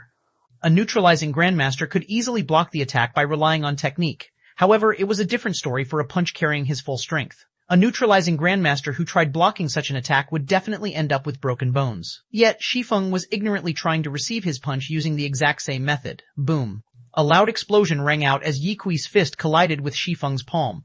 The shockwave generated by the impact this time was much stronger than before. Nevertheless, Yi Kui was still dumbfounded as he looked at Shi Feng. This was because the result of his second punch was exactly the same as his first. Shi Feng had still caught his fist without fail. Did I subconsciously hold back in fear of getting into trouble? Inevitably, such a thought occurred to Yi Kui. After all, this was the only reasonable explanation he could think of for this situation. Otherwise, how could a neutralizing Grandmaster possibly receive his full-powered punch? However, Shi Feng did not give Yi Kui any time to react at all. Immediately, he pushed Yi Kui's hands aside and executed a palm strike on the latter's chest. The palm strike was so fast that the attack had already connected with Yi Kui's chest before he realized what was going on. However, even after noticing the attack, Yi Kui paid no attention to it at all. As a Hanglian Grandmaster, he had long since developed an instinctual defensive mechanism. Whenever his body received an attack, his muscles would tighten, giving them a toughness resembling steel and neutralizing the attack's impact. If neutralizing Grandmasters were proud of their techniques, then Hanglian Grandmasters were proud of their physical body's toughness. In simpler terms, a Hanglian Grandmaster was someone trained to take hits and dish out devastating blows. Even if a Hanglian Grandmaster managed to land only 1 out of 100 attacks on a neutralizing Grandmaster, this one attack would end the fight instantly. Boom. Yi Kui stood steadily even after receiving Shi Feng's palm strike. He also looked at Shi Feng in silent contempt. Nobody present found it surprising that Shi Feng's attack had no effect on Yi Kui either. This was because Hanglian Grandmasters were precisely this powerful. They were truly monsters in human skin, and trying to harm these monsters with the hands and feet of ordinary humans was an utter joke. This was also why the various major corporations in the upper zone would desperately try to recruit or befriend Hanglian Grandmasters. "Kid, I admit that you're strong. However, you can't hurt me." Patting his clothes, Yi Kui said disdainfully. "On the other hand, how long do you think your stamina can hold out against my attacks?" A neutralizing Grandmaster's ability to exert complete control over their physical body was indeed extraordinary. However, when it came to stamina, a neutralizing Grandmaster was far from comparable to a Hanglian Grandmaster. A Hanglian Grandmaster could fight 3 days and 3 nights without rest. In contrast, a neutralizing Grandmaster would be fortunate to last even half a day. Hence, neutralizing Grandmasters would frequently curse Hanglian Grandmasters as merely a bunch of simple-minded brutes with well-developed bodies. Spectating from the sidelines, Muxin grew worried when she saw this situation. She never thought that Lu Tiandi would have a Henglian Grandmaster as his bodyguard. The Boulder Corporation had to pay a great price just to get a Henglian Grandmaster to become one of its elders. Moreover, apart from the Boulder Corporation's master, everyone else in the corporation treated this Henglian Grandmaster with awe and respect. Yet, Lu Tiandi actually had such a powerful expert working as his henchman. It was ineffective. Shi Feng also couldn't help looking at Yi Kui in surprise. Ever since his concentration had reached the Tier 4 peak standard, his control over his body in the real world had improved by a significant margin. After factoring in his improved physical fitness, he now even dared to apply some of the techniques he used in God's domain in the world. This was also why Shi Feng had provoked Yi Kui. He was very curious to find out where his current limits lay. When Shi Feng was catching Yi Kui's second punch, he hadn't just caught the attack with an open palm. Instead, he had executed 3 rapid palm strikes against Yi Kui's fist. In other words, he had used the 3 extreme slashes technique, a simplified version of Miracle Dragon's 6 extreme slashes. As Shi Feng had executed his 3 palm strikes against Yi Kui's fist almost in the same instant, it was practically impossible for the human body to tell that it wasn't just 1 but 3 separate attacks. Thus, Shi Feng had succeeded in blocking Yi Kui's full-powered punch. Otherwise, even if his physical fitness had improved a lot after he began living in the upper zone, he would still have to avoid Yi Kui's full-powered attack. Meanwhile, the offensive palm strike Shi Feng executed against Yi Kui was currently his strongest attack, 4 extreme slashes. From an outsider's perspective, Shi Feng's attack would look like an ordinary palm strike. In reality, his attack consisted of 4 palm strikes executed in rapid succession on the same location. This attack placed a heavy burden on his mental strength, and he couldn't use it a second time even if he wanted to. Looking at Shi Feng's surprised expression, Yi Kui smiled. Now it's my turn to...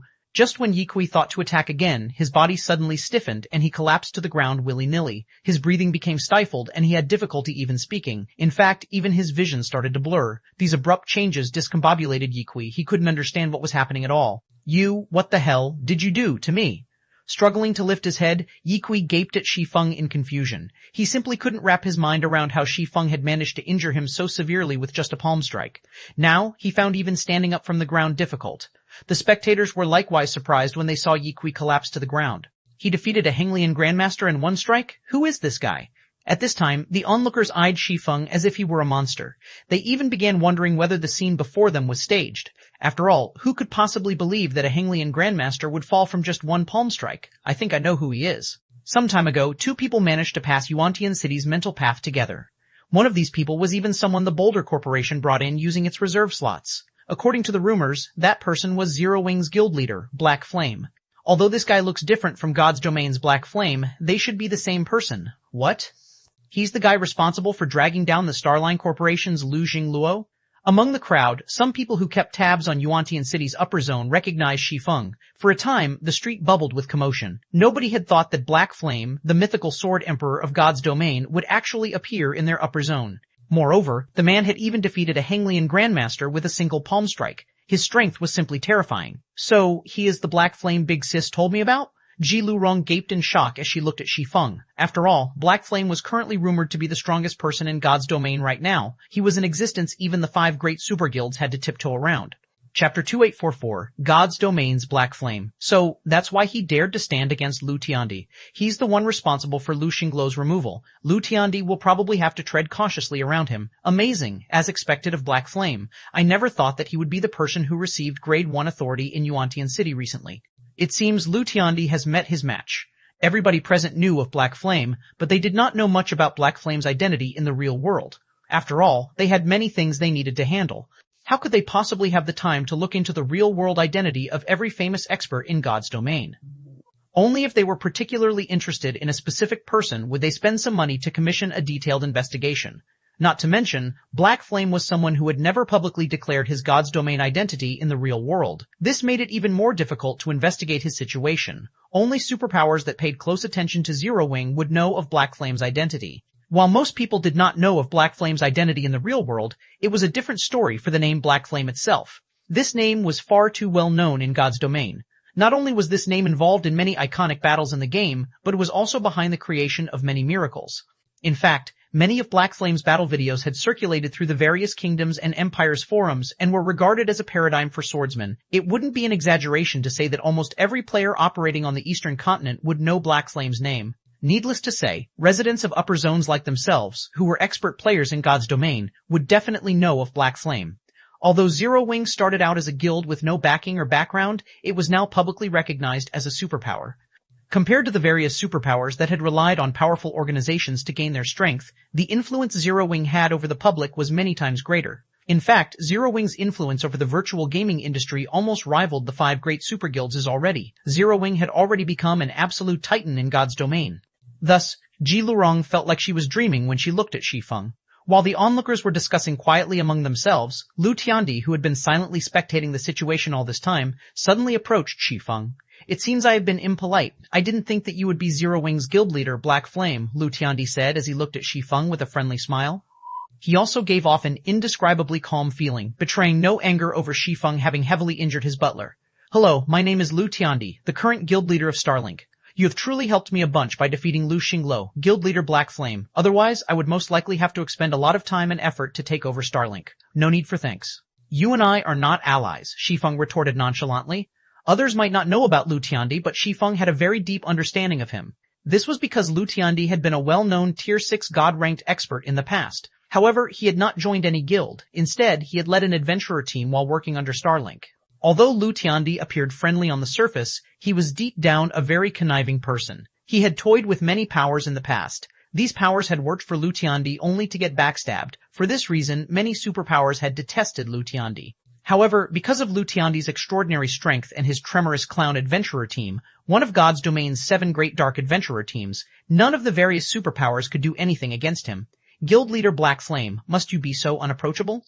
Lu Xingluo and I are 2 different people. There are many people within the corporation who dislike Lu Xingluo for his overbearing and arrogant attitude as well. However, he is, after all, the patriarch's son. Even if others have an opinion regarding his behavior, nobody dares to say anything. Guild leader Black Flame's dragging Lu Xingluo off his pedestal is an event worth celebrating for the Starline Corporation," Lu Tiandi said, chuckling. "Since Miss Ji is your friend, Guild leader Black Flame, I will naturally stop trying to recruit her. Also, I have admired Zero Wing for a long time now. May I know if you are willing to form a partnership with me? To present Starlink's sincerity in this partnership and apologize for my rudeness to Miss G, I can sell a large batch of phantom potions to you and Miss G at cost on behalf of Starlink. May I know what you think of this, Guild Leader Black Flame?" At Lu Tiandi's words, everyone couldn't help envying Shi Feng. The phantom potion was something the various major corporations coveted. Let alone at cost, they would even be willing to buy the phantom potion at double or triple the original price. After all, the importance of improving one's mental strength trumped everything else in the upper zone. Ji Luorong was tempted by Lu Tiandi's offer. She currently held only Grade 2 authority in Haitian City's upper zone. If she could acquire a few more phantom potions and improve her mental strength, she might reach Grade 1 authority. At that time, she would have a much easier time operating in the upper zone. After all, only around 300 people held Grade 1 authority in Haitian City's upper zone, and the Green God Company placed heavy importance on every one of them.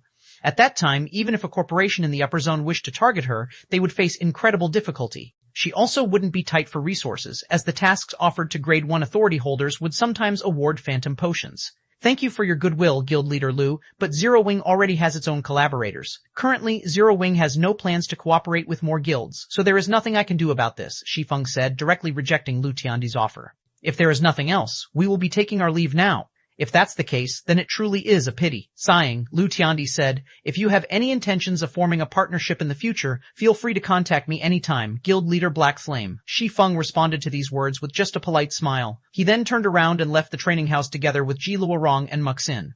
The spectating crowd also dispersed, leaving Lu Tiandi and Yi Kui alone. After the crowd dispersed, Yi Kui made a full recovery after consuming a life potion. Looking at Shi Feng's departing back, Yi Kui said in a quiet voice, "Young master, Black Flame is simply too arrogant. You already extended such a sincere invitation to him, yet he actually refused to show you any respect. It's no wonder he managed to anger Lu Xingluo that much. Should I find an opportunity to teach that kid a lesson?" Yi Kui was furious over Shi Feng's successful surprise attack on him. Had he been a little more careful earlier, he definitely wouldn't have suffered such a serious injury. Moreover, he had also noticed that Shi Feng looked a little pale after attacking him. Shi Feng had probably suffered a significant backlash from his own attack. If that were the case, landing a fatal blow on Shi Feng would have been entirely possible. I don't know why, but he seems to be extremely wary of me, although this is clearly our first meeting. It seems it'll be impossible to use him for our own purposes. If that's the case, let's teach him a small lesson. However, I'm afraid you alone won't be enough, Lu Tiandi said, shaking his head. That Shi Feng actually managed to execute Miracle Dragon's trademark move in the real world. Evidently, he has reached an incredibly high level in both his physical fitness and mental strength. It'll be tough for you to take care of him by yourself. I'll ask Brother Wang to accompany you. You'll have Mr. Wang come as well? Yi Kui was momentarily surprised by Lu Tiandi's words. However, he quickly revealed an ecstatic expression and said, if this is the case, that kid is dead. The brother Wang Lu Tiandi mentioned was a Henglian grandmaster who was only half a step away from becoming a mental strength master. He was also Lu Tiandi's senior brother and a resident of the upper zone's middle layer. It would be child's play for such an expert to take action against someone living in the base layer. By the way, when you head back, notify the others in the team to take action against Ji Luorong's adventurer team immediately. Make sure to destroy them as quickly as possible, Lu Tiandi instructed calmly. Since I can't have Ji Luorong's adventurer team, there's no reason why I should let Shi Feng have it. Rest assured, young master. We have long since been keeping track of those people. If not for your love of talent, they would have been doomed already, Yi Kui responded, smiling. Nodding, Lu Tiandi then entered the mental strength training house. Chapter 2845, Soon to Break Seal. Chapter 2845, Soon to Break Seal, Haitian City, Upper Zone, Northern Mountain Villa Community. Shi Feng couldn't help doubting his eyes as he stared at the three-story mansion before him. You've been living in this place all this time? Shi Feng asked as he looked at Ji Luorong strangely. The mansion before him not only looked luxurious but also occupied an area as large as 2 basketball courts. It was even larger than the Boulder Corporation's mansion in Yuantian City's Upper Zone, which had cost 30 million trade points to exchange. Meanwhile, Ji Luorong lacked both influence and authority in the Upper Zone. In fact, she was even living in the Upper Zone by herself. Apart from her family's corporation operating in the outside world, she did not possess any backers or background whatsoever. Hence, Shi Feng found it truly hard to believe that she had managed to purchase such a large mansion. Even Muxin was a little surprised by this situation. After all, the base layer's mansions couldn't be bought by just anyone with sufficient points. Normally, one also needed to have grade 1 authority or above. However, from the information she obtained on Ji Luorong's background, the latter had only grade 2 authority. This is the mansion my maternal grandfather left behind, Ji Luorong said, nodding. Because of my family's decline, we had no choice but to live in the outside world. However, because my mental strength showed promise, my family decided to make use of the reserve slot my maternal grandfather left behind and let me live in the Upper Zone. Realization immediately dawned upon Shi Feng at Ji Luorong's explanation. This also explained why Phoenix Rain had been living in the outside world despite her family having such a large mansion in the Upper Zone. The Upper Zone had existed for a long time already. During this period, there had indeed been many families that had fallen into obscurity and were forced to leave the Upper Zone. After all, the strong preyed upon the weak in the Upper Zone. Without a reserve slot or sufficient talent in the mental strength department, one would not qualify for residency in the Upper Zone at all. Through this revelation, Shi Feng also realized that the Ji family was indeed extraordinary. Although it was in decline now, the fact that it had managed to acquire such an extravagant mansion in the Upper Zone proved that it had once been a powerful force there. This also explained how Phoenix Rain managed to rely on her own strength to become one of the Dragon Phoenix Pavilion's pavilion masters. As Ji Luorong talked about her family circumstances, the group arrived inside the mansion. Upon entering the mansion, Shi Feng had to admit that it was indeed much better than his housing unit. Not only was the place much more spacious, but it also provided much greater help toward the improvement of one's mental strength. After entering the mansion, Shi Feng turned the conversation to Ji Luorong's current circumstances and Phoenix Rain's brief reappearance in God's domain after her disappearance. Upon hearing news of her older sister, Ji Luorong breathed out a small sigh of relief. She had been incredibly worried when she found out that her older sister had disappeared. When she heard that her older sister had been brought to Haitian City's Upper Zone, she had repeatedly searched the base layer for clues of her older sister. Despite her efforts, she had come up empty. The only possibility she could think of was that her older sister had been transferred to the middle layer. Hence, she had been anxiously trying to enter the middle layer to verify her older sister's condition. Hearing that her older sister had once appeared in God's domain after her disappearance and even expressed that she was safe had lifted the stone weighing on her heart. Now, she could finally relax a little bit. By the way, why did Lu Tiandi come to find you? Do you have any grudges with him? Shi Feng asked curiously as he looked at Ji Luorong. His main goal in coming to Haitian City's Upper Zone was to check Ji Luorong's situation. After all, he had promised Phoenix Rain to take care of her little sister. Meanwhile, Lu Tiandi wasn't a kind person. Catching his attention was akin to catching the attention of a fox. One was bound to meet with misfortune. I don't have any grudges with him. In fact, today is only our second meeting, Ji Luorong sighed. As for why he is approaching me, it is because he wants Eternal Glory, the adventurer team I established, to join his adventurer team, Tremorous Clown. He wants to annex your adventurer team? Shi Feng was surprised by this answer. Tremorous Clown was an extraordinary dark adventurer team. According to his past knowledge, the team had been active on the Western continent and possessed powerful members. At its peak, the team had even had 3 Tier 6s and 9 Tier 5s. Even the various superpowers dared not casually offend the adventurer team. Back then, many experts operating on the dark side of God's domain had sought to join Tremorous Clown.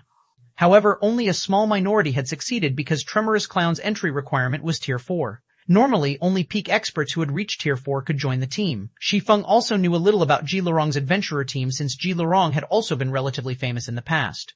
Although not on the level of the Demon Queen Phoenix Rain, Ji Lorong had still been a bona fide Tier 5 Apex expert, only half a step from reaching Tier 6. Eternal Glory had also been a famous top adventurer team. At its peak, the team had had not only a Tier 6 God-ranked expert, but also 3 Tier 5 experts. However, Eternal Glory was currently merely a well-known adventurer team. Its overall strength was still incredibly weak. This included Ji Lorong, the adventurer team's commander. Shi Feng doubted that the team even had a single Tier 4 player in its ranks right now. Hence, he found it inconceivable that Lu Tiandi wished to annex Eternal Glory. Of course, Shi Feng wasn't looking down on Ji Lorong and her companions. The present Tremorous Clown was far stronger than Eternal Glory. Tremorous Clown probably rivaled the average superpower in the number of its peak combatants. Now that Lu Tiandi had acquired Starlink as well, the overall strength of the forces under his command should be at an astonishing level. My team is indeed incapable of catching Lu Tiandi's attention. The only reason I can think of for his efforts to annex us is the special legacy we obtained, Ji Lorong said after giving the matter some thought. Some time ago, we visited a very special secret land and found a massive world passage sealed there. We even came across a person who might be a Tier 6 god. According to that person, the seal on the world passage would soon break, and the War of Worlds would soon begin. Our team received a special legacy from that person. Recorded inside the legacy was a sealing magic array. If we sacrifice EXP to the magic array, we can isolate a specific area from the rest of the world for a long period. It can be considered a means to resist the War of Worlds. However, at that time, other players aside from our team entered that place as well. In hindsight, those people might have been Tremorous Clown's members. Ji Lorong's words shocked Shi Feng. This was because he had never heard of a War of Worlds happening at this stage of the game in his previous life. However, he also doubted that Ji Lorong was lying. After all, he had visited the ancient god's domain. He wouldn't find it strange if there were other timelines of God's domain. This was especially true after seeing 100 Ghosts members. Those people clearly didn't come from the ancient god's domain, but most likely were from another interstellar continent. This so-called War of Worlds was probably a great war between Earth's players and the said interstellar continent's players. If this was true, it would be a disaster for Earth's god's domain. After all, in terms of resources and experts, the interstellar continent's god's domain was far superior to Earth's god's domain. If the two sides were to wage war against each other, it wouldn't take a genius to imagine that Earth's side would suffer a catastrophic defeat, with many superpowers getting annihilated. Even the present Zero Wing would have a difficult time facing the interstellar continent's offensive. This explained why Lu Tiandi wanted Ji Lorong's adventurer team to join Tremorous Clown. After all, the ability to isolate an area from the outside world would be of significant help to a guild in the upcoming war. When Muxin heard Ji Lorong's words, her complexion darkened. Muxin did not doubt that the War of Worlds would happen. This was because of information Frostheaven obtained from investigating 100 Ghosts. Previously, she had still been questioning the validity of this information. However, after listening to Ji Lorong's tale, everything made sense. Yet, she couldn't bring herself to be happy about this discovery. Frostheaven had gone to great lengths to secure one of the reserve seats for God's Domain's 12 great guilds. Yet, just when the guild was about to usher in an era of rapid development, the War of Worlds was about to begin. This was an absolute nightmare for Frostheaven. However, Muxin felt a little fortunate. If she hadn't chosen to accompany Shi Feng to Haitian City's upper zone, she would have most likely remained ignorant about this upcoming world-shaking change. If Frostheaven did not prepare for the War of Worlds, it wouldn't be strange if the guild got annihilated. While Muxin was pondering Frostheaven's future, Shi Feng looked at Ji Lorong and said earnestly, "Lorong, now that Lu Tiandi has set his sights on you and you have even rejected his offer, with his personality, I'm afraid it won't be long before he takes action against your team. It is no longer suitable for you to remain in Haitian City's upper zone. It will be safer if you move to another upper zone. I have a housing unit in Yuantian City's upper zone. Although it isn't comparable to this mansion, you can still conduct daily exercises there. Would you like to move there?" Shi Feng knew Lu Tiandi's personality better than anyone. Lu Tiandi would eliminate anyone he deemed his enemy. With the Starline Corporation's present influence over Haitian City's upper zone, Ji Lorong definitely couldn't live there in peace. Only by leaving Haitian City's upper zone would Ji Lorong escape Lu Tiandi's clutches. Go to Yuantian City's upper zone? Inevitably, Ji Lorong hesitated. However, she also knew that Shi Feng was right. Living in Haitian City's upper zone would no longer be safe. Miss Ji, if you find it inconvenient to live with guild leader Shi Feng, you are welcome to live with me. Although the Boulder Corporation isn't as powerful as the Starline Corporation, we have established a solid foundation in Yuantian City's upper zone, Muxin invited. Miss Muxin, you misunderstand. I don't find it inconvenient. I am already very satisfied to be able to live in Yuantian City's upper zone, Ji Luorong said, shaking her head. I am just worried about my friends. They don't live in the upper zone. If Lu Tiandi targets them, I'm afraid they won't be able to hide from him for very long.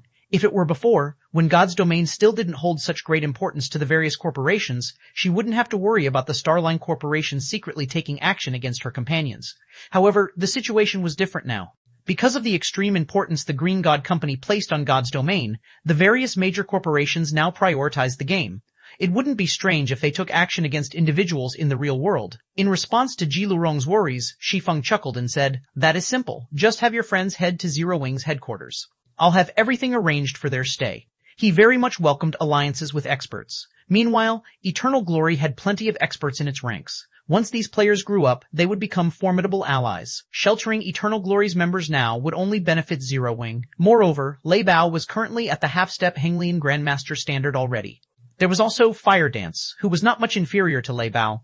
Combined with the various top-level security measures set up in Zero Wing's headquarters, even a Henglian Grandmaster would have difficulty making trouble there.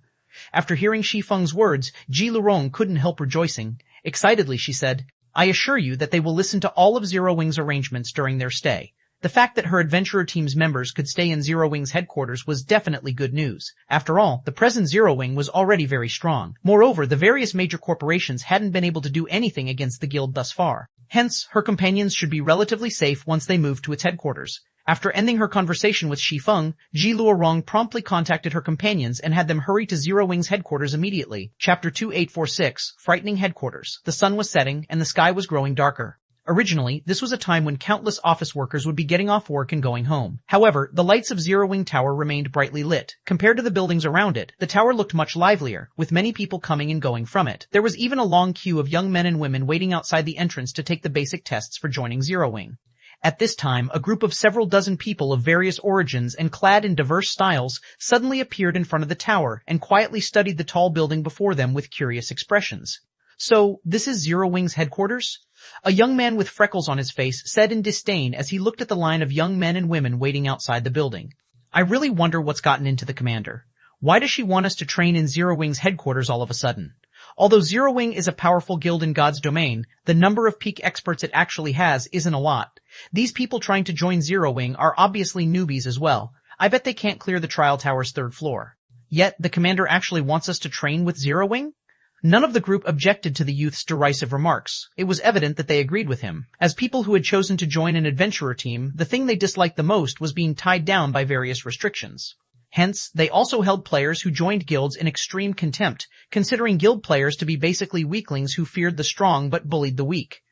In comparison, every member of their adventurer team could become a core member of a guild, even a super guild, should they choose to join one.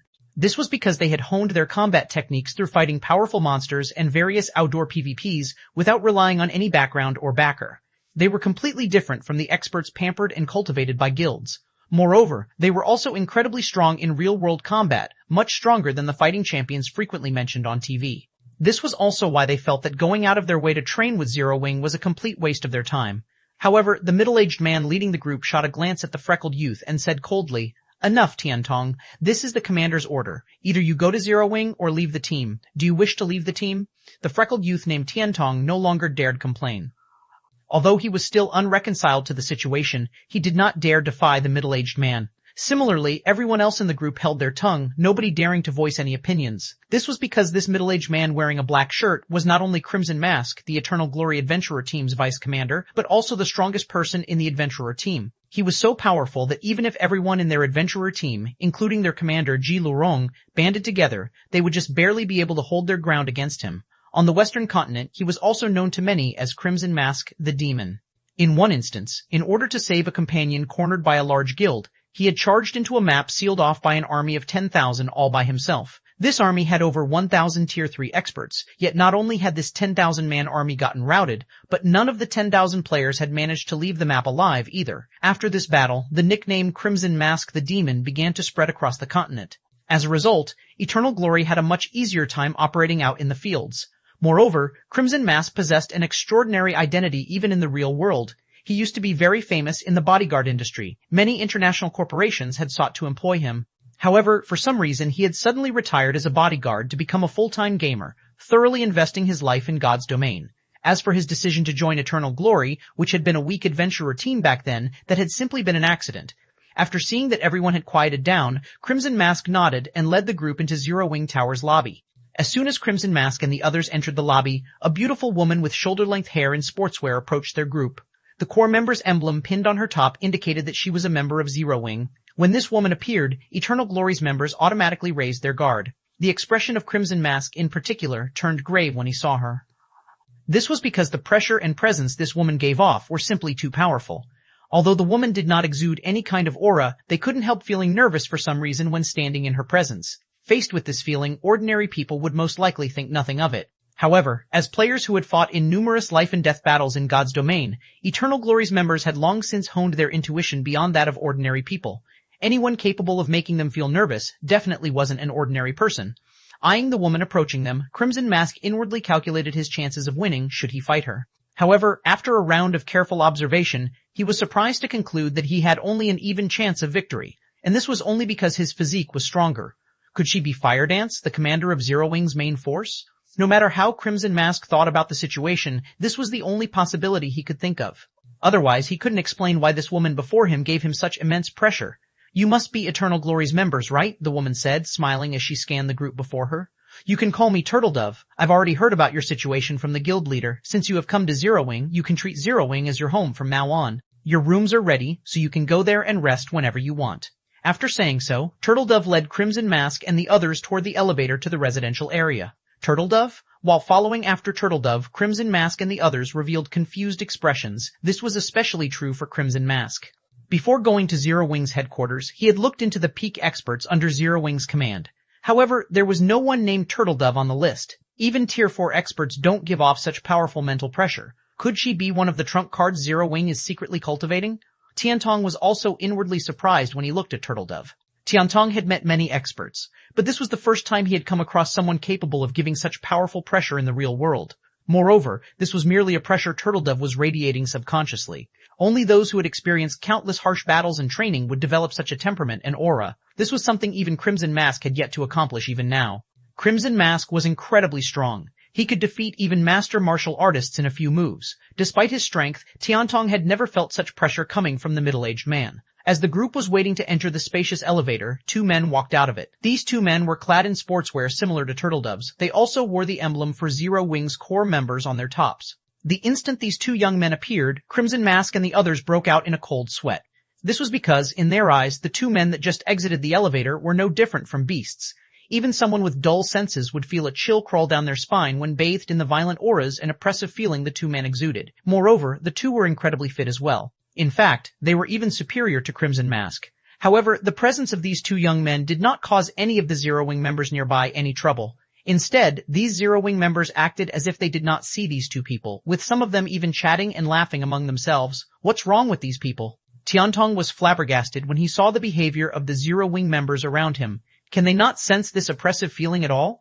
Right now, Tiantong felt as if a lion was baring its fangs and claws at him, as if death itself was staring at him. If an ordinary person were subjected to such a feeling for long periods, they might even go crazy. Yet Zero Wing's members seemed oblivious to this oppressive feeling. Looking at the two departing men, Crimson Mask couldn't help asking Turtle Dove, "Miss Turtle Dove, may I know who those two people are?" The instant those two young men exited the elevator, Crimson Mask had the feeling that he was doomed. This was because both of those young men were evidently stronger than him. If the two of them attacked him together, he wouldn't even have a chance to retaliate. "Their Shadow Sword and Flying Shadow," Turtle Dove answered calmly. "Because they have been improving quite slowly recently, Big Sisfire has been scolding them a lot. Currently, the two of them must train with Master Lei Bao for 2 hours every day. Otherwise, they will be prohibited from entering God's domain." Slow improvement? Turtle Dove's words rendered Tiantong speechless. She must be boasting. Yes, Turtle Dove is definitely boasting. After all, who could possibly find two guys who are both stronger than Crimson Mask to be lacking? However, when Tiantong and the others finished settling into their rooms and visited Zero Wing's training room, they discovered that Zero Wing's headquarters was basically a den of monsters. This was because they witnessed Shadow Sword and Flying Shadow getting beaten up and yelled at by a sultry beauty dressed in a red t-shirt and shorts. The two young men were utterly incapable of fighting back at all. From an outsider's perspective, it looked as if an adult was beating up two children. While Eternal Glory's members were training in Zero Wing's headquarters, Shi Feng's group arrived back in Yuantian City's upper zone. Muxin promptly bade farewell to Shi Feng and returned to the Boulder Corporation's mansion. She intended to report the matter of the War of Worlds to the guild and begin preparations for it as soon as possible. As for Ji Luorong, she arrived at Shi Feng's residential unit. To her surprise, there were actually two big sisters sharing the residential unit. Neither of these two big sisters was inferior to her older sister in appearance. This was especially true for Gentle Snow. She was basically a goddess who had descended to the mortal world. Moreover, these two big sisters were incredibly strong and knowledgeable in combat as well. When the two of them saw Ji Luorong going through her daily training, not only were they able to point out her flaws in the blink of an eye, but their advice was also easy to understand. Yuantian City's upper zone, in a restaurant a short distance away from Shi Feng's residential unit, Yi Kui stood respectfully beside a burly young man and reported carefully, "Mr. Wang, according to my investigation, Black Flame and that little girl are living in that residential area. However, they are currently remaining in their house, so it isn't suitable to take action now. I'm afraid I'll have to waste some of your time." "No need for that much trouble." Chuckling, the youth named Wang Xuanming said nonchalantly, "That's merely an ordinary residential area. Besides, it's just teaching a neutralizing grandmaster a lesson. I can just sneak in at midnight. I guarantee that none of the surveillance systems in place will notice me. Then I'll have to trouble you with that, Mr. Wang." Yi Kui did not doubt Wang Xuanming's claim. Those surveillance systems might be able to stop him, but they definitely couldn't stop someone like Wang Xuanming. Of course, it would be a different story if Shi Feng were living in a mansion. Unfortunately, Shi Feng was only living in an ordinary residential area, and the level of security in such a place wasn't particularly amazing. Chapter 2847, Den of Monsters? The night was quiet, and the moon hung high in the sky. Apart from the street lights, no other light source shone in the 6th Southern District. It was evident that the people living in this residential area had already gone to bed. Outside the residential area, Yi Kui approached Wang Xuanming, who was all in black, and reported carefully, "Mr. Wang, all the houses in the residential area have already turned off their lights. Only a few monitoring facilities are still operating there. In addition, we found 32 enforcement robots patrolling the area. They do not follow any set patrol routes." The reason the upper zone was incredibly safe wasn't just the Green God Company's absolute authority in the upper zone. Apart from that, there was also the fact that anyone who had lived here for some time would gain a physique rivaling that of Henglian masters in the outside world. Moreover, while the upper zone prioritized mental strength above all, every resident living in the upper zone still possessed exceptionally high combat standards. Defeating such people within a short period would be incredibly difficult. Most importantly, enforcement robots constantly patrolled every corner of the upper zone. Not only did these enforcement robots operate using state-of-the-art artificial intelligence, but their bodies were also made of titanium alloy and other special alloys. Even if they received a hit from a cannon of ancient times, they would, at most, suffer minor damage, although it was highly unlikely that a cannon could ever land a hit on these enforcement robots. This was because these robots possessed inhuman reaction speeds and physiques. Thanks to these factors, they could rival neutralizing grandmasters. Before these enforcement robots, both neutralizing grandmasters and Henglian grandmasters were nothing. Hence, Henglian grandmasters dared not take any covert action in the upper zone. At most, they would openly cross hands with their opponents. This frightening technology was exclusive to the Green God Company, and was one reason the various corporations worldwide feared the Green God Company so much. 32? Nodding, Wang Xuanming said, "Okay, give me a map of their general location." Wang Xuanming was not the slightest bit surprised to find so many enforcement robots in a residential area. In fact, this number was significantly lower than what mansion districts would boast.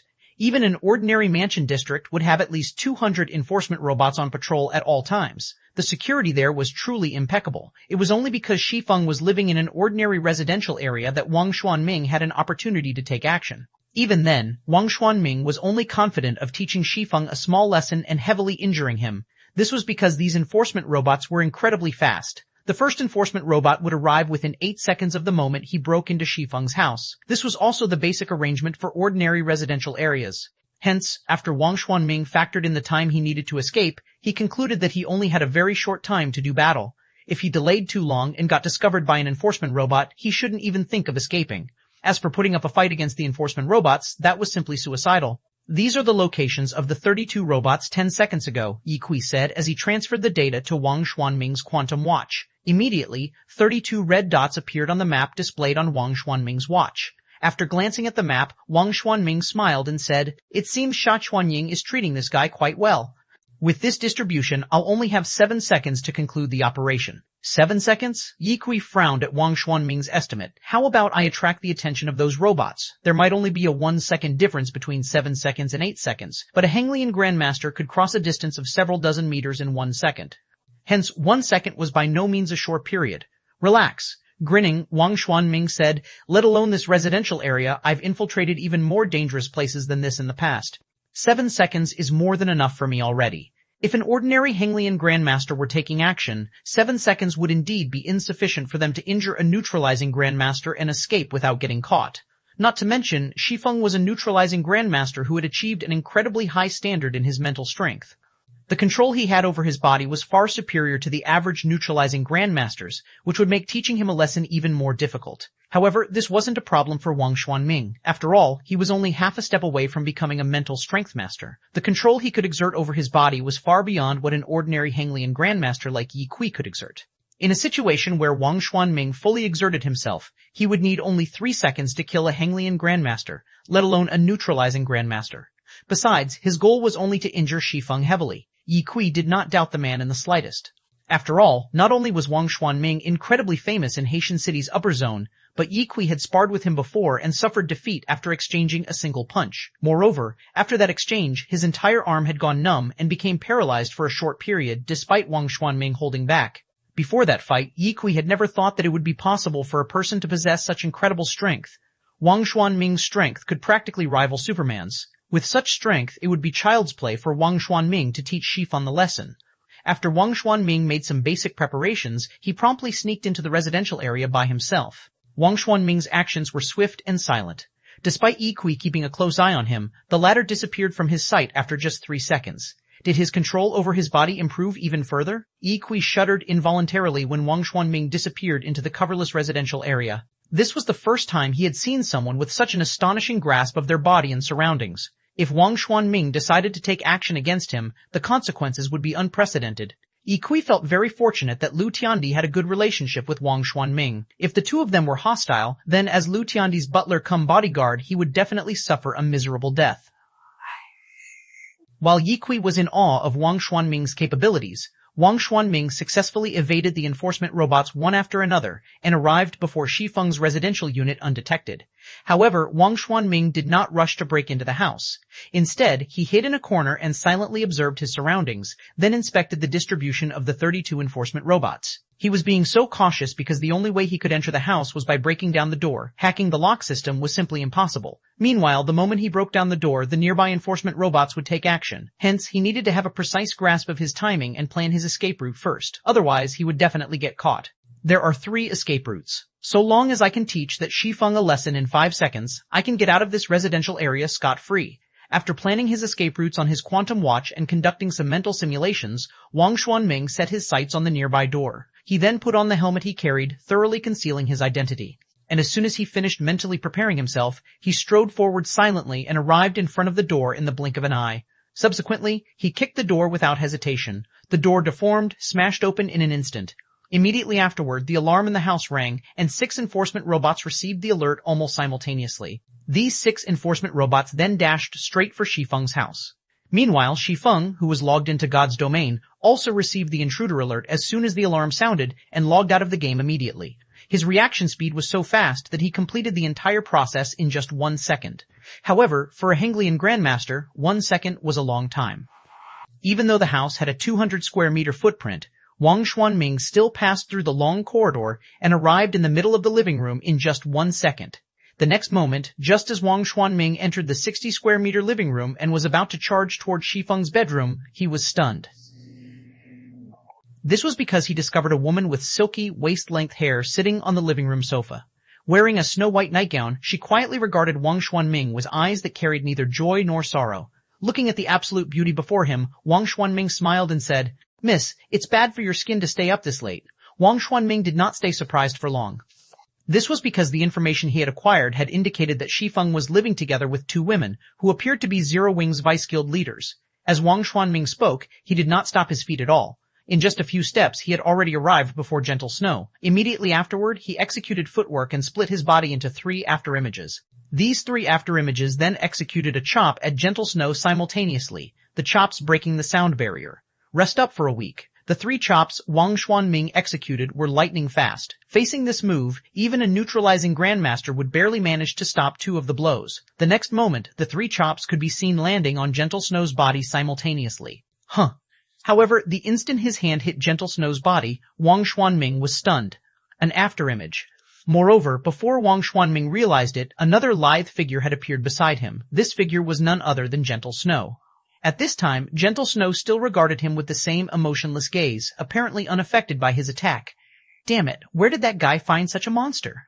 Wang Xuanming stared at Gentle Snow in shock and confusion. He also couldn't understand how Gentle Snow could be so powerful despite being so young. Before clashing with Gentle Snow, he already had an inkling that she would be a difficult opponent. Hence, he had gone all out right off the bat to end the fight quickly. However, when he exchanged moves with Gentle Snow, he understood just how terrifying the woman was. No, she's not just terrifying, she's practically inhuman. He could clearly tell that Gentle Snow's physical fitness was only at the standard of Henglian masters, which was far inferior to his own. Nevertheless, she had reacted to his attack as if she had long since known what he would do. Moreover, he had even failed to perceive her evasion.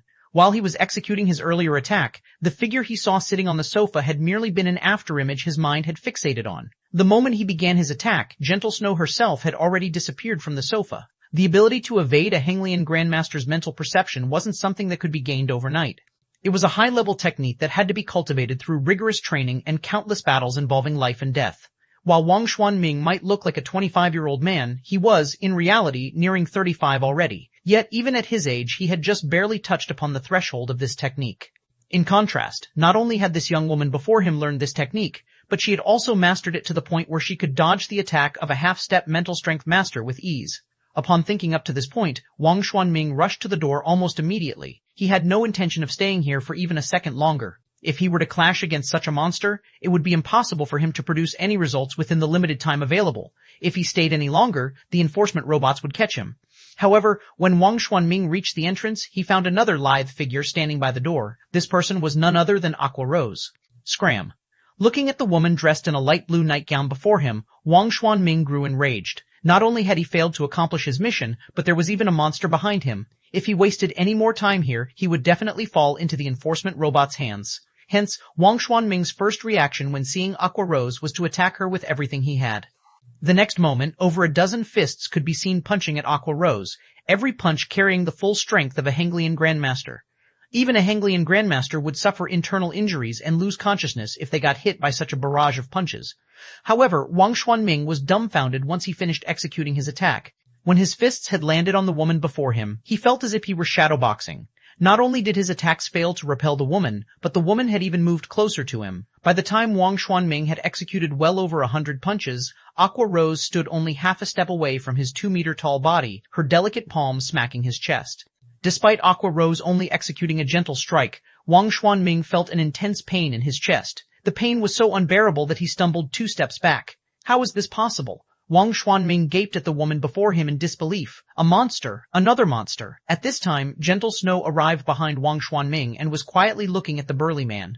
Wang Xuanming revealed an incomparably ashen expression as he switched his gaze between Aqua Rose and Gentle Snow, wishing he could kill Yi Kui. How did that man conduct his investigation? 2 inhuman monsters actually lived inside an ordinary residential unit. Even the security level at the mansion areas couldn't compare to the security of this little house. Chapter 2848. Uproar. At the entrance of the 6th Southern District, 10 minutes have gone by already. Looking at his quantum watch, Yi Kui smiled in delight. Mr. Wang should be taking action right about now. Yi Kui did not doubt Wang Xuanming's strength in the slightest. If not for the enforcement robots being too powerful, Yi Kui would have wanted to spectate the fight at a close distance and see how terrified and helpless Shi Feng was against Wang Xuanming. After all, a neutralizing grandmaster like Shi Feng would be utterly incapable of resisting Wang Xuanming's strength. The most he could do was run away. Once Shi Feng was taken care of, dealing with Ji Lurong would become a lot easier. Just as Yi Kui was entertaining such thoughts, a loud noise suddenly came from the residential area. Has he started taking action? Yi Kui grew excited when he heard the noise, and he couldn't help taking a few steps toward the residential area. Although he knew that the most he would see from his location was Shi Feng's building, this was more than enough. He was only curious to find out how many seconds Shi Feng would last against a monster like Wang Xuanming. 3 seconds? Or perhaps 4 seconds? Based on the strength Shi Feng had displayed previously, Yi Kui admitted that the younger man was indeed stronger than himself. However, if it came down to an all-out fight, he would have a great chance of victory. After all, Henglian Grandmasters did not possess just incredible defensive capabilities, but also recovery abilities far superior to the average person's. Yi Kui might have suffered significant damage from Shi Feng's palm strike, but he had also recovered from the injury very quickly. One could say that the only advantages Shi Feng had over the average Henglian Grandmaster were speed and destructive power. However, in front of Wang Xuanming, these advantages would be negligible. Hence, Shi Feng would probably last against Wang Xuanming roughly as long as an average Hanglian Grandmaster would.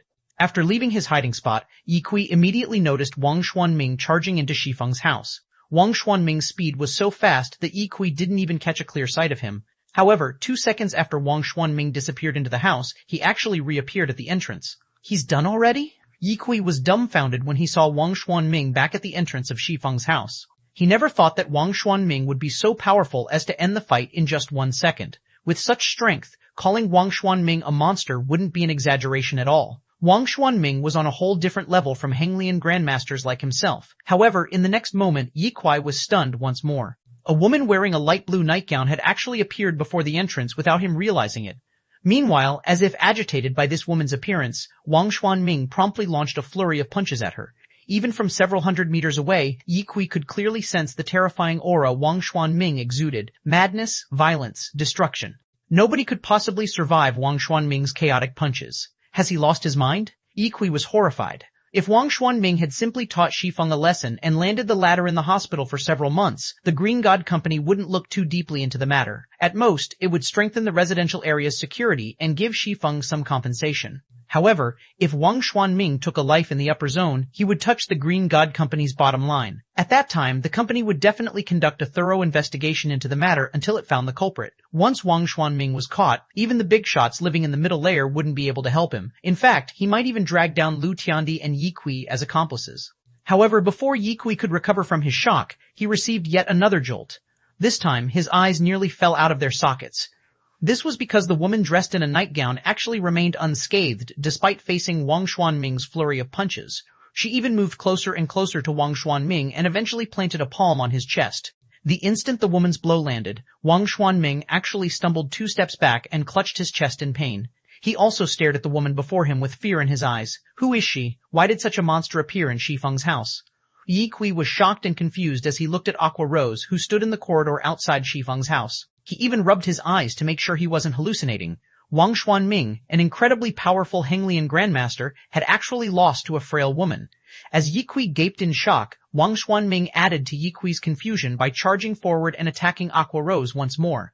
He actually showed no signs of trying to escape from another location. However, Yi Kui quickly noticed that another woman of extraordinary beauty had walked out of the house. This woman was similarly dressed in a snow-white nightgown and had silky black hair flowing down to her waist. Under the illumination of moonlight, she looked just like a goddess that had descended to the mortal world. Although this woman did not exude an imposing aura, the indifference in her eyes combined with Wang Xuanming's strange behavior allowed Yi Kui to guess what was going on. Most likely, the woman behind Wang Xuanming was a monster as well. Hence, he did not choose to enter the house and break out from another location.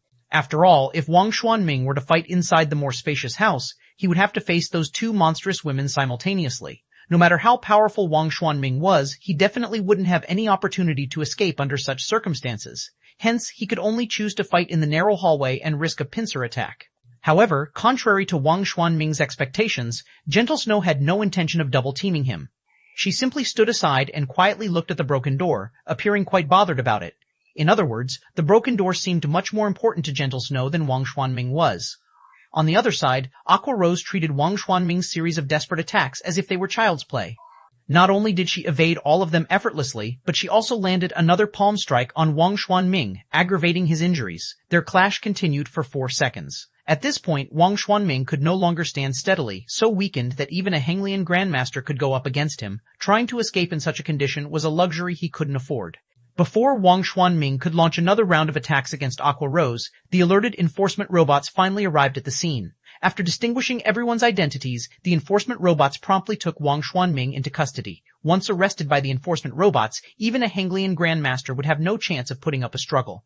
As Yi Kui watched Wang Xuanming's capture, he noticed Gentle Snow walking out of the house and looking in his direction. Fear seized Yi Kui's mind, and goosebumps rose all over his body. He instinctively turned around and fled immediately. She shouldn't have seen me. I was so far away, and I even had my aura concealed. Even if she's a monster, she shouldn't have discovered me. Yi Kui reassured himself this way as he fled. He repeatedly told himself that he was merely imagining things. Only after Yi Kui had left Yuantian City's upper zone did he finally calm down from receiving Gentle Snow's attention. That was too damn scary. How can such a monster exist in this world? Chills crawled down Yi Kui's back when he recalled Gentle Snow's indifferent gaze. I need to have the young master report this matter to the higher-ups immediately. Those monsters aren't things we can offend. Those two women simply aren't human. As Yi Kui was fleeing Yuantian City's upper zone, Xia Qingying, the base layer's general manager, arrived at Shi Feng's residential area together with several supervisors. Who's the fool who would actually dare assault someone in a residential area? Luo Hanbin frowned as he looked at the broken door before him. It had already been several years since a home assault had happened in Yuantian City's upper zone. The previous occasion had greatly angered the Green God Company. Although the victim had sustained only heavy injuries, not only had the offender gotten banished from the upper zone forever, but he was even imprisoned for 10 years once outside. Now that another occurrence had taken place, even if the Green God Company's executives didn't say anything, the managers of Yuantian City's upper zone definitely wouldn't spare the offender. However, when Luo Hanbin entered the house and saw Wang Xuanming being held in place by two enforcement robots, his eyes nearly fell out of their sockets. Wang Xuanming, a peerless genius of Haitian City's upper zone, Wang Xuanming was a big shot who was only half a step away from becoming a mental strength master. Even a supervisor like Luo Hanbin had to act politely around him. Meanwhile, with Wang Xuanming's strength, he could rank within the top 3 of Haitian City's upper zone's base layer. The man even had a mental strength master as his teacher. With all these conditions, he was almost certain to become a permanent resident of the middle layer. Let alone Luo Hanbin, even Xia Qingying was shocked. Originally, she had expected the offender to be an ignorant punk. She never imagined that the offender would be a peerless genius of Haitian City's upper zone. She also couldn't help wondering how Shi Feng had apprehended Wang Xuanming. With Wang Xuanming's skills, Xia Qingying had only a slight edge over him. She couldn't guarantee she would win if they clashed. And if Wang Xuanming focused solely on escaping, even she wouldn't be able to hold him down for 7 or 8 seconds. Looking at Shi Feng sitting on the living room sofa, Xia Qingying blurted out, "You sure know how to surprise people. The last time you broke the mental path's record. Now, you even brought down Haitian City's Wang Xuanming." Smiling bitterly, Shi Feng said, "An accident. This really is an accident. I never thought that a big shot from Haitian City's upper zone would actually take action against me out of the blue." From the time Wang Xuanming had broken into the house and until his apprehension, Shi Feng hadn't done anything. He had been a spectator all the while. He also never expected an expert like Wang Xuanming to attack him. Not wishing to reveal Gentle Snow and Aqua Rose's matters for the time being, he did not dispel Xia Qingying's misunderstanding. "Alright then." Seeing that Shi Feng didn't intend to continue speaking, Xia Qingying said, "Now that Wang Xuanming has been arrested, the Green God Company will definitely punish him. Even his teacher won't be able to do anything about it. However, his teacher is incredibly protective of his students.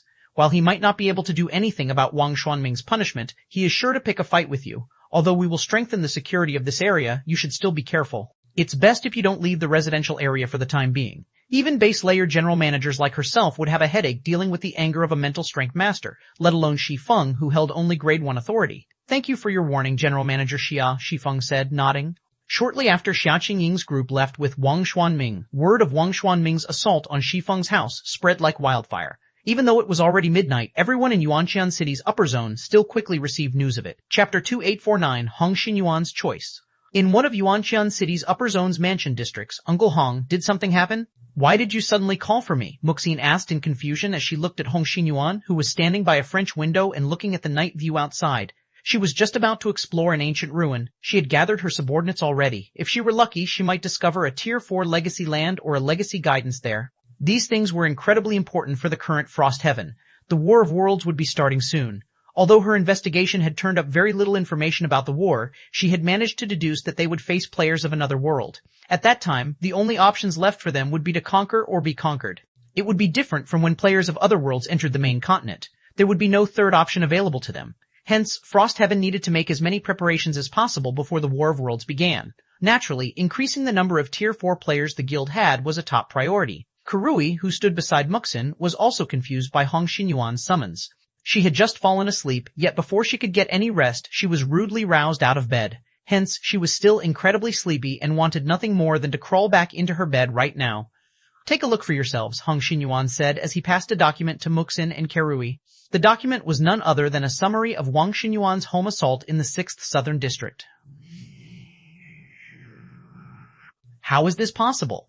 Muxin couldn't help doubting her eyes when she read the report. She had heard of Haitian City's upper zone's Wang Xuanming. An expert of his caliber could definitely rank as the number 1 or number 2 expert in the base layer of Yuantian City's upper zone. If such an expert decided to take covert action, even the Boulder Corporation would be powerless. All the corporation could do was have its members take shelter in its mansion temporarily. Nevertheless, Wang Xuanming had not only failed in his attack on Shi Feng, but even gotten apprehended. How could anyone possibly believe this? He was actually that powerful? After reading the report, Kurui was now wide awake. Simultaneously, a hint of confusion had appeared in her eyes. Everything is as the report states.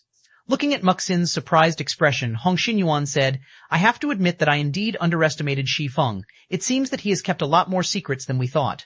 After pondering on the matter for a moment, Muxin asked, Uncle Hong, do you mean for us to deepen our relationship with Zero Wing? That's right. You already know what's coming in the future. When the war begins, even superpowers will have difficulty surviving. If we wish to survive, thoroughly solidifying our alliance with Zero Wing will undoubtedly be a good choice, Hong Xinyuan said, nodding. I also plan to sell some of the corporation's phantom potions and life potions to Zero Wing. These should be what Zero Wing lacks the most right now. I understand. I'll contact Zero Wing immediately. Muxin nodded and promptly left the living room. Karui snapped out of her daze. Looking at Hong Xinyuan, she asked, Uncle Hong, do we need to go to such lengths? If Hong Xinyuan were merely trying to form a strategic alliance with Zero Wing, then she could still accept such a decision. After all, the present strength and potential Zero Wing had displayed far exceeded those of the various superpowers. In fact, Zero Wing might even become an existence rivaling the 5 great super guilds. The only things the guild lacked now were time and talents. However, Hong Xinyuan's decision to sell some of the Boulder Corporation's phantom potions and life potions to Zero Wing greatly confused her. These items served as the foundation for the various corporations. Even the successors of major corporations could get their hands on only a limited number of them. You don't understand. Wang Xuanming isn't someone who can be defeated so easily. The cards and secrets Shi Feng has hidden are absolutely extraordinary. Shaking his head, Hong Xinyuan said, deepening our relationship with him now will be beneficial for both the corporation and you two sisters. In reality, apart from Shi Feng's great potential, another reason behind Hong Xinyuan's decision to go to such lengths to befriend Shi Feng was an astonishing piece of information Xia Qingying had leaked to him. Shi Feng wasn't the person who defeated Wang Xuanming. Hong Xinyuan knew that Wang Xuanming's combat power was only slightly beneath Xia Qingying's. Hence, defeating Wang Xuanming was an incredibly challenging proposition. Needless to say, defeating him in just a few seconds would be even more difficult. Only the big shots living in the upper zone's middle layer could defeat Wang Xuanming that fast. If the Boulder Corporation could befriend such big shots, it would bring much greater benefits to the corporation than simply silently developing its foundations on the base layer. At the same time, inside a mansion in the distant Haitian city's upper zone, young master, what should we do? Yiqui asked in a worried tone as he looked at Lu Tiandi, who had just exited his gaming cabin. Yuantian City's upper zone has already apprehended Mr. Wang. If your teacher blames you, Wang Xuanming was a bona fide peerless genius. Finding a student like him was difficult, even for the middle layer's big shots. Now that Wang Xuanming had been caught conducting a home assault, he would definitely be banished from the upper zone. Without the upper zone's various resources, any further improvements would be utterly impossible for him. After hearing Yiqui's report, Lu Tiandi smiled and said, we don't need to do anything. Although the outcome is different from what I imagined, things are still progressing according to plan. Now, all we need to do is sit back and wait. Wang Xuanming had always been their teacher's favorite pupil, receiving the best resources available. Hence, Lu Tiandi had always gotten shortchanged in terms of resources. If not for Lu Xingluo suffering a major failure, his teacher wouldn't have started placing importance on Lu Tiandi at all. Lu Tiandi's original plan had Wang Xuanming and Shi Feng forming a grudge against each other. In his opinion, with Shi Feng's abilities and potential, Wang Xuanming probably couldn't do anything significant to Shi Feng. Once Wang Xuanming failed in his attack, Shi Feng would definitely retaliate and create a lot of problems for Wang Xuanming. Naturally, Wang Xuanming wouldn't sit still and would retaliate against Shi Feng as well. Shi Feng had exceeded Lu Tiandi's expectations and defeated Wang Xuanming. However, this was not bad news for Lu Tiandi. In fact, this was the outcome he hoped to see the most. After all, not only would Wang Xuanming get banished from the upper zone now, but Shi Feng would also earn the ire of their teacher. Once their teacher retaliated, Shi Feng would most likely be forced to leave the upper zone. In fact, he might even disappear from the world altogether. At that time, Lu Tiandi could plan on taking over Zero Wing. According to plan, Yiqui shuddered involuntarily when he saw Lu Tiandi's indifferent smile. He never thought that Lu Tiandi would scheme against even Wang Xuanming. Ignoring his butler's reaction, Lu Tiandi said, all right, move along. I still need you to take care of Ji Lorong's group in God's domain. Yes, sir, Yiqui responded in a hurry. Although he had long since known that those who stood in Lu Tiandi's way would never have a good ending, he still got frightened when he saw one of Lu Tiandi's schemes coming to fruition. Meanwhile, after Wang Xuanming's assault, Yuanqian City's upper zone arranged for Shi Feng's group to live in a better residential unit. Xia Qingying had an enforcement robot stationed near Shi Feng's new house long-term to prevent a similar situation from occurring. As icing on the cake, the Green God Company gifted 10 phantom potions and 10 life potions to Shi Feng as compensation. However, Shi Feng did not feel happy at all in this situation. On the contrary, he even felt slightly pressured. Now that Wang Xuanming is in custody, his teacher definitely won't spare me. Even with an enforcement robot guarding the house 24/7, it'll probably be difficult to stop the retaliation of a mental strength master. As Shi Feng studied the information Xia Qingying supplied him, his head ached. Fu Zhuzheng, Wang Xuanming's teacher, was no ordinary individual. He was an expert that ranked at the top even in the middle layer and wielded incredible authority. He even had influence over several corporations operating in Yuantian City that rivaled the Boulder Corporation in scale. If Fu Zhuzheng began targeting Shi Feng would most likely have difficulty acquiring resources from Yuantian City's base layer. Although it is still a little early, it seems I have no choice but to take on the Divine Dragon's trial. Even now, Shi Feng still wasn't confident of completing Auerbach's trial. This was because a Tier 4 Divine Dragon was much stronger than an ordinary Tier 4 dragon. Even Tier 5 existences were unlikely to be a match for a Tier 4 Divine Dragon. Originally, Shi Feng had planned to challenge the trial only after further improving his mana body. However, it seemed that he had no choice but to push his plans forward. It was of utmost importance that he completed the Divine Dragon's trial now.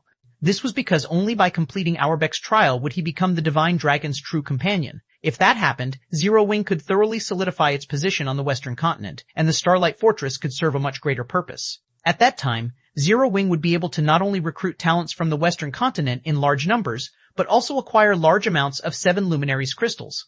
After all, a Heaven Mode regional dungeon produced an astonishing amount of 7 Luminaries crystals.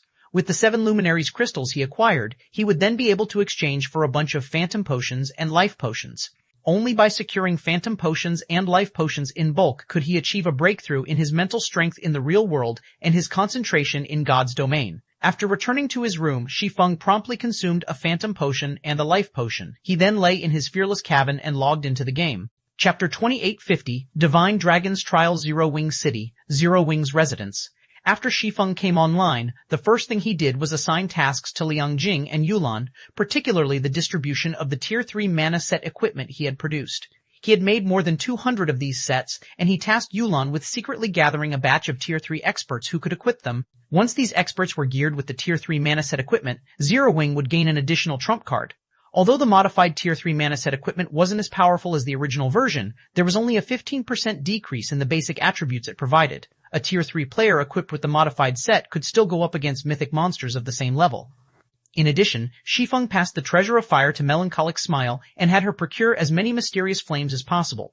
They could offer the Seeds of Flame converted as an award for the Candlelight trading firm's forgers and alchemists. By doing so, they could not only increase Candlelight's productivity, but also attract more lifestyle players to join the firm. After all, a lifestyle player's promotion was largely influenced by their production success rates. When Melancholic Smile received the Treasure of Fire from Shi Feng, she was shocked. Then, uncontrollable excitement welled up inside her. She had always had a passion for mysterious flames. However, incredibly powerful mysterious flames weren't easy to find. And even when the guild did find some, she didn't have the ability to make it her own. Thus, the mysterious flame she currently used was only a Tier 2 mysterious flame. No lifestyle player had managed to absorb either of the 2 Tier 3 mysterious flames sitting in the guild warehouse even now. However, the Purification Crown resolved the hurdle preventing lifestyle players from absorbing stronger mysterious flames, and could even produce mysterious flames using various types of flames. Melancholic Smile could already envision the swarms of lifestyle players fighting to join the Candlelight trading firm. At that time, be it the construction of the Crimson Dragon flying ships or another mobile fortress,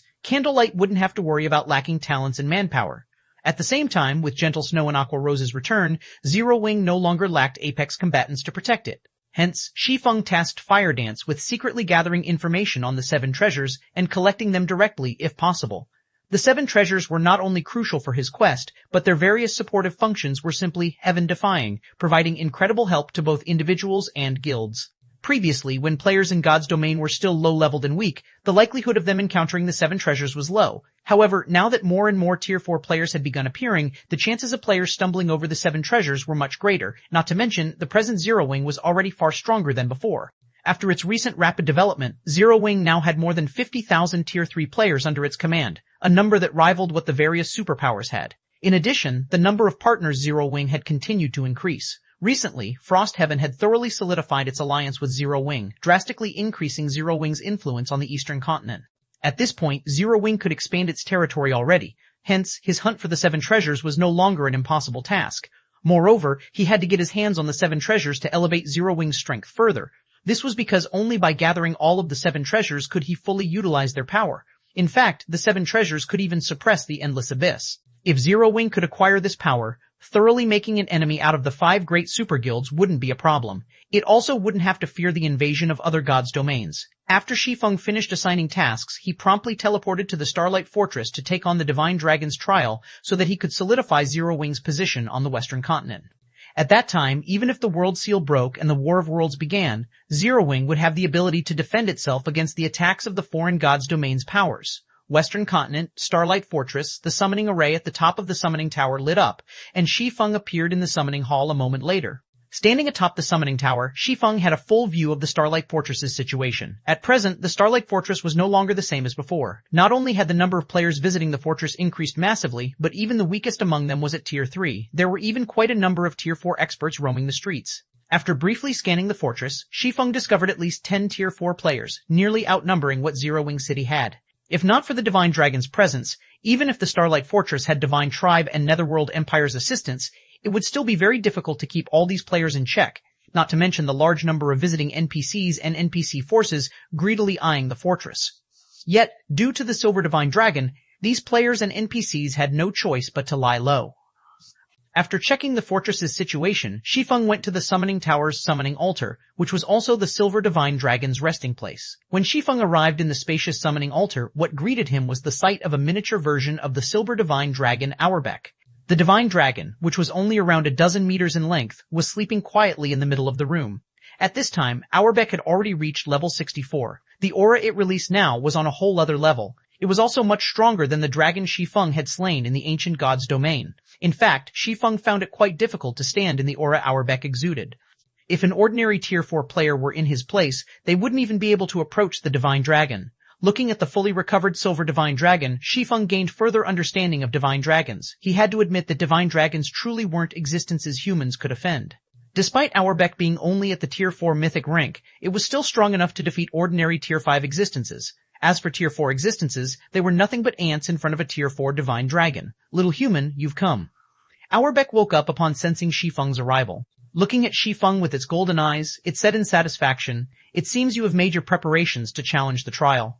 "Yes, esteemed Divine Dragon," Shi Feng agreed, nodding. Both his mana body and concentration standards had already reached a bottleneck, and it was unlikely he could make a breakthrough within a short time.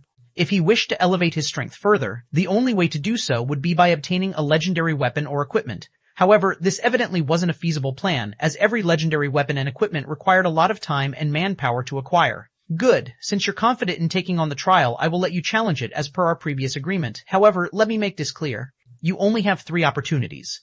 If you fail to pass the trial in 3 tries, the contract between us will be dissolved, Auerbeck said as it rose from the ground. As for the trial you will be undertaking, it is the trial that has been passed down through generations among the dragon race. Originally, this trial was created for dragons. However, since you wish to become my companion, you will have to complete the Tier 4 Infant Dragon's trial at the very minimum. A trial for Tier 4 Infant Dragons? Shi Feng was astonished by Auerbeck's words. Although he had long since known that the Divine Dragon's trial wouldn't be simple, it would seem that he had still underestimated it. A Tier 4 Infant Dragon could fight even Tier 5 existences. Yet, he was supposed to face a trial created for Tier 4 Infant Dragons.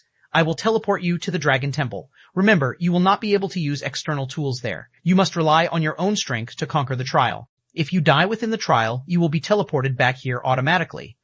After saying so, Auerbeck began chanting an incantation in Dragon Tongue, generating divine runes around Shi Feng one after another. 5 seconds later, Shi Feng was cocooned in countless golden divine runes. He then transformed into a streak of light and disappeared from the summoning altar, leaving Auerbeck by itself in the spacious room once more. After briefly getting dazzled by runes, Shi Feng gradually recovered his sight and found that he stood before a majestic temple. The temple was tens of thousands of meters tall, and it looked like a huge mountain. Even a dragon would appear tiny in front of this temple, let alone a human. As soon as Shi Feng walked up to the 1,000-meter-tall door before him, an ancient and deep voice suddenly rang out in his mind. A human? No, you're not a human. How interesting. Auerbeck actually sent you here to take the trial? Along with this voice, the phantom of a gigantic dragon gradually faded into view before Shi Feng. This dragon was well over 1,000 meters tall, and when it appeared, Shi Feng immediately felt stifled. For a moment, he wondered if he was standing before a Tier 6 god. It seems that little fellow has a really favorable opinion of you to actually let you take the trial, the dragon said as it looked at Shi Feng. Smiling, it continued, Very well. I will abide by the old contract since Auerbeck has sent you here. You should prepare yourself. You might not be able to pass this trial, but if you do your best, you will still receive great benefits, so make sure to cherish this opportunity. After the dragon finished speaking, Shi Feng found that the view in front of him had changed completely. Now, what was before him wasn't a massive temple but a broken bridge covered in gray mist. Meanwhile, he was currently standing on this broken bridge, and he could vaguely make out land in the distance. The instant the gray mist enveloped him, Shi Feng was stupefied. Eternal energy. No, to be precise, it's eternal energy condensed into a mist form. The moment the gray mist enveloped Shi Feng, his mind felt refreshed like never before. Numerous ideas constantly emerged from the depths of his brain, and he could also view the operating principles of the mana surrounding him with unprecedented clarity. Before Shi Feng could recover from his shock, the dragon's deep voice echoed in his mind once more. Repair the broken bridge using mana. So long as you repair 1/3 of the bridge, you will pass the trial. Your time limit is 3 days. However, for every 300 meters you progress, the time limit will get extended by an additional day. If you fail to repair 1/3 of the bridge when your time runs out, you will have failed the trial. When the dragon finished speaking, Shi Feng heard rocks breaking off somewhere nearby. Turning toward the sound source, he found that the bridge's broken end was continuously crumbling. At this rate of collapse, let alone 3 days, the remaining portion of the broken bridge would disappear completely in just a few hours. And once the bridge disappeared, he would plunge into the endless darkness below.